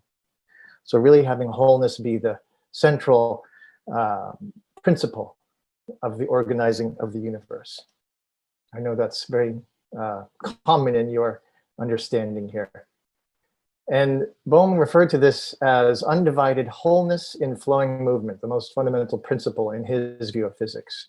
Using the analogy of vortices in a stream of water, Bohm said that all manifest phenomena that we call matter and energy are temporarily stable abstractions similar to what we perceive as individual whirlpools in what is fundamentally a unified flowing movement of water. The vortices in the water are each unique and appear independent from the others, yet they are all connected simultaneously throughout the entire stream in a state of undivided wholeness. This is the same for the entire cosmos, according to Bohm's worldview. Now, as we go through this journey, and as is fundamental to the cosmometry presentation overall, there are three lenses through which to perceive and study one phenomena. That phenomenon is the expression and interaction of energy, matter, and information. And those three lenses are cosmometry, which is the cosmic geometry, unified physics, which is based on the work of Nassim Haramein, who I work closely with at the Resonance Science Foundation, and music, that we're all very familiar with what that is. Now, the cosmometry is the study of the fundamental patterns, structures, processes, and systems that are inherent in manifestation at all scales within the cosmos. And so we can see the patterns are these two-dimensional symbolic representations of what then are three-dimensional forms and structures in nature and in the cosmos. And then the processes are the dynamic flow of the energy that most commonly appears as vortexes and as toruses in their flow. And the systems are the relationships of all these energy dynamics. For instance, here seen as the relationships of music. Unified physics is a mathematically and geometrically based theory that offers a long-sought resolution to the fundamental discrepancies between quantum mechanics and general relativity. It offers a practical understanding of the source of energy, mass, gravity, and the speed of light, none of which have been accurately described in prior theories as to what the source of those are. And it offers a broader context of physics as it applies to all the sciences. And music, we're all familiar with, but it has a whole nother role really in universal dynamics. It's a system of harmonic and rhythmic proportions that are inherent in the quantized nature of the cosmos. Harmonic and rhythmic proportions are characteristics of quantization itself and are the primary basis for the fractal aspect of manifestation, that which accommodates matter energy formation seamlessly across all scales. I wanted to first begin with just touching into some core principles about wholeness itself that are fundamental to this model. And as we venture into these concepts of wholeness, we need an understanding of what they are pertaining to, especially within the context of our exploration of cosmometry, unified physics, and music. And while the following may sound simplistic given the enormous variety and dynamic complexity of the human experience, it appears that the entire cosmic phenomena of our experience and our experience of it is composed of three fundamental attributes. And these are electromagnetic radiation and gravitation, acoustic compression, and information. And these are really the most essential energy dynamics that are at play in the universe. And we can also readily describe these with very simple terms that we're familiar with: light, sound, and consciousness. And as we explore this journey, we have these three words: energy, matter, and information. And they're all describing one phenomenon here. And we know that from Einstein's famous E equals mc squared equation, that energy and matter are interchangeable when factored by the speed of light squared. Therefore, they can be understood as apparently different states of the same thing. Energy and matter are one and the same. And they are both carriers of information. And with this understanding, we view the three universal attributes of energy, matter, and information as one phenomenon. We could say light and sound and consciousness are all one and the same. And that's all that's present throughout the entire universe. Now, a fundamental principle of wholeness is what we call holographic wholeness, or the holographic principle. And while it's being debated as to whether the universe is holographic in modern physics, it's clearly the case when you just kind of really look at the picture here. Now, I use a very simple definition of what this holographic principle is, and it is the image of the whole is present at every point. And it's showing how the entire field of light that we are in, that we see, that we are made of, is completely holographic, where the image of the whole is present at every point. No matter where you put your eye, you're going to see the entirety of the view of the light field around you from all directions. That's the definition of a hologram there. And if that weren't the case, we wouldn't even be able to perceive the world the way we do. The same is true actually for sound. Sound is holosonic. The sound of the whole is present at every point. And so wherever we are standing, we're hearing the sound of the entire environment around us from all directions, at every point, no matter where we stand. And the fundamental aspect of the universe is the information aspect. And we can say that the universe is hologramic, meaning the information of the whole is present at every point. Very profound when you really take this to the ultimate conclusion that the information of the entire cosmos, the entire universe, is present at every point in the universe as a fundamental principle of this hologramic nature. And the next principle of wholeness is the fractal nature of it. A simple definition, again, the same pattern repeats at all scales. We can see here in the veins of the leaf and in the tributaries of a river and in the lightning, the same pattern at different scales. And the fractalization aspect is the harmonic expression of the quantized nature. And this is very important to understand that the nature of the universe is that it's quantized, that from the smallest electromagnetic wavelength at the Planck scale, the tiniest measurable or theoretical scale, it's not even measurable yet, to those at the atomic scale and on up in size to visible light, microwaves, radio waves, and beyond, the entire cosmic phenomena of electromagnetic radiation is quantized. This is what Max Planck discovered, and Einstein proved it, and he called the unit of the quantization a photon. And the fractal aspect is the harmonic relationship of that quantized field. And then the next aspect of wholeness that's important to understand is the synergetic nature, where the behavior of whole systems is greater than and unpredictable from the behavior of the parts when taken separately. It's really quite a fascinating phenomenon that Buckminster Fuller was deeply involved with, and he called his body of work about the geometry of nature. He called it synergetics. And another great pioneer in science and research, Arthur Young, said about this, only when the device is put together can it express its function and its purpose, something its parts alone could never do. Since purpose is in the whole and not in the parts, the whole must be greater than the parts. How can we account for this? Because the whole cannot function when divided. It follows that function is that aspect or cause which is not in the parts and which science cannot deal with, because science deals with mass, length, and time, which are parts. This leads to a basic cosmological postulate. The parts are derived from the whole and not the whole from the parts. In other words, the whole exists before the parts. Very important perspective shift on science, and of course in the spiritual science, I think that's a given. And it really informs how we even begin the process of investigating the nature of reality. Start from the whole, start from wholeness. And we're also starting from zero, another section of my book called Starting from Zero. And I wanted to just touch into this very simply here to describe the nature and the geometry of the 0-point field.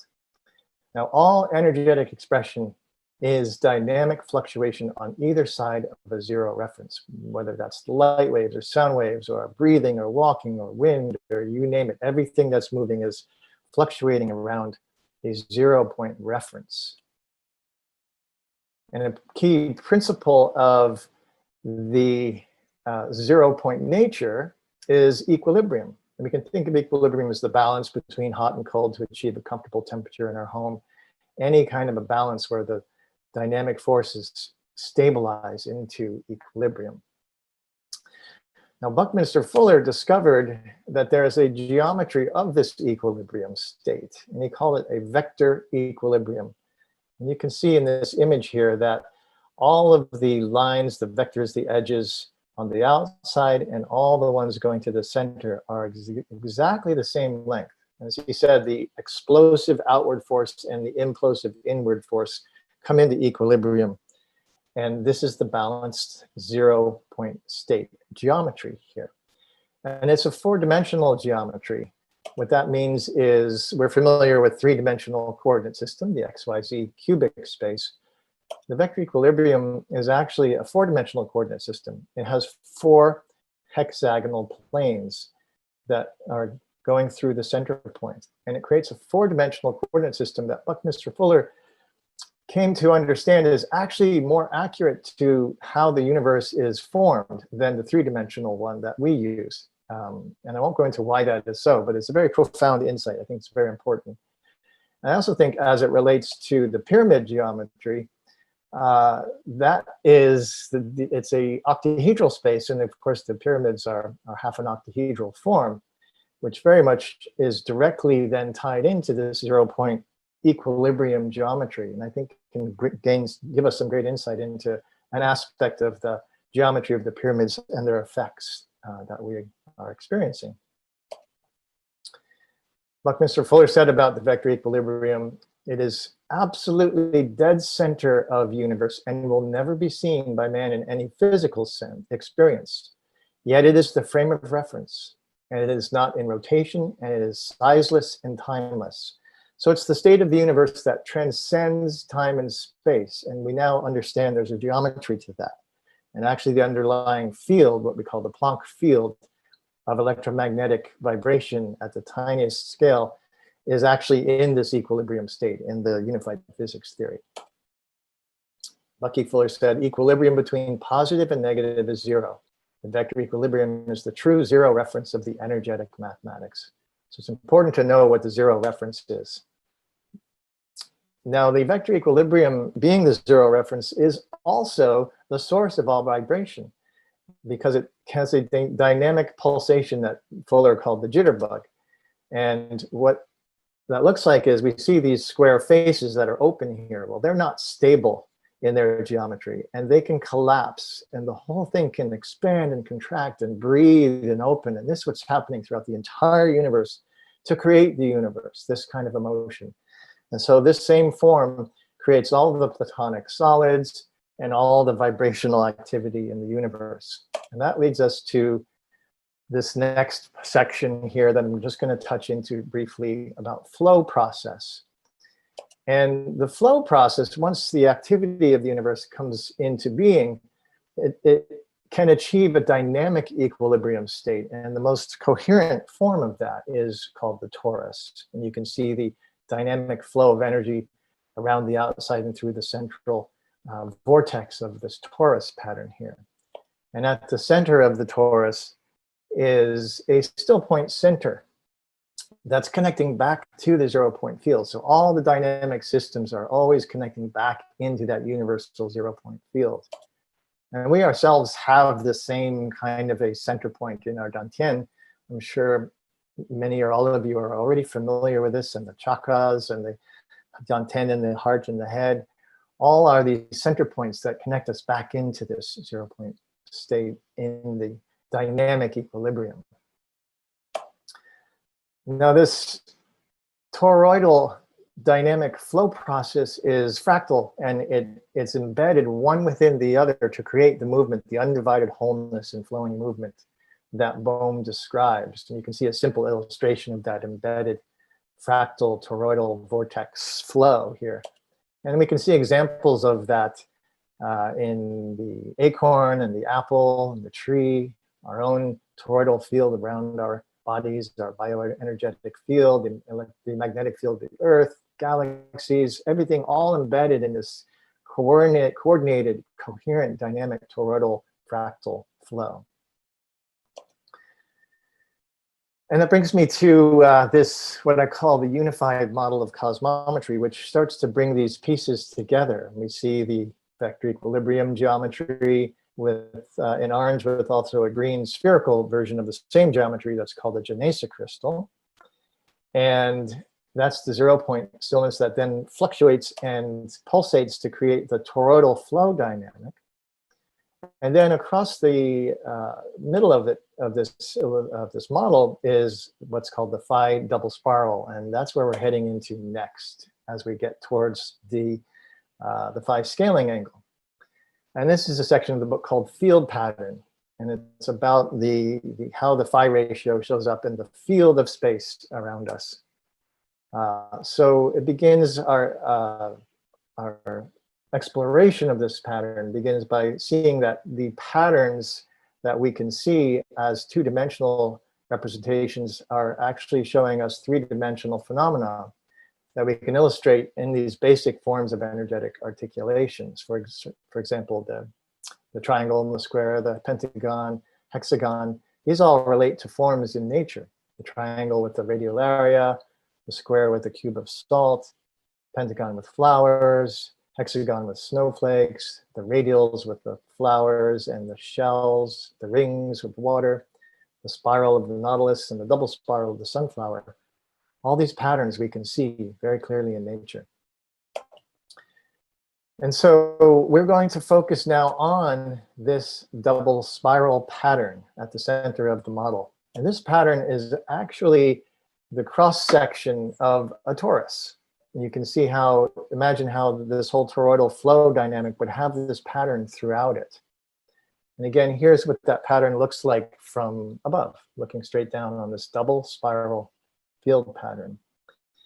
Now you'll notice I want to point out that which I call the phi boundary condition is a circle that actually emerges when you make this pattern from a single spiral and you duplicate it and rotate it. This boundary emerges quite spontaneously, and it was quite a surprise when I first discovered this, but it explained a lot as to how nature is creating these boundary conditions.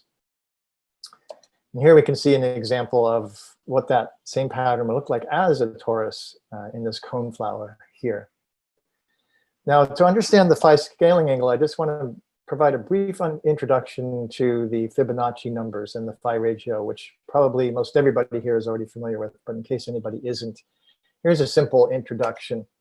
The Fibonacci sequence is a series of numbers derived by starting with the numbers 0 and 1, adding them together to get 1. Then you take the first one and the second one together to get 2, and add 1 and 2 to get 3, and 2 and 3 to get 5, and 3 and 5 to get 8, etc. You get this sequence of numbers called the Fibonacci sequence. And now these are related to the phi ratio because when each pair of numbers is divided, the farther out the sequence you go, the closer the result gets to the mathematical phi ratio. So nature is actually using the quantized Fibonacci numbers to approximate the phi ratio. The phi ratio, of course, is a ratio of 1 to 1.618.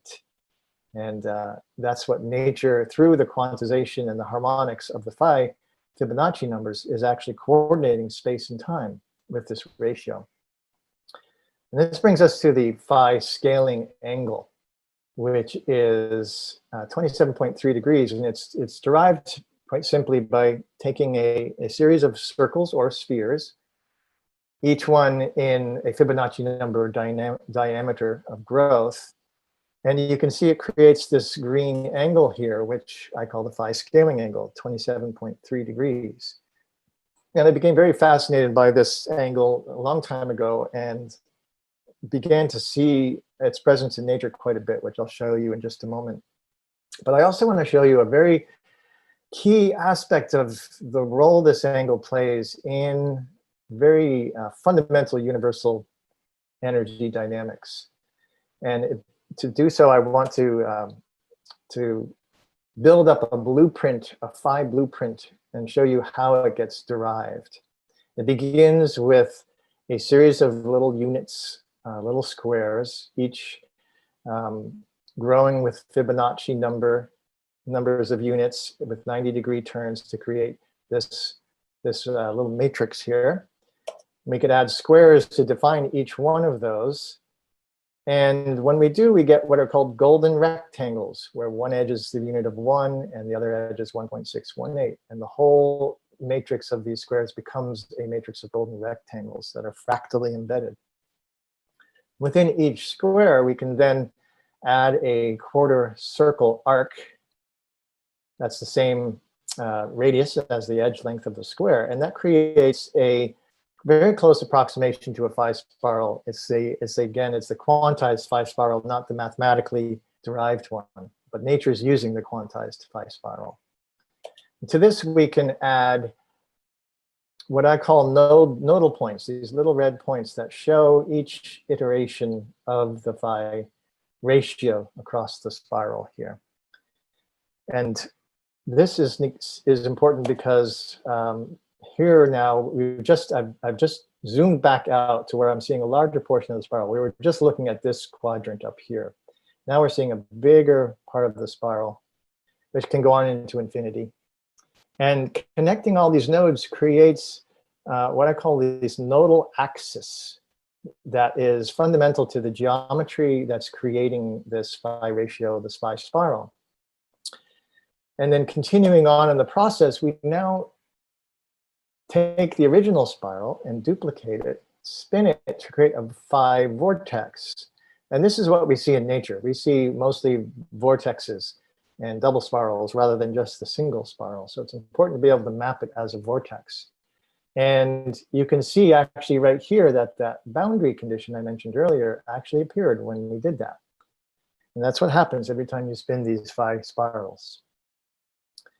And now in the universe, we have two spiraling directions. We have this counterclockwise spiral that's going in towards the center in a counterclockwise manner. And we have the same thing happening in the opposite direction, a clockwise spiral. And this is called chirality. That's the spin of systems within the universe. And there's actually an offset angle between the two. So if I go back to this first one, you can see the nodal axis coming down this way here. And the next one, the nodal axis is coming down this way. So there's actually a differential between the two geometries that create this phi ratio spin. It turns out that this differential chirality offset angle is exactly the phi scaling angle, which I didn't realize for many years until it suddenly dawned on me. I looked at it and I said, that looks about the same. And it turns out it's exactly the same. So this phi scaling angle is really fundamental to how energy dynamics are organizing in the spiraling directions of systems within the universe. Phi scaling angle, there it is. And so within this one blueprint now, we have the Fibonacci units, the little squares. We have the golden rectangles. We have the phi spirals themselves. Then we have the phi double spiral field pattern. We have the phi proportions of the circles. And we have the phi scaling angle. And actually, when we zoom in to the center, we once again highlight that we also have the phi boundary condition. So this is really, for me, kind of a master blueprint of how the phi ratio is organizing in the universe. And I want to show you some examples of this phi double spiral pattern before we get to the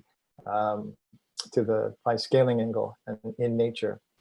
And again, we're looking at this fundamental double spiral pattern as the cross-section of a torus that is really the most fundamental coherent organizing form of energy dynamics. And we can see that here in Mammillaria cactus that creates a beautiful double spiral with this toroidal round shape. You see the same thing with the pine cone, and the spirals in one direction and in the other direction are both Fibonacci number quantities. We see the same thing with the pineapple, both in the fruit of the body and in the leaves, you can see. So this vortex of energy is creating this form. Here we see it in the branch of a spruce tree, and we can see where the needles used to be on the branch now show us that there's the same double spiral pattern going on every branch, every twig of that spruce tree. The same pattern is being followed. Here is the same tree, literally the same tree. I took this picture 2 different times of year, showing the spruce cone double spiral pattern. Now here we see a red smoke flare, and an airplane has just taken off right by that flare, and the spiral off the wingtip is creating this phi vortex. And you can see I put the boundary condition here to show how that whole thing is really clearly coordinating in that phi ratio relationship. We can see the same thing here with this Hurricane Katrina, beautiful phi spiral, and the eye would be where the boundary condition is defining that space, the inside and the outside of the system. Now we go up to this huge scale, 90 light years across, at this galactic scale to see exactly the same pattern. You see now the fractal nature and the toroidal phi ratio embedded aspect of universal energy dynamics. And here's one of my favorites. I just find this so fascinating, taking that boundary condition and putting it over the iris of the eye and looking at the double spiral field pattern you can see how beautiful the contours are of the nose and of the eyebrow and of the eyelids here, how well it's coordinated with this field pattern. There's a whole area of study yet to really be done in this dynamic, but it certainly visibly shows us that there's something correlated clearly to how this pattern is organizing. And I find this fascinating how our eyes, our consciousness, our perception on the world, our bodies are all made of this universal field expressing and coordinating in this beautiful, harmonious way, all as one. So that brings us now to the main topic of what I wanted to show you, and how it was derived is the phi basket weave and the phi scaling angle. And it begins by looking at trees. And trees, of course, are torus dynamic systems. In fact, we can see them as a double torus system with the tree canopy at the top and the roots down below in the earth, exchanging resources throughout the whole system and the environment. And we can view a torus as a set of spirals in both directions. And when we do, we can see that the energy is moving around the outside and then down the central vortex. And that central vortex, when we zoom in, it has this very distinct basket weave pattern, which in fact looks very much like the trunk of a tree. And in fact, the trees, many, many trees, you can see this basket weave pattern in them. And upon analyzing the geometry of that basket weave, simply taking the phi scaling angle and putting it over that pattern, we find that it's exactly using that geometry, that proportion, and that angle to create this basket weave pattern. Here's another example of a massive redwood tree in California with the basket weave pattern, and here's the phi scaling angle applied to it. And you can see how precise it really is at this massive scale. And so you can see this is a cohering energy pattern that is showing up as form in many ways in nature, and how nature is, basically applying this to create coherence in the energy dynamics. Here we see it as it appears in the sand on the beach. So this is when the wave comes in up onto the sand and it pulls back out. It leaves this basket weave pattern in the sand that I kept looking at and thinking, I bet you that's the same angle. And sure enough, it's exactly the same angle.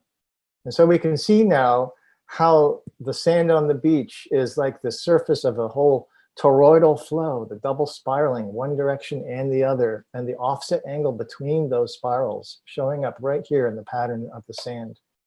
We can even see this basket weave in the surface of the ocean. And here I've added just some scaling angles to show you, highlight. In fact, you can see underlying these dynamics in the ocean, exactly how we have seen it in the tree and in the sand. And this is why I call this the field pattern, because it's really informing how nature is coordinating the dynamics of flow, even in a tree trunk, because it's still based on flow, as everything is. I'm sure you all already know this, but it becomes very apparent here.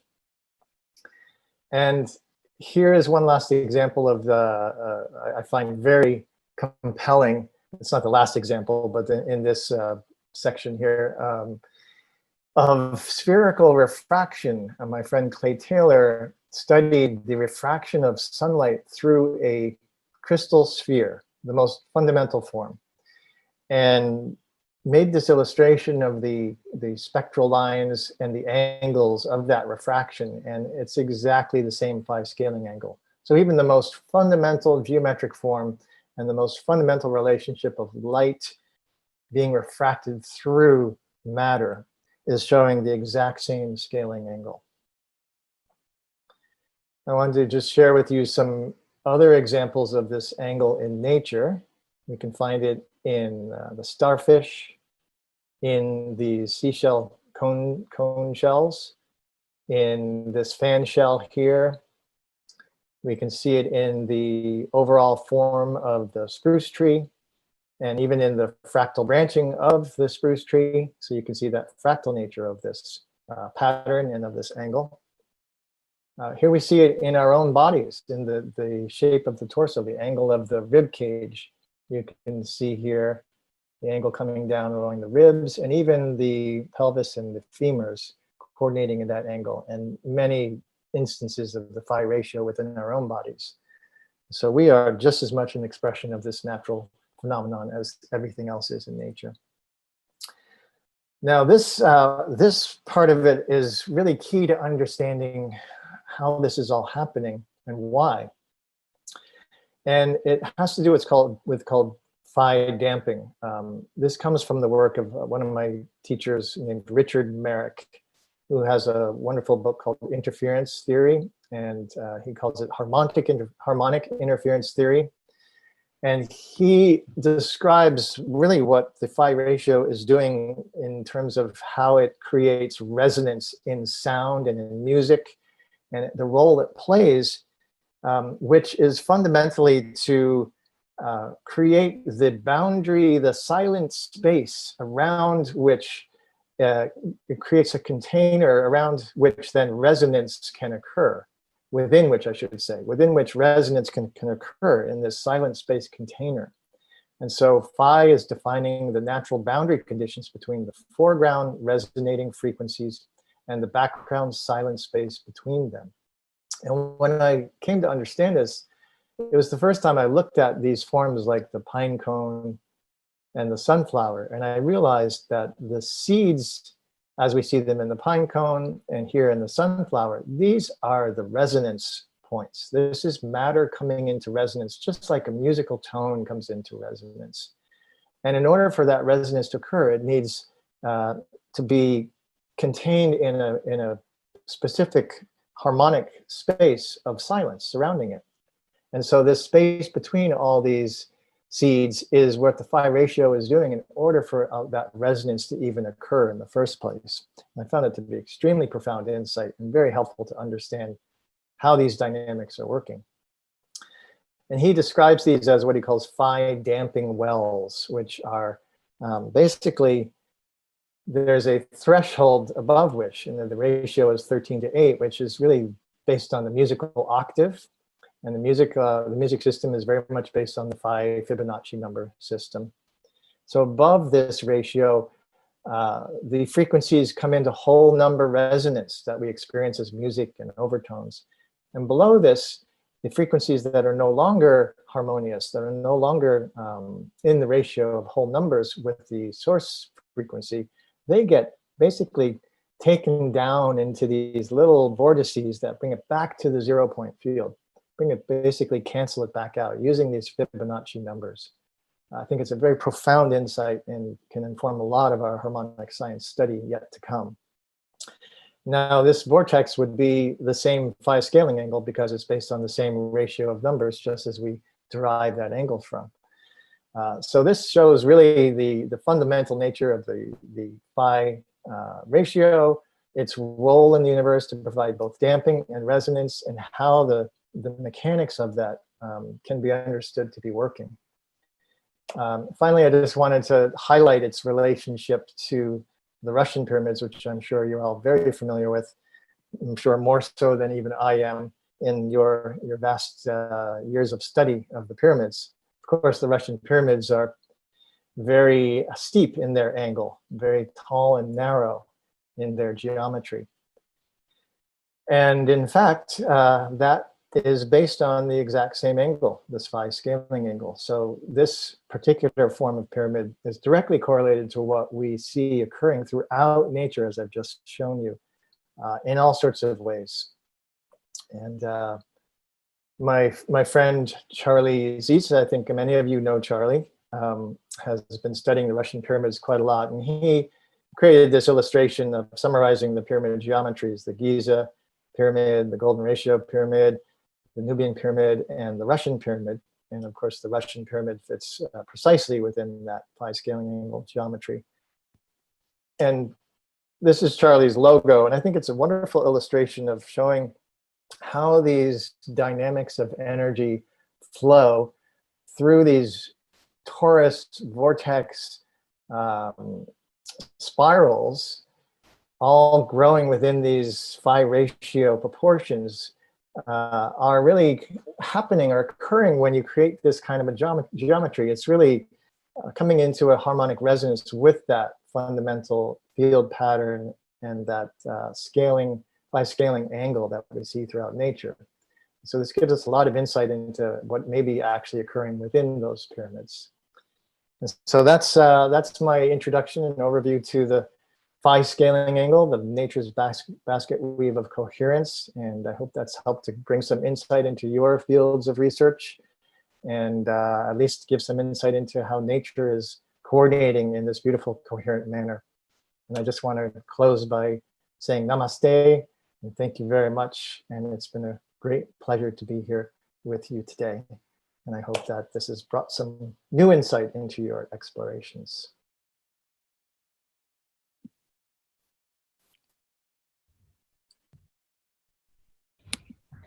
Thank you so much, Marshall. It was really amazing information. We have seen these things in the nature, but we never noticed, everything is a pattern base.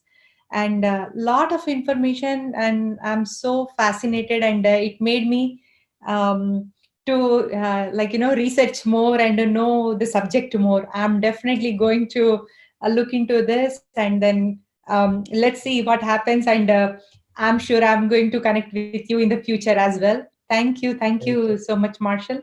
And my pleasure. And very happy birthday to Buckminster Fuller. What an amazing day. You are here and we are all celebrating together. I wish again a happy birthday. Well, we are very grateful to all that he provided humanity and giving us a lot of information to give us a chance to make it all succeed here. So thank you. Absolutely. So now I welcome Pari to share a few things. Pari, please. Yes. Thank you, Sheetal. Marshall, it was absolutely wonderful as usual. Again, thank you for joining us. And I also want to tell everybody, I have his book here. And I made so many tags, so many notes. So you must, all pyramid masters, everybody should get this book and start reading it, because there's so much of science that bridges what we are already learning.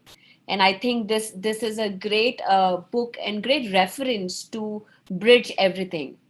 So, and the website is cosmometry.com. Marshall, I would like you to say a couple of words about the movie Thrive that is coming up. Yes. Well, if anybody here is not familiar, what on earth will it take? And you can watch it for free at thrivemovement.com. And it's in 27 languages there. It's the most widely viewed, one of the most widely viewed documentaries in history, with over 90 million documented views now. And it's a very important film, especially now with kind of the state of the world we're in. And it touches into the nature of the geometries, a bit that I was just describing, and the implications of the technologies that we can get by understanding these geometries. And also the challenges we face in the world through our social systems and economic systems and government systems that are impeding our ability to actually make progress by understanding the nature of the field. And after that film came out, the filmmakers, Foster and Kimberly Gamble, were contacted by over 1,000 people from around the world who said, I have an innovation, I have a technology, I have a healing modality, and they vetted these people's ideas and concepts, and in some cases actual technologies, and came to find a few that were actual and real and very effective for healing our bodies through resonance technologies, vibrational technologies, because we are all vibrating resonance systems, as you all I'm sure know. And all we need to do is restore the harmonic balance in our bodies to restore biological health. And we're affected by electromagnetic frequencies now, way too much, and ones that are not harmonious to us. there are ones that are beneficial to us that we could tune our technologies to, and that's part of what I'm beginning to work on down the road here. But they were also they're also same kinds of vibrational principles to create better agricultural environments and be able to grow crops without having to use pesticides and herbicides and all that kind of stuff and fertilizers, because you're creating a harmonious space. Environmental restoration can be achieved through that, as well as accessing energy directly from that 0-point field that I was describing. So Thrive 2, which the subtitle is called This Is What It Takes, which is almost done now and it should be coming out this fall, takes a look at, most importantly, the nature of the unified field and the geometry of the field, the dynamics of that field, the consciousness aspect of that field, the healing, all these relationships to the unified field in energy and consciousness and health, and how important it is to adopt this scientific perspective. And it's really a spiritual science, because it unifies our already sense of the unification, the unity of all things. We know in our spiritual experiences, we know this to be true. And yet now we have a science that shows this to be true, especially based on the Sim Haramain's work, which is a fantastic model that really shows the unified connectedness of all things in a physical physics perspective. So with that knowledge, with that insight, we can then shift our world from the fragmented worldview, like I was talking about at the beginning from David Bohm's quote, that fragmented way of thinking, into the unified, holistic way of thinking, and apply that into our technologies, our science, our societies, our systems, and basically bring ourselves back into harmony with the cosmos. And so Thrive 2 is going to present that picture in a overview kind of a way. Wow, wonderful. I am looking forward for it. So how do we watch it? Where do we get to see it? Well, it will be out in the fall, and the website I can put in the chat here is thriveon.com. Okay. So I'll type that in a minute. But yeah, thriveon.com will be the website for that. It'll go out globally all at once. And it'll be, through streaming. And I don't know the transaction. I think it may be a subscription or something like that. But Right. So that will be coming out this fall. Yeah, and Thrive, the current Thrive that came out in 2011, again, I'll put the website again, but it's at thrivemovement.com, and it's free to watch. Wonderful, wonderful. And also, the one thing that really stuck with me when I read the book was, I also asked this in our interview, is that the angle of incidence equal to angular perception. That is something I use this in all my talk. Like I refer. Oh, I love that. I just love this statement. I mean, it just really talks about how, as you also mentioned in your presentation, that the whole can be viewed from any angle, from every angle, the Yes. whole is available. So the Yes. truth is there, but it depends on from which angle that we see. And, from if we translate into the spirituality, Correct. which is pretty amazing. And I want to ask you, all this information is there. How do we actually take it to the masses? Because this movement, the Pyramid Spiritual Society's movement, is all about taking this information to the masses and really empowering them with this information. What is your message or your guidance on how we can take this forward to the masses? It's such a good question, because there's still a lot of resistance to this worldview being brought into academia or into media or into our social structures, because those systems are very entrenched in their worldview. And so they don't really want to change, because there's a lot of control when you have your worldview established in the world. Except we know that that worldview is really becoming obsolete, and we know the problems that it's created environmentally and socially in the world. And so there's been resistance, but I do, I've been in this path for a long time. I mentioned, or in the introduction, mentioned working with Barbara Marx Hubbard in the Foundation for Conscious Evolution, which I started in 1999. and worked as co-director for 5 years. In 1999, no one knew the term conscious evolution. They're like, what? What does that mean? And by 5 years later, a lot more people knew it. And now it's a very common term.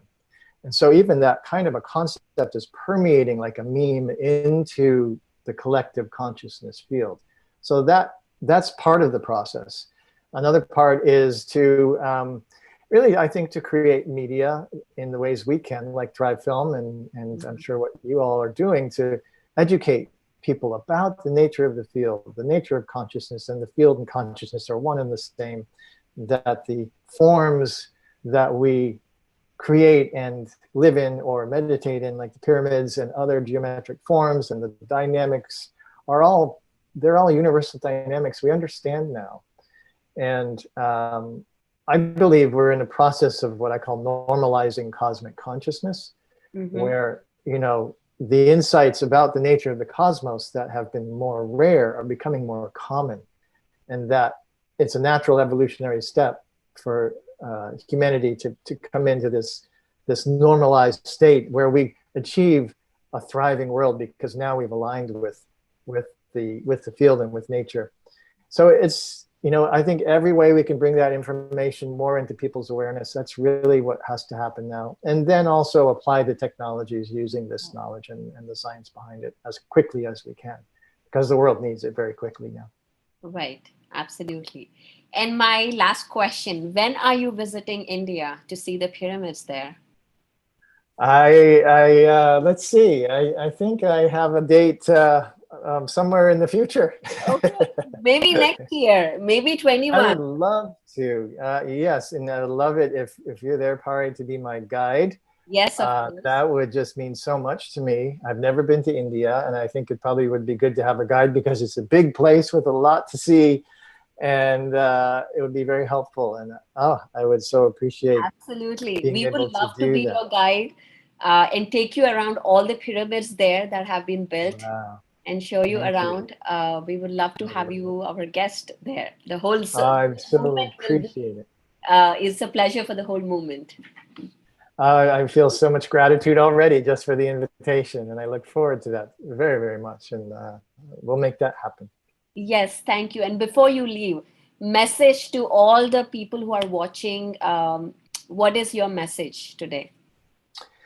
My message is that even though the world is chaotic and there are aspects that are overwhelming and scary, and there's a lot of uncertainty and even danger, that we now actually do have the knowledge to bring ourselves into harmony with nature and the cosmos. And we have to actually choose to do that. We have to choose to apply it into our technologies for generating energy, for healing technologies to restore the health, as I was saying, and even into our social systems, our economic, financial systems, our governance systems, our medical systems, our educational systems. It's all available to us, and many technologies already exist. They've just been held back. They've been suppressed.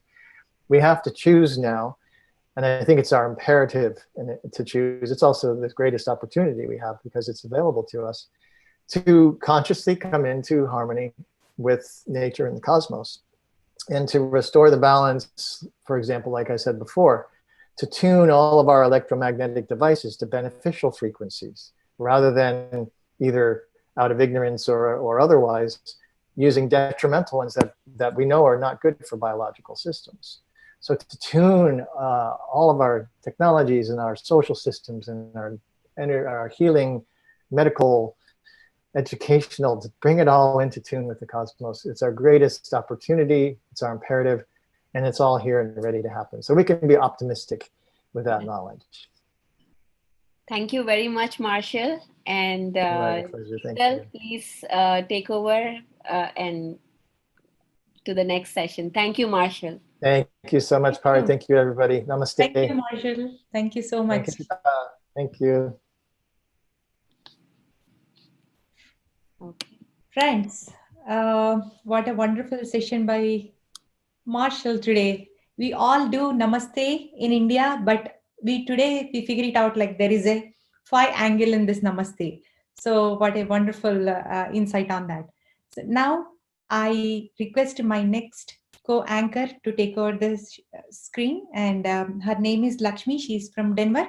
Lakshmi, please welcome. Thank you, Sheetal, for introducing such a wonderful speaker to us today. Thank you, Marshall, for sharing your valuable wisdom with us. Namaste, friends, and namaste, gurus. My name is Lakshmi Talanki. I'm from Denver, Colorado. I'm here today to share a little bit about my spiritual journey with you.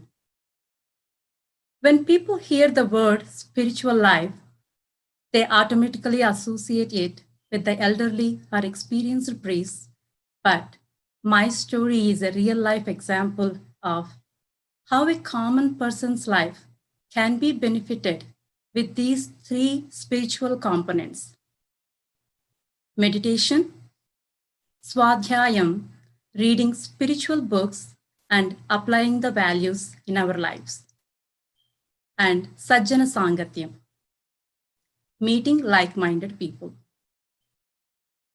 I am from a moderately religious family. My married life is as beautiful and happy as a girl could think of or plan for. I'm a mom of 3 lovely kids who are very compassionate towards everything in this life. Professionally, I am the Chief Financial Officer at our own software consulting and ERP implementation company called Pandit View Software LLC. My spiritual life began when I was a child, and a part of it, meditation, started a year ago. Couple of years ago, my health was affected, and I contacted many doctors. I was told that the condition will get better by itself, but will take years. My research started and slowly realized that Ayurvedic medicine might help my condition. I started taking that and tried other things also based on my research, and I slowly got better. In October 2018, one of the pyramid masters from India visited our town, Denver, and conducted the session called Spiritual Tablets Wisdom with the help of the local master. The word spiritual tablets just grabbed my attention. And the master behind this tablet session was none other than G.K. Sir. He handed over few books to us on the same day, which I began to read. Later, my friend Madhavi, who is our pyramid master in Denver, started to conduct daily sessions of meditation, which were very simple. Crisscross your legs, close your eyes, clasp your fingers, and observe your breath. When it says observe your breath, means observe your breath. You must focus on your breath and see what it does to you. If your mind focuses on breath, you shouldn't have thoughts flowing in you. If you're having thoughts, means you're not observing or focusing your breath. This is the only thing we need to remember while meditating. I tried and started finding some wonder and inner peace within me. Initially, it was hard as I was unable to observe my breath for a long time. Without my intention, my mind was wandering off random things to complete the tasks that I had. But my persistence and practice helped me to get better and better in observing my breath. Recently, I have attended another session called Lalita Sahasranamalu Antarartham by Padma Chekka Madam. As I mentioned earlier, I am from a religious family, which means we love chanting Sahasranamalu, Slokalu on various gods. Here comes the best part of my life to lead my spiritual life beautifully. In those Namalu, it was explained how one should live with all the love in their Anahata Chakra, which is heart chakra, And likewise, with that, I know how much love and patience I should have and how compassionate I should be towards this universe. It just changed how I see this world now. My way of understanding a person had changed tremendously. My spiritual journey has not only improved my health, but also helped me mentally, physically, and emotionally. I have gained a sense of freedom internally that has allowed me to express myself calmly. I am very much grateful to the Pyramid Masters, Padma Jakka Madam, Vamsi Sir, Saroja Gullapalli Madam, Raghava Sir, and Patri Sir. And I would like to remember my insightful guru, Swami Atmavidananda, a trained Chinmaya Mission Swami, for guiding me through Bhagavad Gita slokas. I feel that it is our responsibility to provide the next generation with this spiritual awareness, as spiritual life helps one to achieve anything and everything. Thank you, SSIM, for giving me this opportunity to share my experience on this platform today. Thank you so much. Thank you, Pari, and thank you, Madhavi. Now, we will move to our next, another wonderful program in this Spiritual Science International Meet. It is from First Unity Voices. The First Unity Voices are a vibrant and dynamic choir led by music director Wanda Nero Butler, who is an award-winning gospel recording artist. People all over the world are transformed each week by the music and dance of the First Unity Voices. The reason is simple and yet profound, as the music will touch your soul and you can feel the energy in person or online. Enjoy the experience of the First Unity Voices.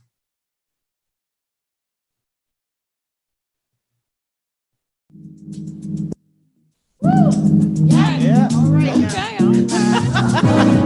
Bless, bless, bless, bless, bless, bless, bless. Come on, all over the world, say bless, bless, bless, bless, bless, bless. Thou hast walked uprightly as a light in a dark land. Thou hast placed in thy heart all the Lord's commands. God set thee above nations and cast thy enemies away. God standing up within thee, so let me hear you say, we're blessed in the city, we're blessed in the field, we're blessed when we come and when we go.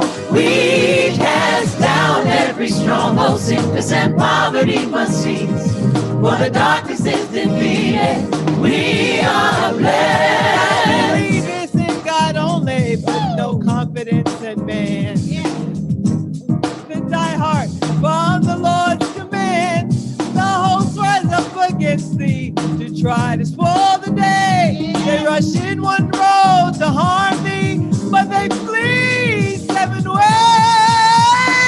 We're blessed in the city, we're blessed in the field, we're blessed when we come and when we go. We cast down every stronghold, sickness and poverty must cease, for the darkness is defeated. We are blessed, we are blessed, we are blessed in the city, we're blessed in the field, we're blessed when we come and when we go. We cast down every stronghold, sickness and poverty must cease, for the darkness is defeated. We are blessed, blessed, blessed, blessed, blessed, blessed, blessed. Come on, join with us.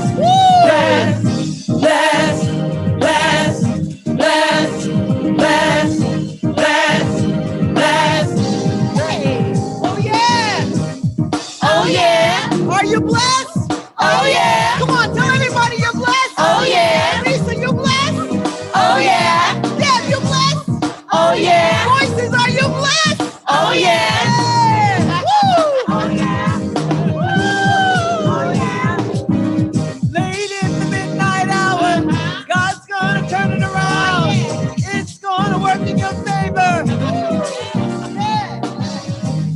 in the midnight hour, God's gonna turn it around and around and around and around and around. Late in the midnight hour, God's gonna turn it around. It's gonna work in your favor. Yes it will, stay. Late in the midnight hour, God's gonna turn it around and around and around and around and around. Everybody, late in the midnight hour, God's gonna turn it around.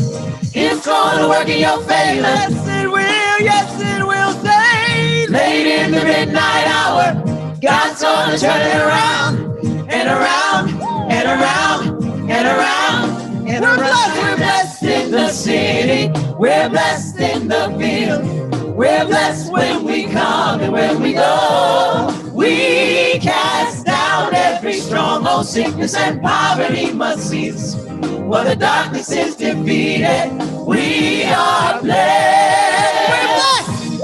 Hallelujah. Yeah. All right.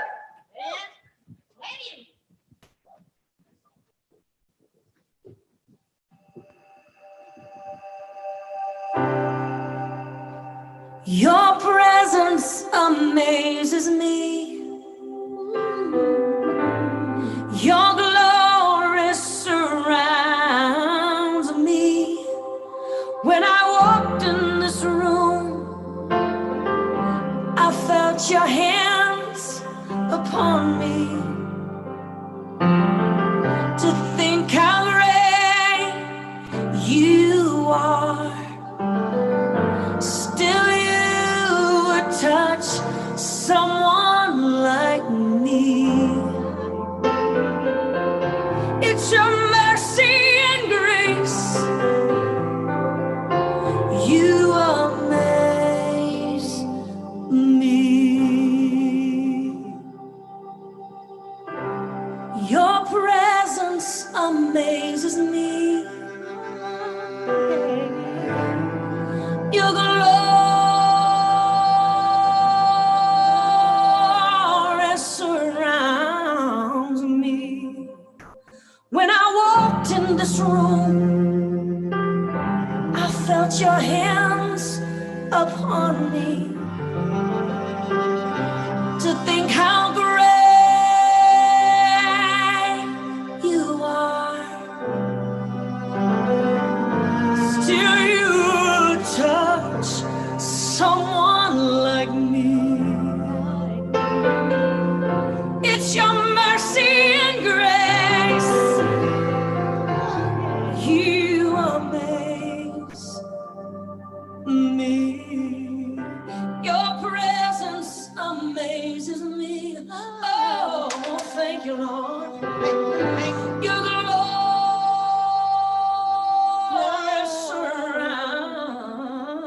surrounds me. When I walked in this room, I felt your hands upon me. To think how great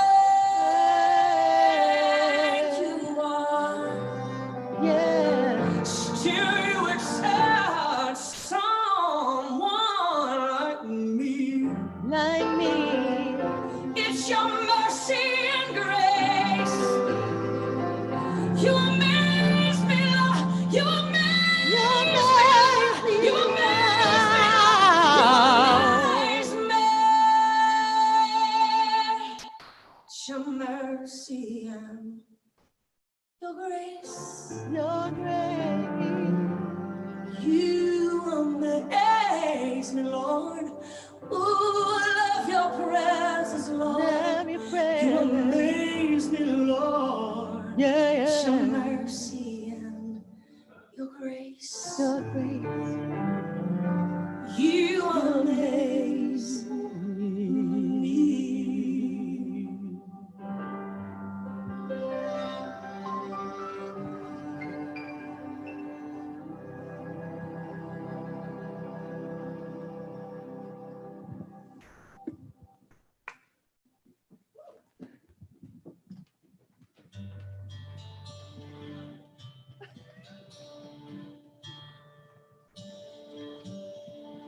Who taught the sun where to stand in the morning. And who told the ocean you can only come this far? And who showed the moon where to hide till evening? Whose words alone can catch a falling star? And I know that my spirit leaves.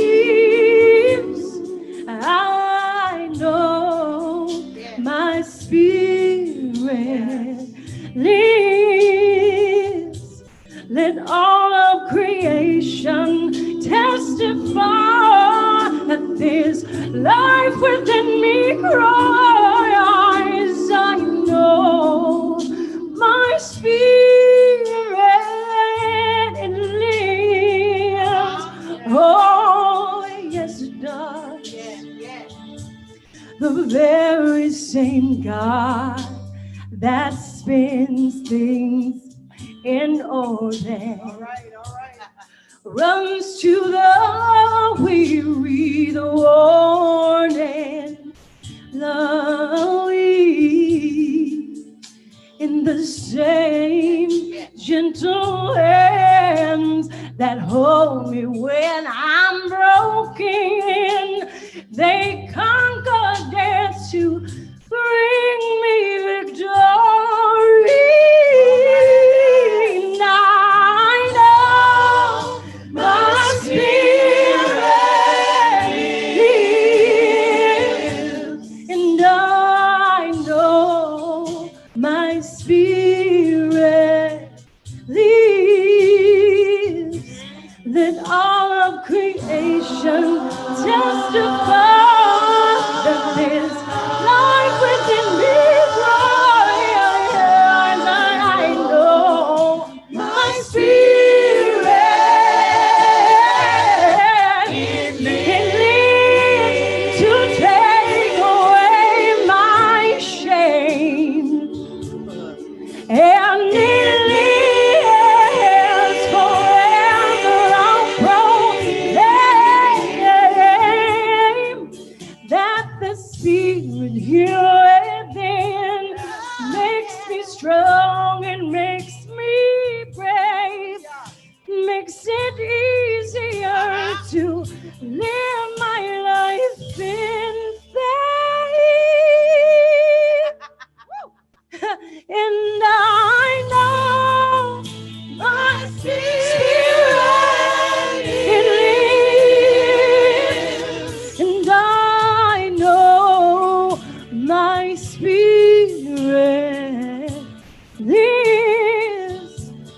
All of creation testify that there's life within me cries. I know my spirit, I know. Woo! Oh, now I know. My spirit, your spirit, our spirit has one in them.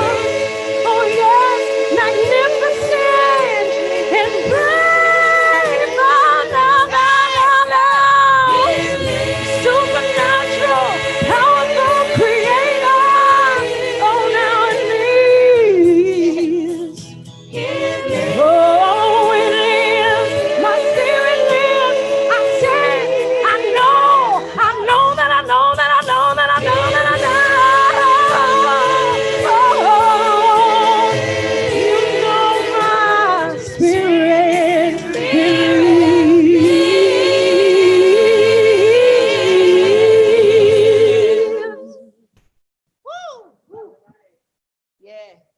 Thank you.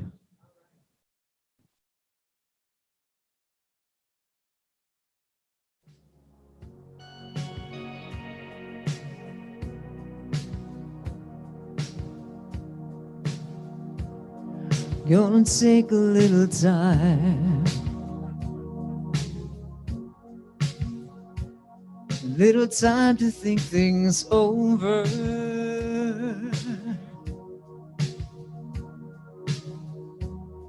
Better read between the lines in case I need it when I'm older.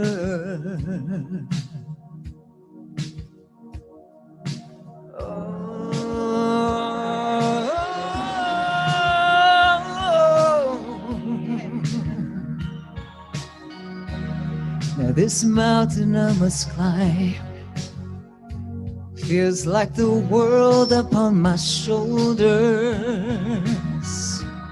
and through the clouds I see love shine. It keeps me warm as life grows colder.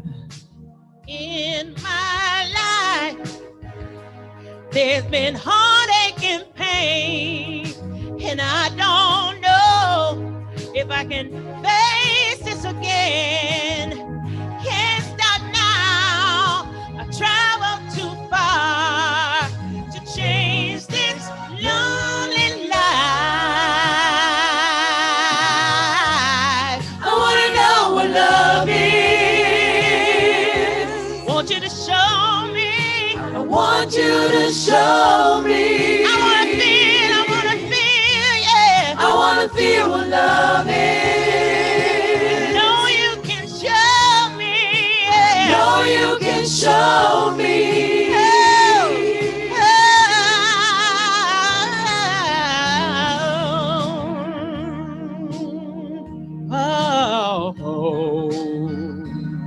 I'm gonna take a little time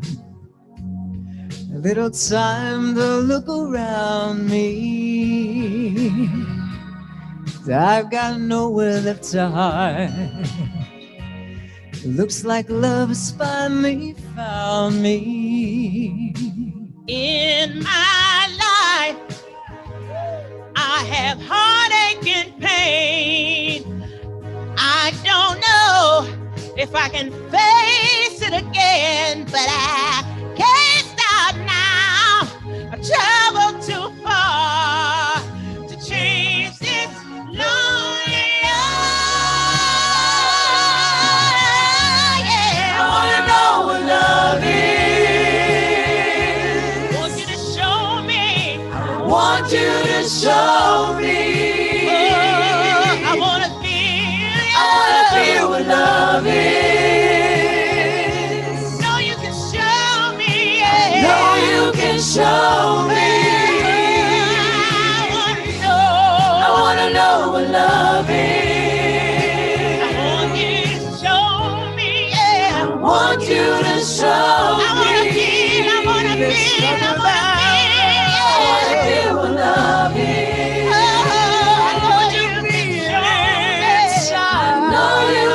Show me.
Love you.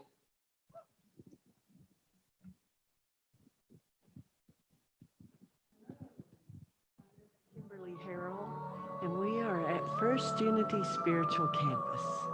When you say, I'm so happy that you have joined us live for meditation today. You are kind. And always know that if you can't come live radiating from your that you can always view the video at any time at your convenience, 24/7. I am anytime, night or day, whatever time fits into your schedule.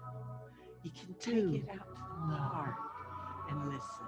You can listen to it as you go to sleep at night or when you wake up first thing in the morning. Whatever your meditation schedule is. You don't have to do it when we're doing an encounter, but I appreciate all of you for joining us. So let's get comfortable in our seat. Comfortable wherever we are. Because wherever you are, you have claimed this space as yours for right here and right now. So get comfortable in your space. Let's take a couple of cleansing breaths. Take another in. Is facing a challenge. And exhale.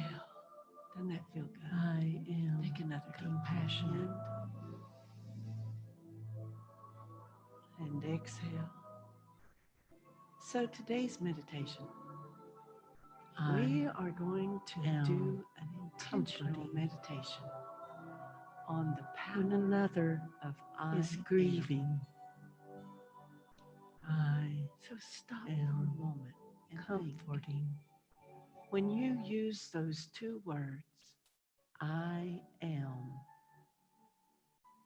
what follows those two words is so important. It's what you are creating for yourself and for your life. You know, we speak about 125 to 150 words a minute. And maybe if you're from the South, you might speak a little slower than that. And if you're from New York, you might speak a little faster than that. But somewhere in that ballpark, that's how many words we speak a minute. But our mind processes 10 times that a minute. So our mind is thinking 10 times more than what we speak aloud. So today I want you to think about, what do you follow the statement, I am, with? Use those words intentionally. Put your intention into it and your attention on it. And you will find that it can have a profound effect, not only on you spiritually, but also on you physically.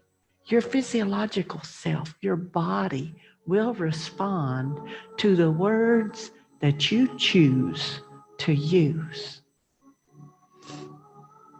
So as we go into meditation today, I want you to be intentional. So some of us like to meditate with our eyes closed, and some like to meditate with eyes open. Whatever works for you is correct and perfect. Never let anybody think that you are doing it wrong.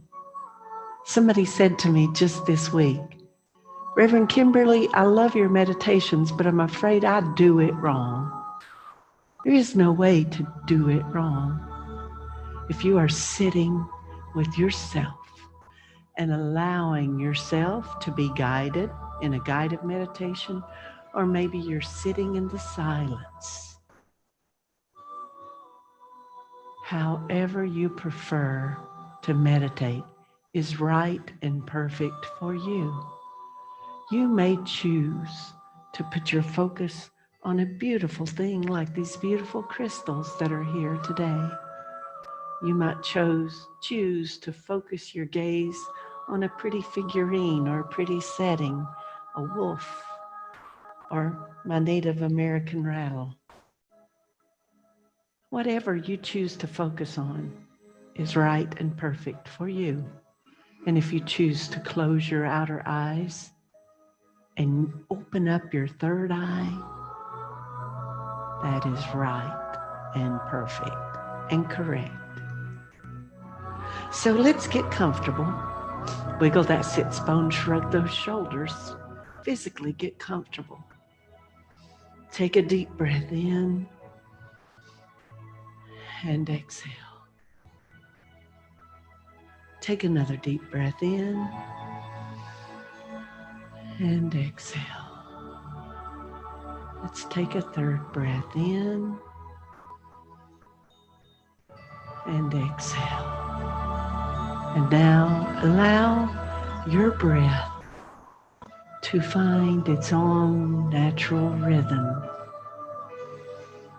Your lungs and your body will breathe in and breathe out. Allow your body to settle into its own rhythm, the rhythm that is right.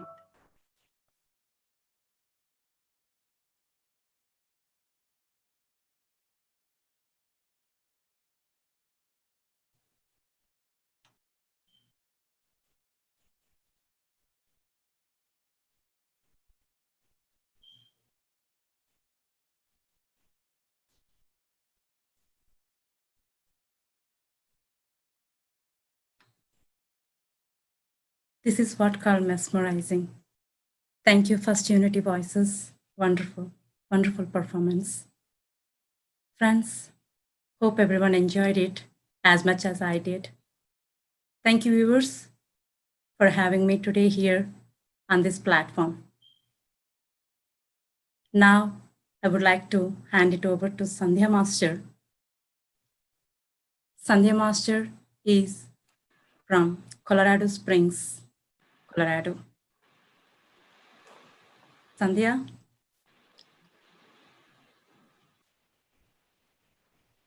Sandhya, it's all yours. Welcome. Thank you, Master Lakshmi.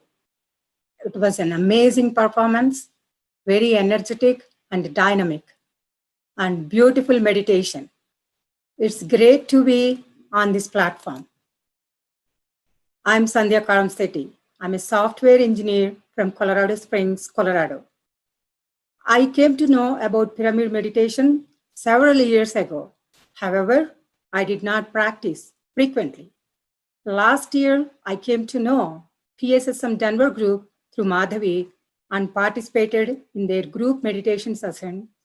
And by doing it regularly, I came to know about so many wonderful masters from UK, Australia, and India.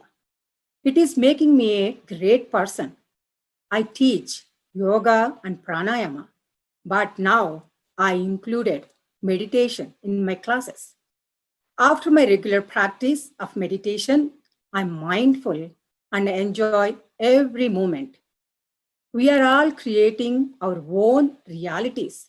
We are all becoming who we truly are every time we close our eyes and observe our breath. We need to have our intentions and thoughts and what we wish to experience. We are all connected with the thought of energy. We manifest what we think. I want to be healthy, and I am healthy. I want to be happy, and I am happy. I want to be blissful, and I am blissful. I want peace in my life and everybody's life. The whole universe comes together to manifest such intentions.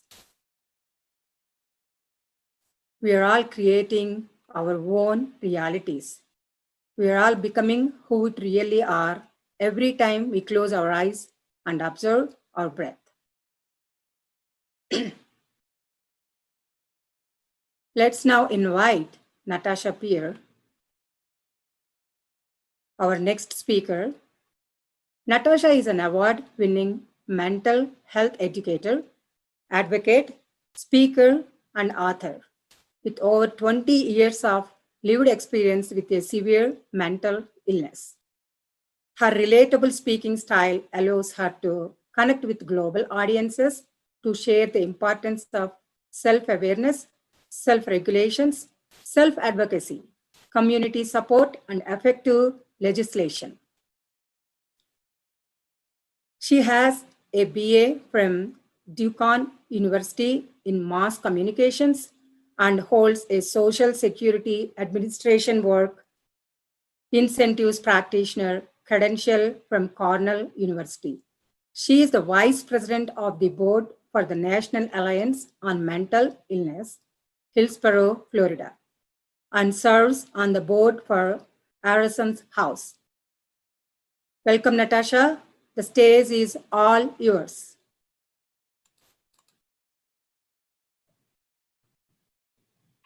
Thank you so much for that introduction. I appreciate it. And to everyone viewing, I really hope that you've enjoyed these 3 days of the Spiritual Science International Meet, of course, hosted by PSM Global. Thank you so much to Patriji for the invite, and of course to my spiritual leader, Reverend Dr. Temple Hayes, and my First Unity Spiritual Campus community. I appreciate you. I am Natasha Pierre, and for the time that I am with you today, I want to talk about awakening ourselves so that we can awaken the world. I'm in the midst of an awakening in pretty much just about every area of my life. And I know that there's so many people around the globe that are finding themselves in the midst of maybe perhaps a forced awakening, something that you weren't expected, but the time is here. And so for the time that I'm with you, I want to share why it's so important that we yield to this. 2020, I think, has been for many people what we all thought 2000 was going to be. Remember Y2K and all the hubbub about how our electronic devices wouldn't be able to convert from the 1999 to the 2000. We thought there would be just mass chaos and mayhem. Well, that didn't happen. But 2020, from the onset, after our vision boarding, after our meditative sessions at the end of last year, all of the ways that we wrote down our goals and our expectations for this new year. Here in the United States, as soon as we got started, there was talk about a possible World War III that was floating around social media. Then we caught our breath, and then the world was reeling from the unexpected death of Kobe Bryant and his daughter Gigi. And before we can take yet another breath, here comes the coronavirus with a global impact. One by one, we saw countries and states shut down. In came terms such as social distancing and physical distancing and isolation. And it was frustrating, it was annoying, it was inconvenient, it was unexpected, it was infuriating on so many levels. And so today, what I am hoping to share with you is as frustrating and annoying and inconvenient as everything has been in 2020. What if everything that we're experiencing, what if the global, national, regional, and local frustrations, what if our individual and our corporate areas of dis-ease are really just one giant alarm clock that is beckoning for us to wake up and pay attention. Pay attention to what there is for us to learn about ourselves, about others, about our world, about God. What if it's not for us to run from the discomfort? What if it's not for us to lament and mourn and yearn for the normal and the comfort that we once had prior to all of these changes? But what if it's just for us to sit in the discomfort, yield to it, stop kicking against the prick, and just discover if there is something for us to learn in this space? Gandhi said that we are to be the change that we want to see in the world. And I absolutely love that statement, because inherent in that statement, built into that statement, is the awareness that our participation and our involvement is necessary. If we are ever going to manifest the peace, the love, the patience, the kindness, the justice that we so desire to have in our world, it starts with us first. How can we manifest what we do not already possess? How can we be the love that the world needs if we aren't walking in love? How can we be the peace and the patience and the kindness and the gentleness that we so desire to have manifest in our schools and in our corporations and in our faith communities if we did not embody it first? You know, I study English. I studied English in undergraduate. I love etymology and the meaning of words and the origin of words. So when we talk about being the change, be it's a verb, it's an action word.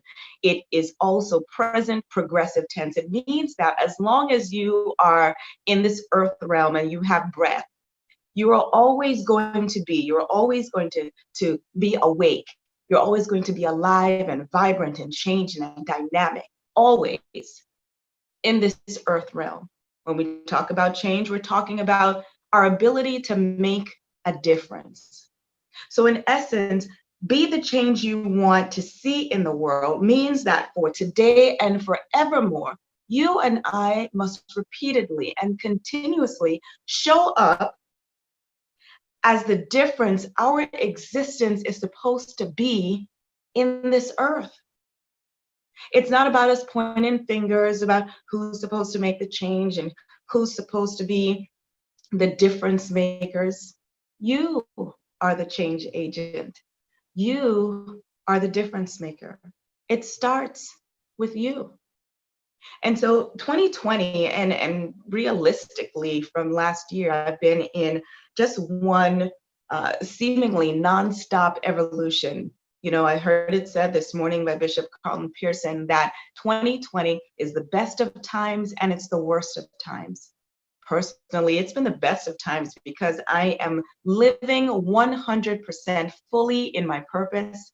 I'm grateful that my vocation and my passions, my talents, skills, and abilities are all lining up. Yes, people are recognizing it and speaking engagements are coming in, and that's wonderful. And simultaneously, I now have 10 people who have contracted the coronavirus, 4 of whom have died.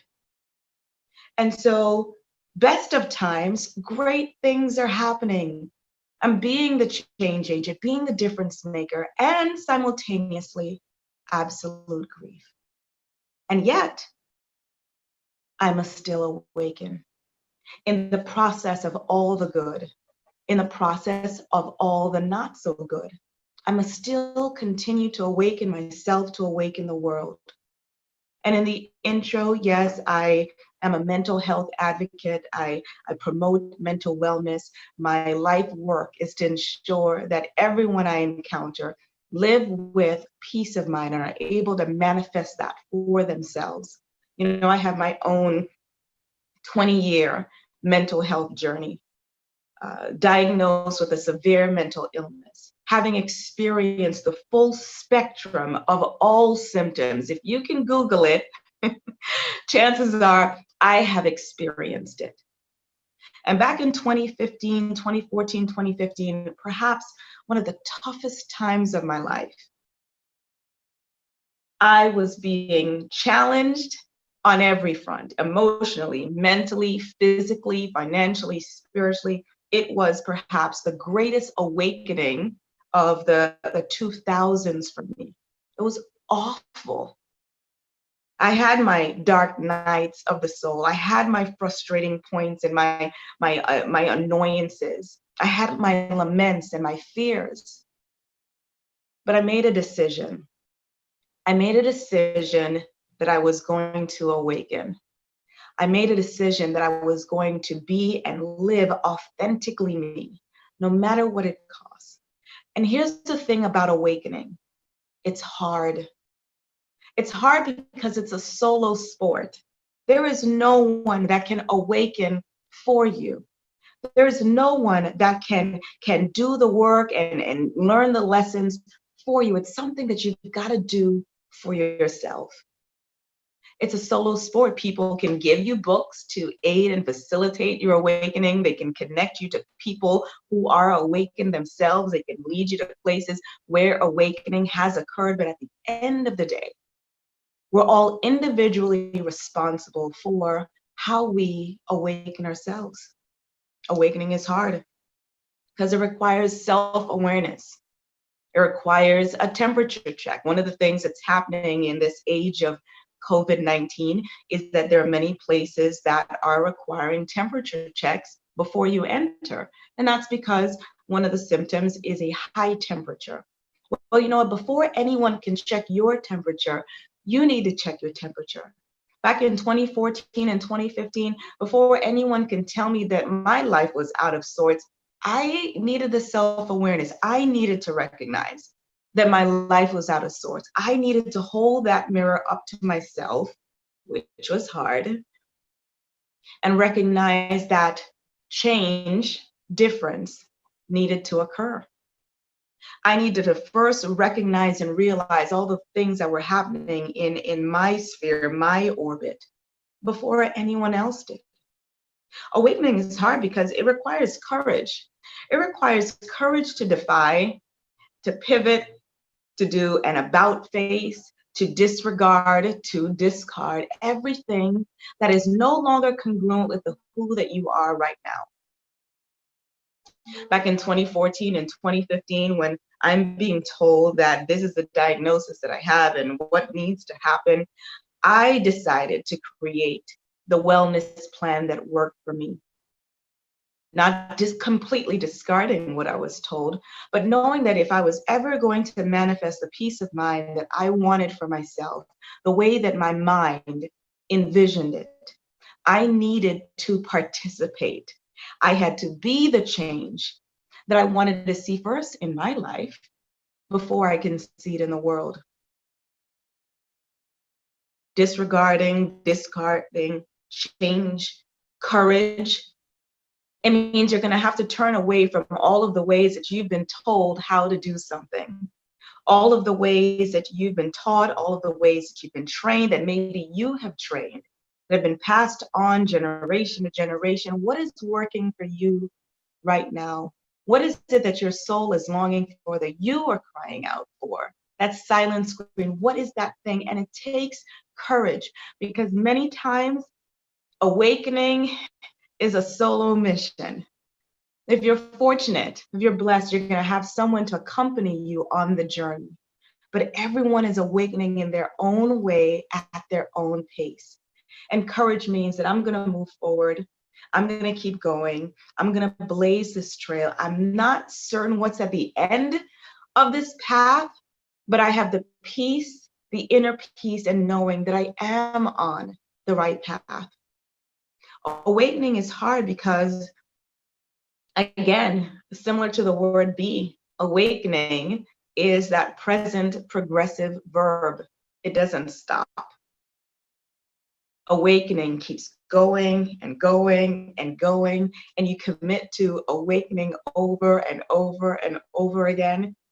One awakening that I had in 2014 and 2015, that was great for that season, but here I am yet again in another season of awakening. Awakening means that you have to commit to being a lifelong learner. Lifelong learner. The Institute for Leadership and Lifelong Learning is, I'm a faculty member there, and it is for people who recognize that as long as we're on this earth, there's always going to be something to learn. Again, about ourselves, about others, or about God.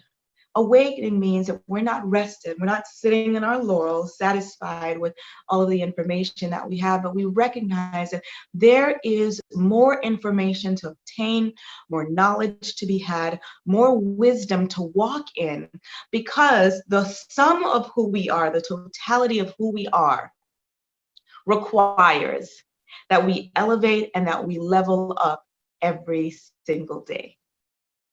We're talking about awakening to ourselves first so that we can awaken the world. Our world, our globe, our world and globe and consciousness as we know it is the sum, is the manifestation of who we are. And so if that's going to change, the parts of that greater whole, the you, the me, we're going to have to change. So where do you need to awaken? Where do you need to awaken? There are many places for us all to awaken, and seemingly I'm once again awakening in many different areas. But is it that you need to awaken in your spirituality and your faith? For me, I think I have always been on an awakening journey with spirituality and faith. I have never been afraid of exploring God as I know God to be. Of course, you know, I'm taught different things and I hear different things and I read. But what was most important for me is that I knew God, spirit source, whatever word you use, for myself. It wasn't enough for me to regurgitate someone else's favorite parts. If I was reading a holy book, I wanted the manifestation of what was on those pages to be real in my life. So is the awakening right now for you in your faith and spirituality, where you have to move beyond what you've been told and what you've been taught to experience the God that you desire? And if so, walk in that. Is the awakening in terms of your identity? I am yet again in an identity awakening to my own worth, my own value, separate from my doing, separate from the things that you are good at, separate from all of the ways that people pay you, separate from your titles and all of the roles and hats that you wear, separate from all of that. Who are you? Who do you say that you are? I've been called actress, model, coach, speaker, author. All of those are things that I do. That at the core of my being, I am a global citizen that desires that when anyone encounters me, whenever I encounter anyone, that they indeed know that they've been in the presence of God. That's who I am. So is it that your identity, that you need to break away from your human doing and embrace more of your human being? Is that where the awakening needs to happen for you? What about in your relationships and friendships? Perhaps that's where the awakening needs to occur. Perhaps there needs to be a shift away from the people who were for you in one season and beneficial in one season, but they're not beneficial in this season. And now you need to find your tribe, and you need to connect with the people with whom you're going to co-create with in this season. Perhaps that's where the awakening lies. Where's the awakening for you? Is it an awakening in your understanding of good and evil? One of the things that I have purposed in this season of my life is I'm not using the word bad and wrong. There's good, there's not so good. And that's what works for me. Because truth be told, even the things that I may have wanted to call mistakes and errors and lapse in judgment in my life, they were all fuel for the who that I am today. Nothing goes to waste. Everything is part of the big stew and the big jambalaya that is my life, that allows me to sit fully assured in my isness, in my authenticity, and share with you today. Where do you need to awaken? One of my favorite phrases for this season is one that comes from Reverend Temple Hayes, which is, I'm not making it wrong. I'm not making them wrong. Everyone has a different journey. Everyone has a different path, a different way that they're going to explore their life, and I'm not making any of it wrong. What I want to do is to elevate, to raise my vibration, to be more of who I am to be. That's what I want to do. So where's the awakening for you? Where is it supposed to transpire? You know, one of the awakenings that I'm in the midst of is with understanding death and dying. In less than a year, I've had 6 deaths of people that were really close to me, that in my human understanding, I don't know why. I don't know why my human mind is frustrated by that. Why now? Why them? Etc. But the awakening that I'm having right now is that I'm asking the wrong questions. And sometimes that's the awakening. It's not that you are there's something wrong with you desiring answers, but we're asking the wrong questions. The question right now, again, is what am I supposed to learn about me, about others, or about God? Recognizing that the people that I have lost in less than a year, for me, aren't gone. They've just transitioned. They've changed form. That's the awakening for me. That's the awakening that I need in this season. And that's what's working for me. Awakening for me is spiritually, okay, I want to know more of how I can show up as God in everything that I do, in every encounter. And much of that involves transcending my humanness, transcending, you know, and we all have them, I know I'm not alone, transcending the tantrums and the frustrations and the base communications and interactions, and elevating to some other plane. That's the awakening that I am in. Relative to mental health, my awakening is in discovering how I can manifest peace for me when there's chaos. One of my favorite phrases right now is psychological homeostasis. How can I maintain balance and self-regulate in this season when there's the coronavirus, there is racial awareness being brought to the surface, when, you know, people are behaving badly everywhere? How can I maintain that state of calm and that state of being? And for me, awareness is that I can't do it in just my strength. And so I meditate, and so I pray. Yes, there's absolute value to that. I can tell you 100% that I would be unable to do all that I do and to be here with you if meditation wasn't a mainstay, a constant part of my every day.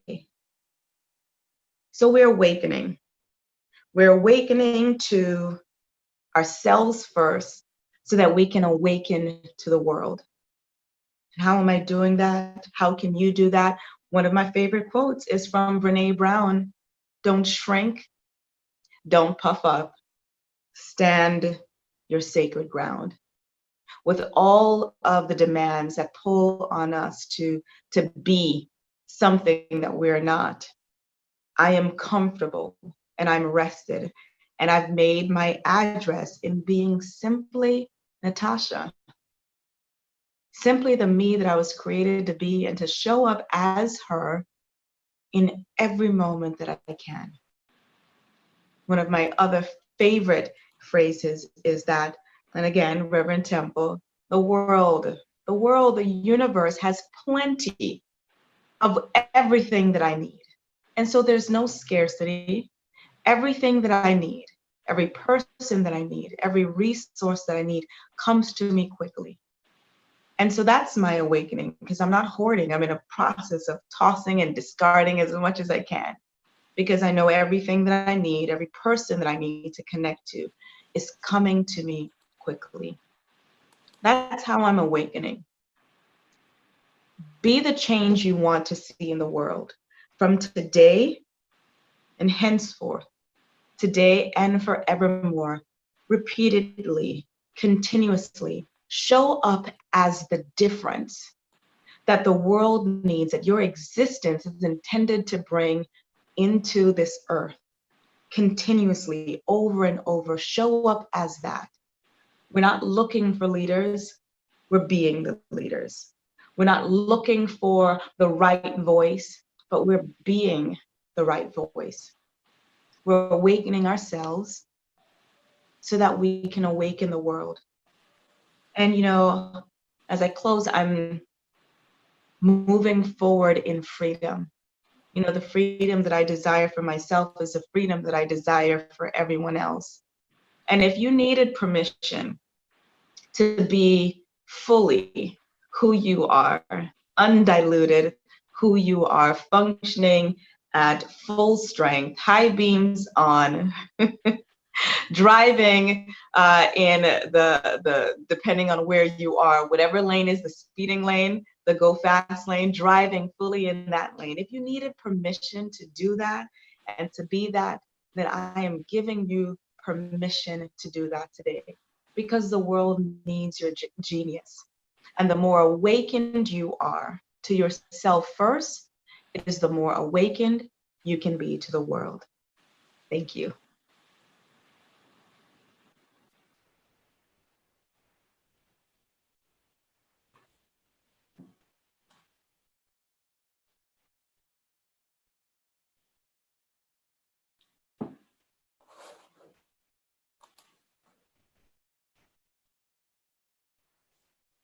What a wonderful speech it was. Thank you, Natasha Peer. Be the change you wish to see in the world, and it starts with you. My Atma Pranam to Brahmarshi Patriji, Ratnamala Patriji, Pari Patri sisters, and Madhavi. I'm handing it over to our energetic and dynamic global master, Pari Patriji, for the closing ceremony.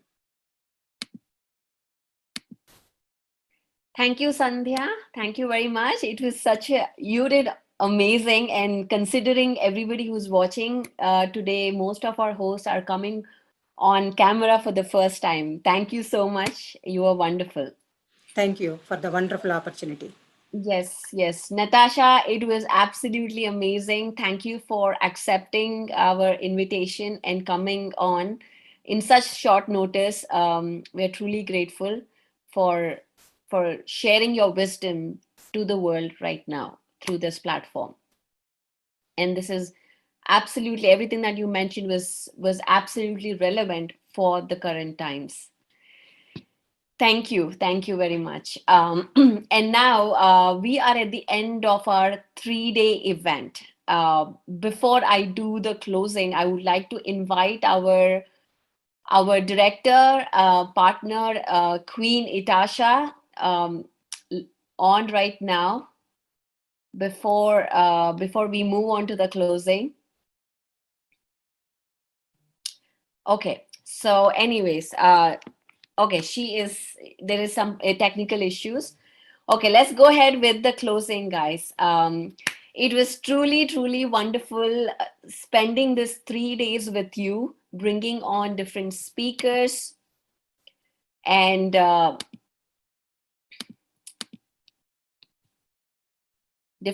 bringing on different speakers and different hosts and from all the different countries. So I am truly, truly amazed with the participation and the feedback that we have been receiving since last 3 days. Let me first go through the process of doing the vote of thanks. Okay, can we reduce the volume a little more? Can we reduce more? Yes, thank you.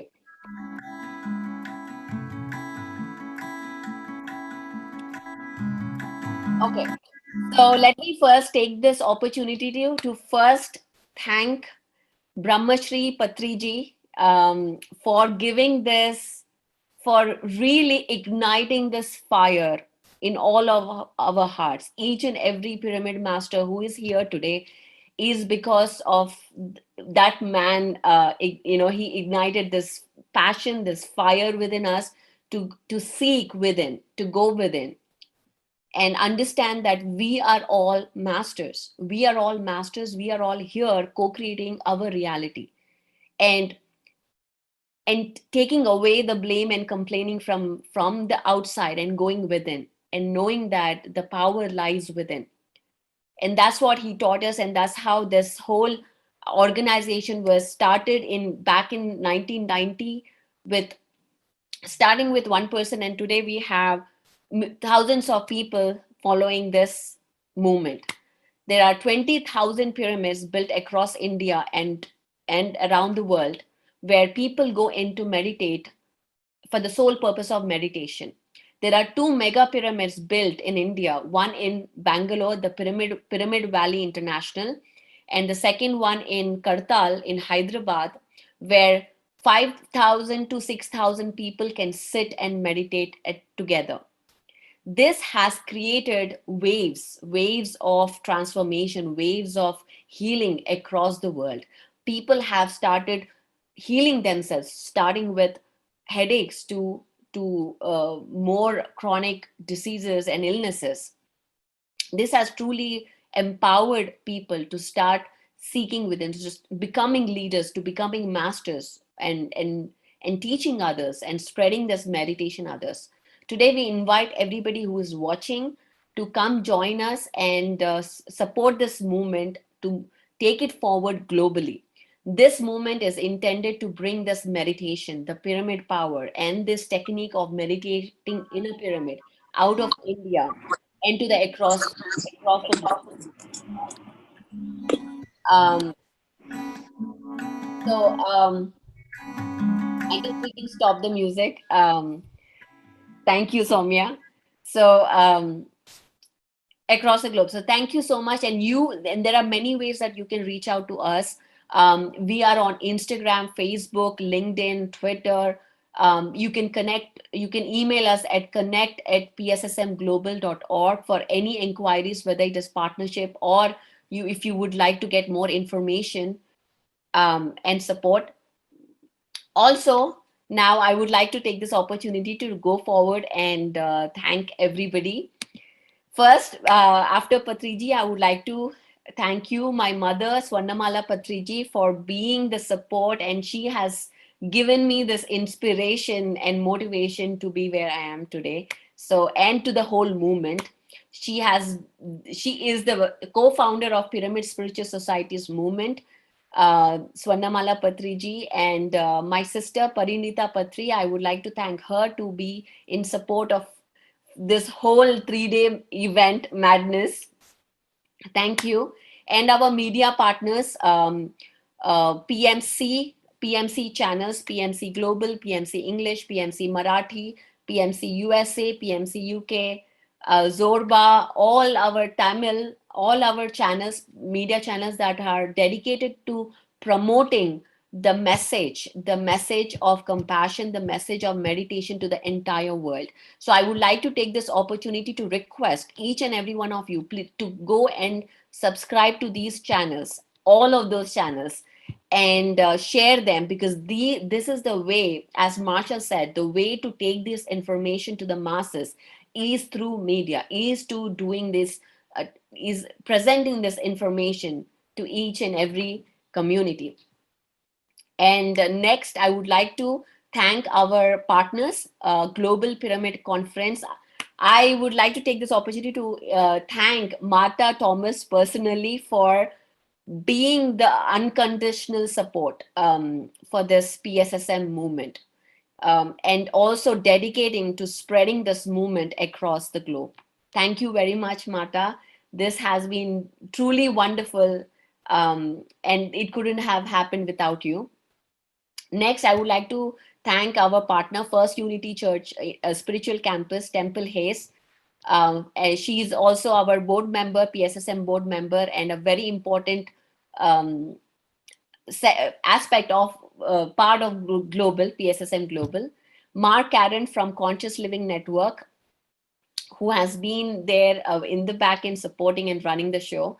I also want to take this opportunity to thank Enforce and Peace, Itasha Thomas,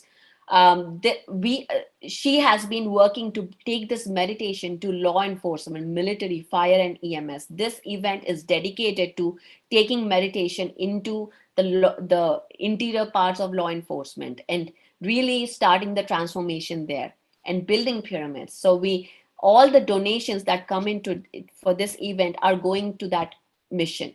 And also I would like to request and invite you to consider donating to PSSM Global via PayPal to the email donate@pssmglobal.org. Now, next, I would like to thank our sponsors, Hoopy Electric from India, who has sponsored our PMC broadcasting today in last 3 days. Also, Jules Alvarado from Simply Healing with Jules. She was our opening keynote speaker today, this morning. Next, I would like to thank Dr. D.R. Karthikeyan, IPS former CBI director, and DG, Dr. Vimala Mehra, IPS DG Prisons, Tihar Jail, Asia's biggest jail with over 20,000 inmates. Dr. Sangeeta Nehra, Director, Ayush, Haryana Government. V.R. Chandran, former ITBP Commandment and now in deputation from Home Ministry in PM Task Force, India. We have had representatives from the law enforcement from India on the day one who talked about the importance of meditation and also the role of PSSM movement in law enforcement. If you have not watched it, I would like you to invite to go to our day one videos and please watch their wonderful messages on how PSSM role in incorporating mindfulness and meditation within law enforcement. Next, I would like to now thank our team from India. So now as I thank, I would like to, if I'm calling your name, please switch on your cameras, and the host, I would like you to ask to put us all on gallery mode as I call their names upon. I would like to ask from India, we have Pallavi, Shalini, Purnima, Rinku, Swati, Pradeep, Rose, Sneha, Sheena, Inaya, Upali, Akshaya. All of these people have been this part of this 3-day journey, and I would love to, if you are here, please switch on your camera and really thank you and grateful for your service for this 3 days and supporting this event. And I would also want to thank, and moving on to the UK team. Parinita, please, if you are here, please switch on your camera. And Swarnamala Patriji, if you are here, please switch on your camera.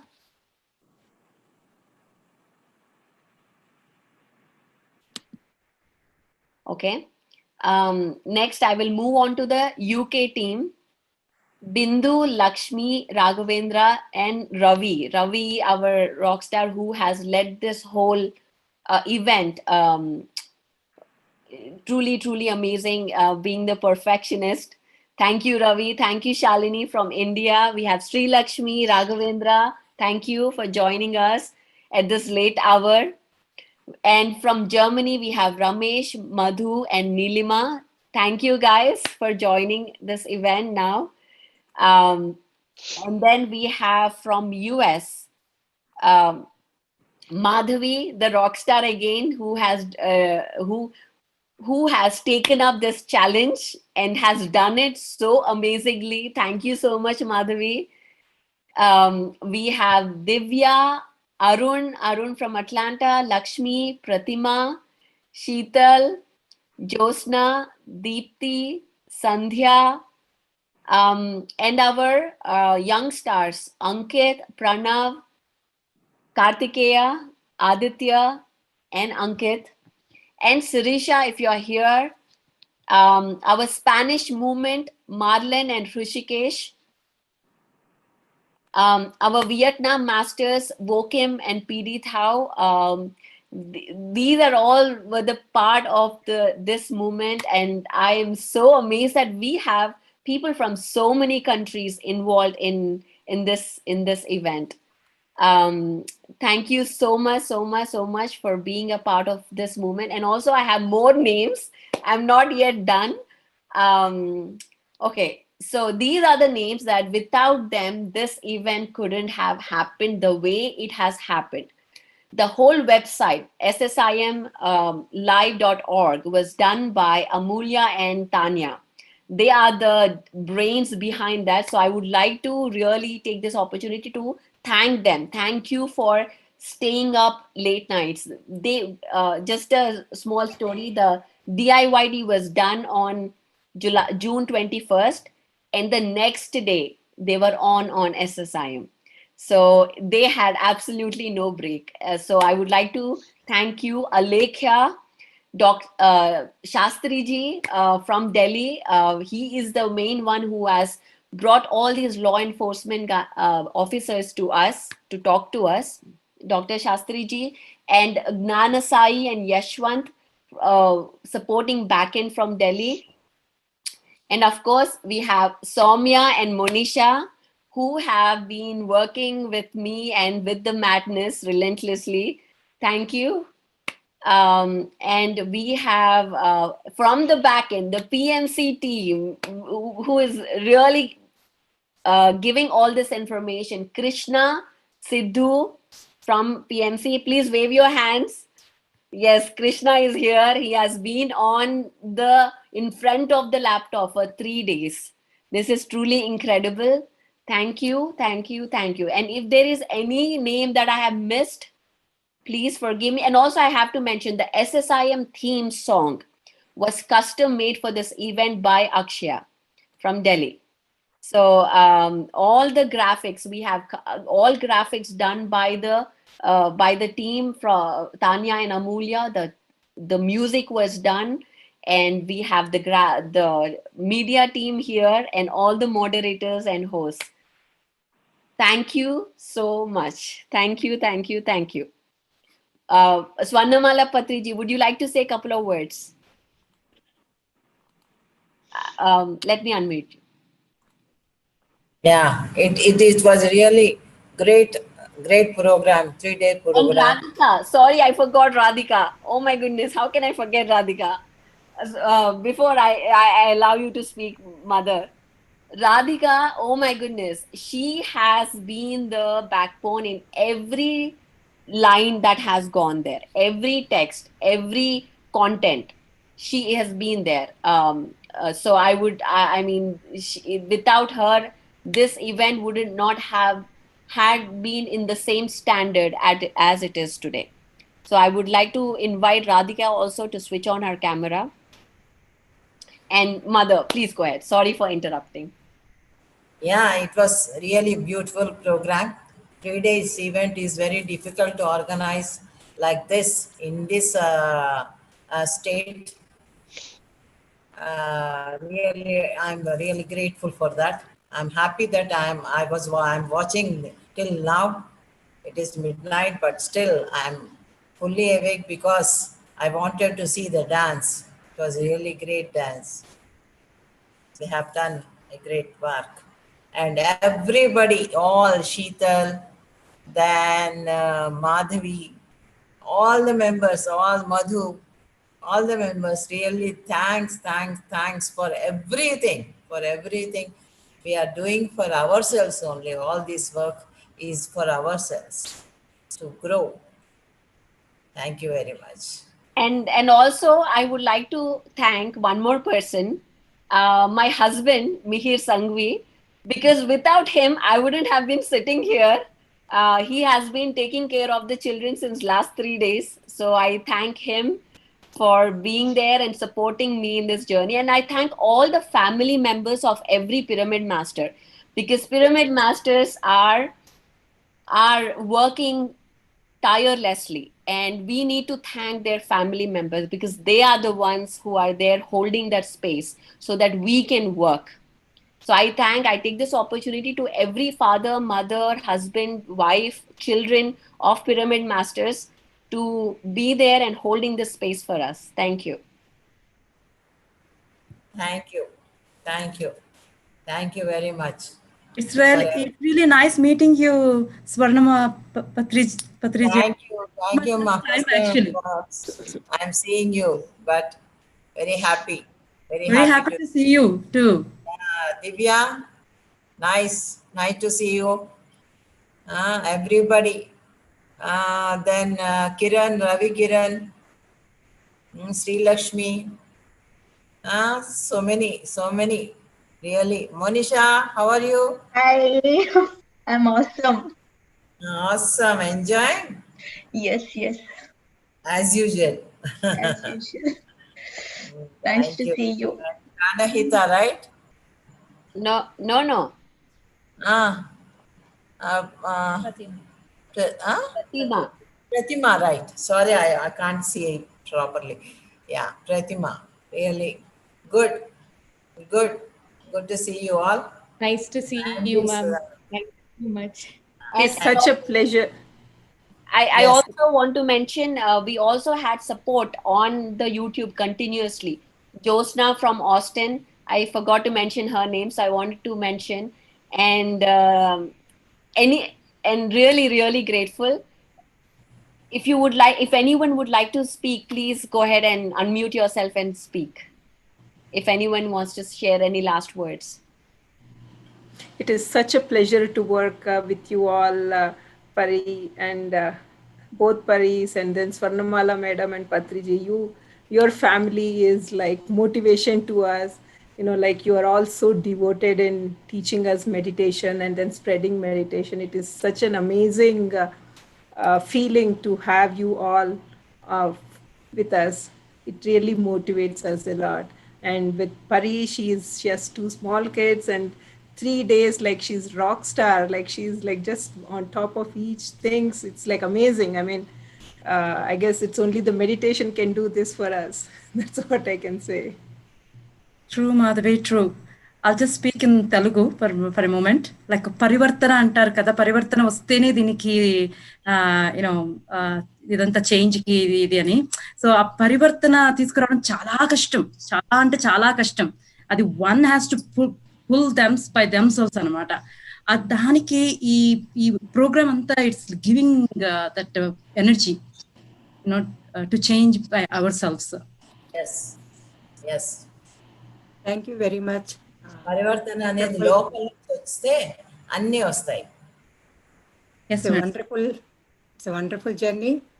My big pranam to Brahmachari, Ratnamala Patriji, and wonderful, energetic, dynamic Pari sisters, and our global master Pari Patriji. And I'm seeing Madhu and Ram Gajala here. Amazing meditation sessions I have attended from you guys. It's an opportunity for me to tell your names here.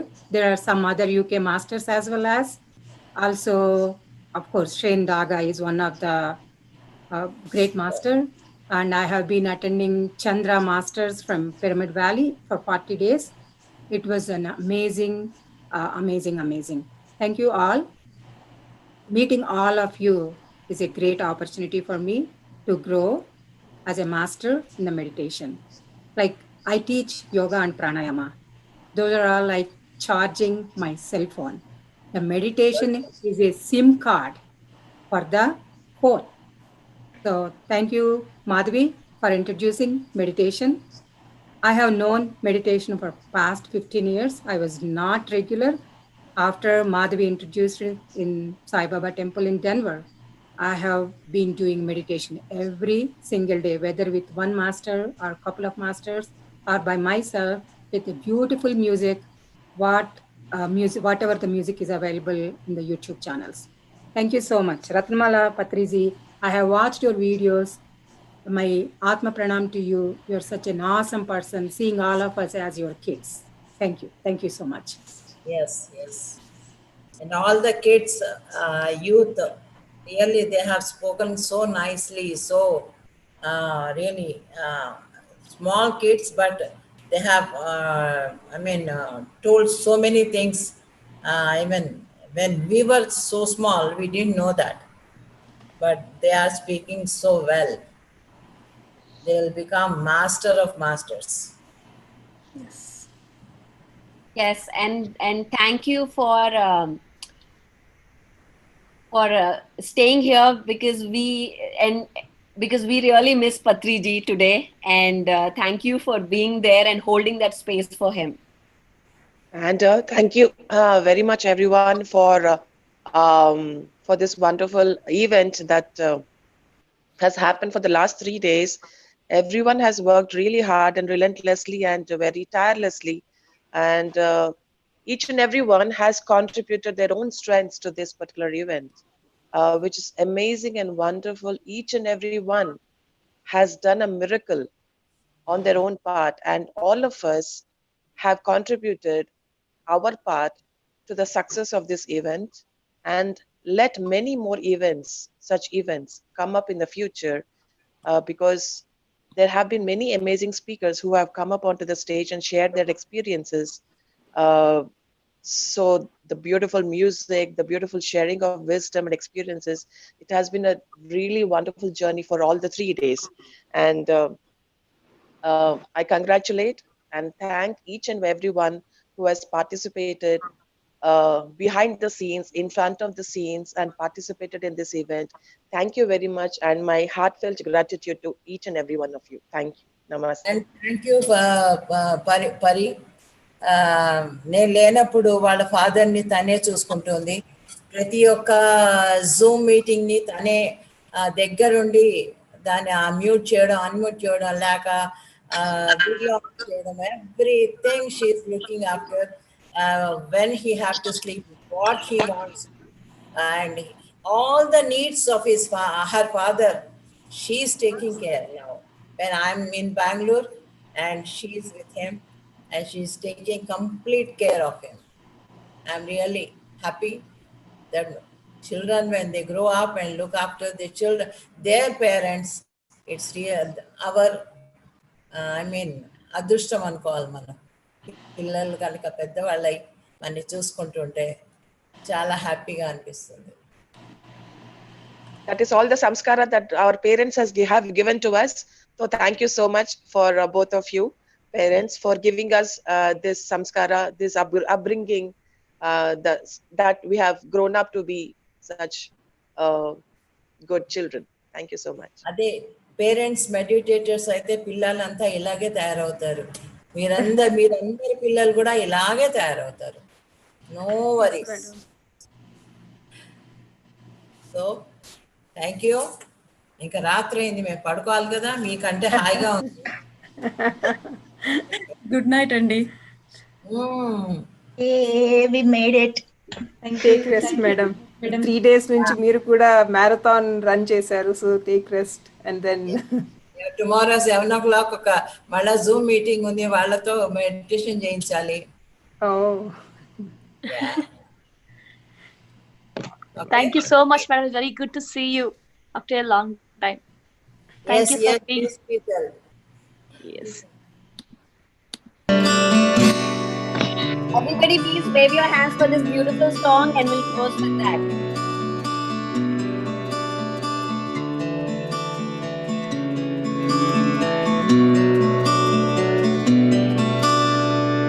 And Alekya, Amulya, guys, Tanya, we have to see here. Radhika, I didn't forget your name. Okay? Don't hold that on me. Can you put that on full screen, please? Yes.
Okay.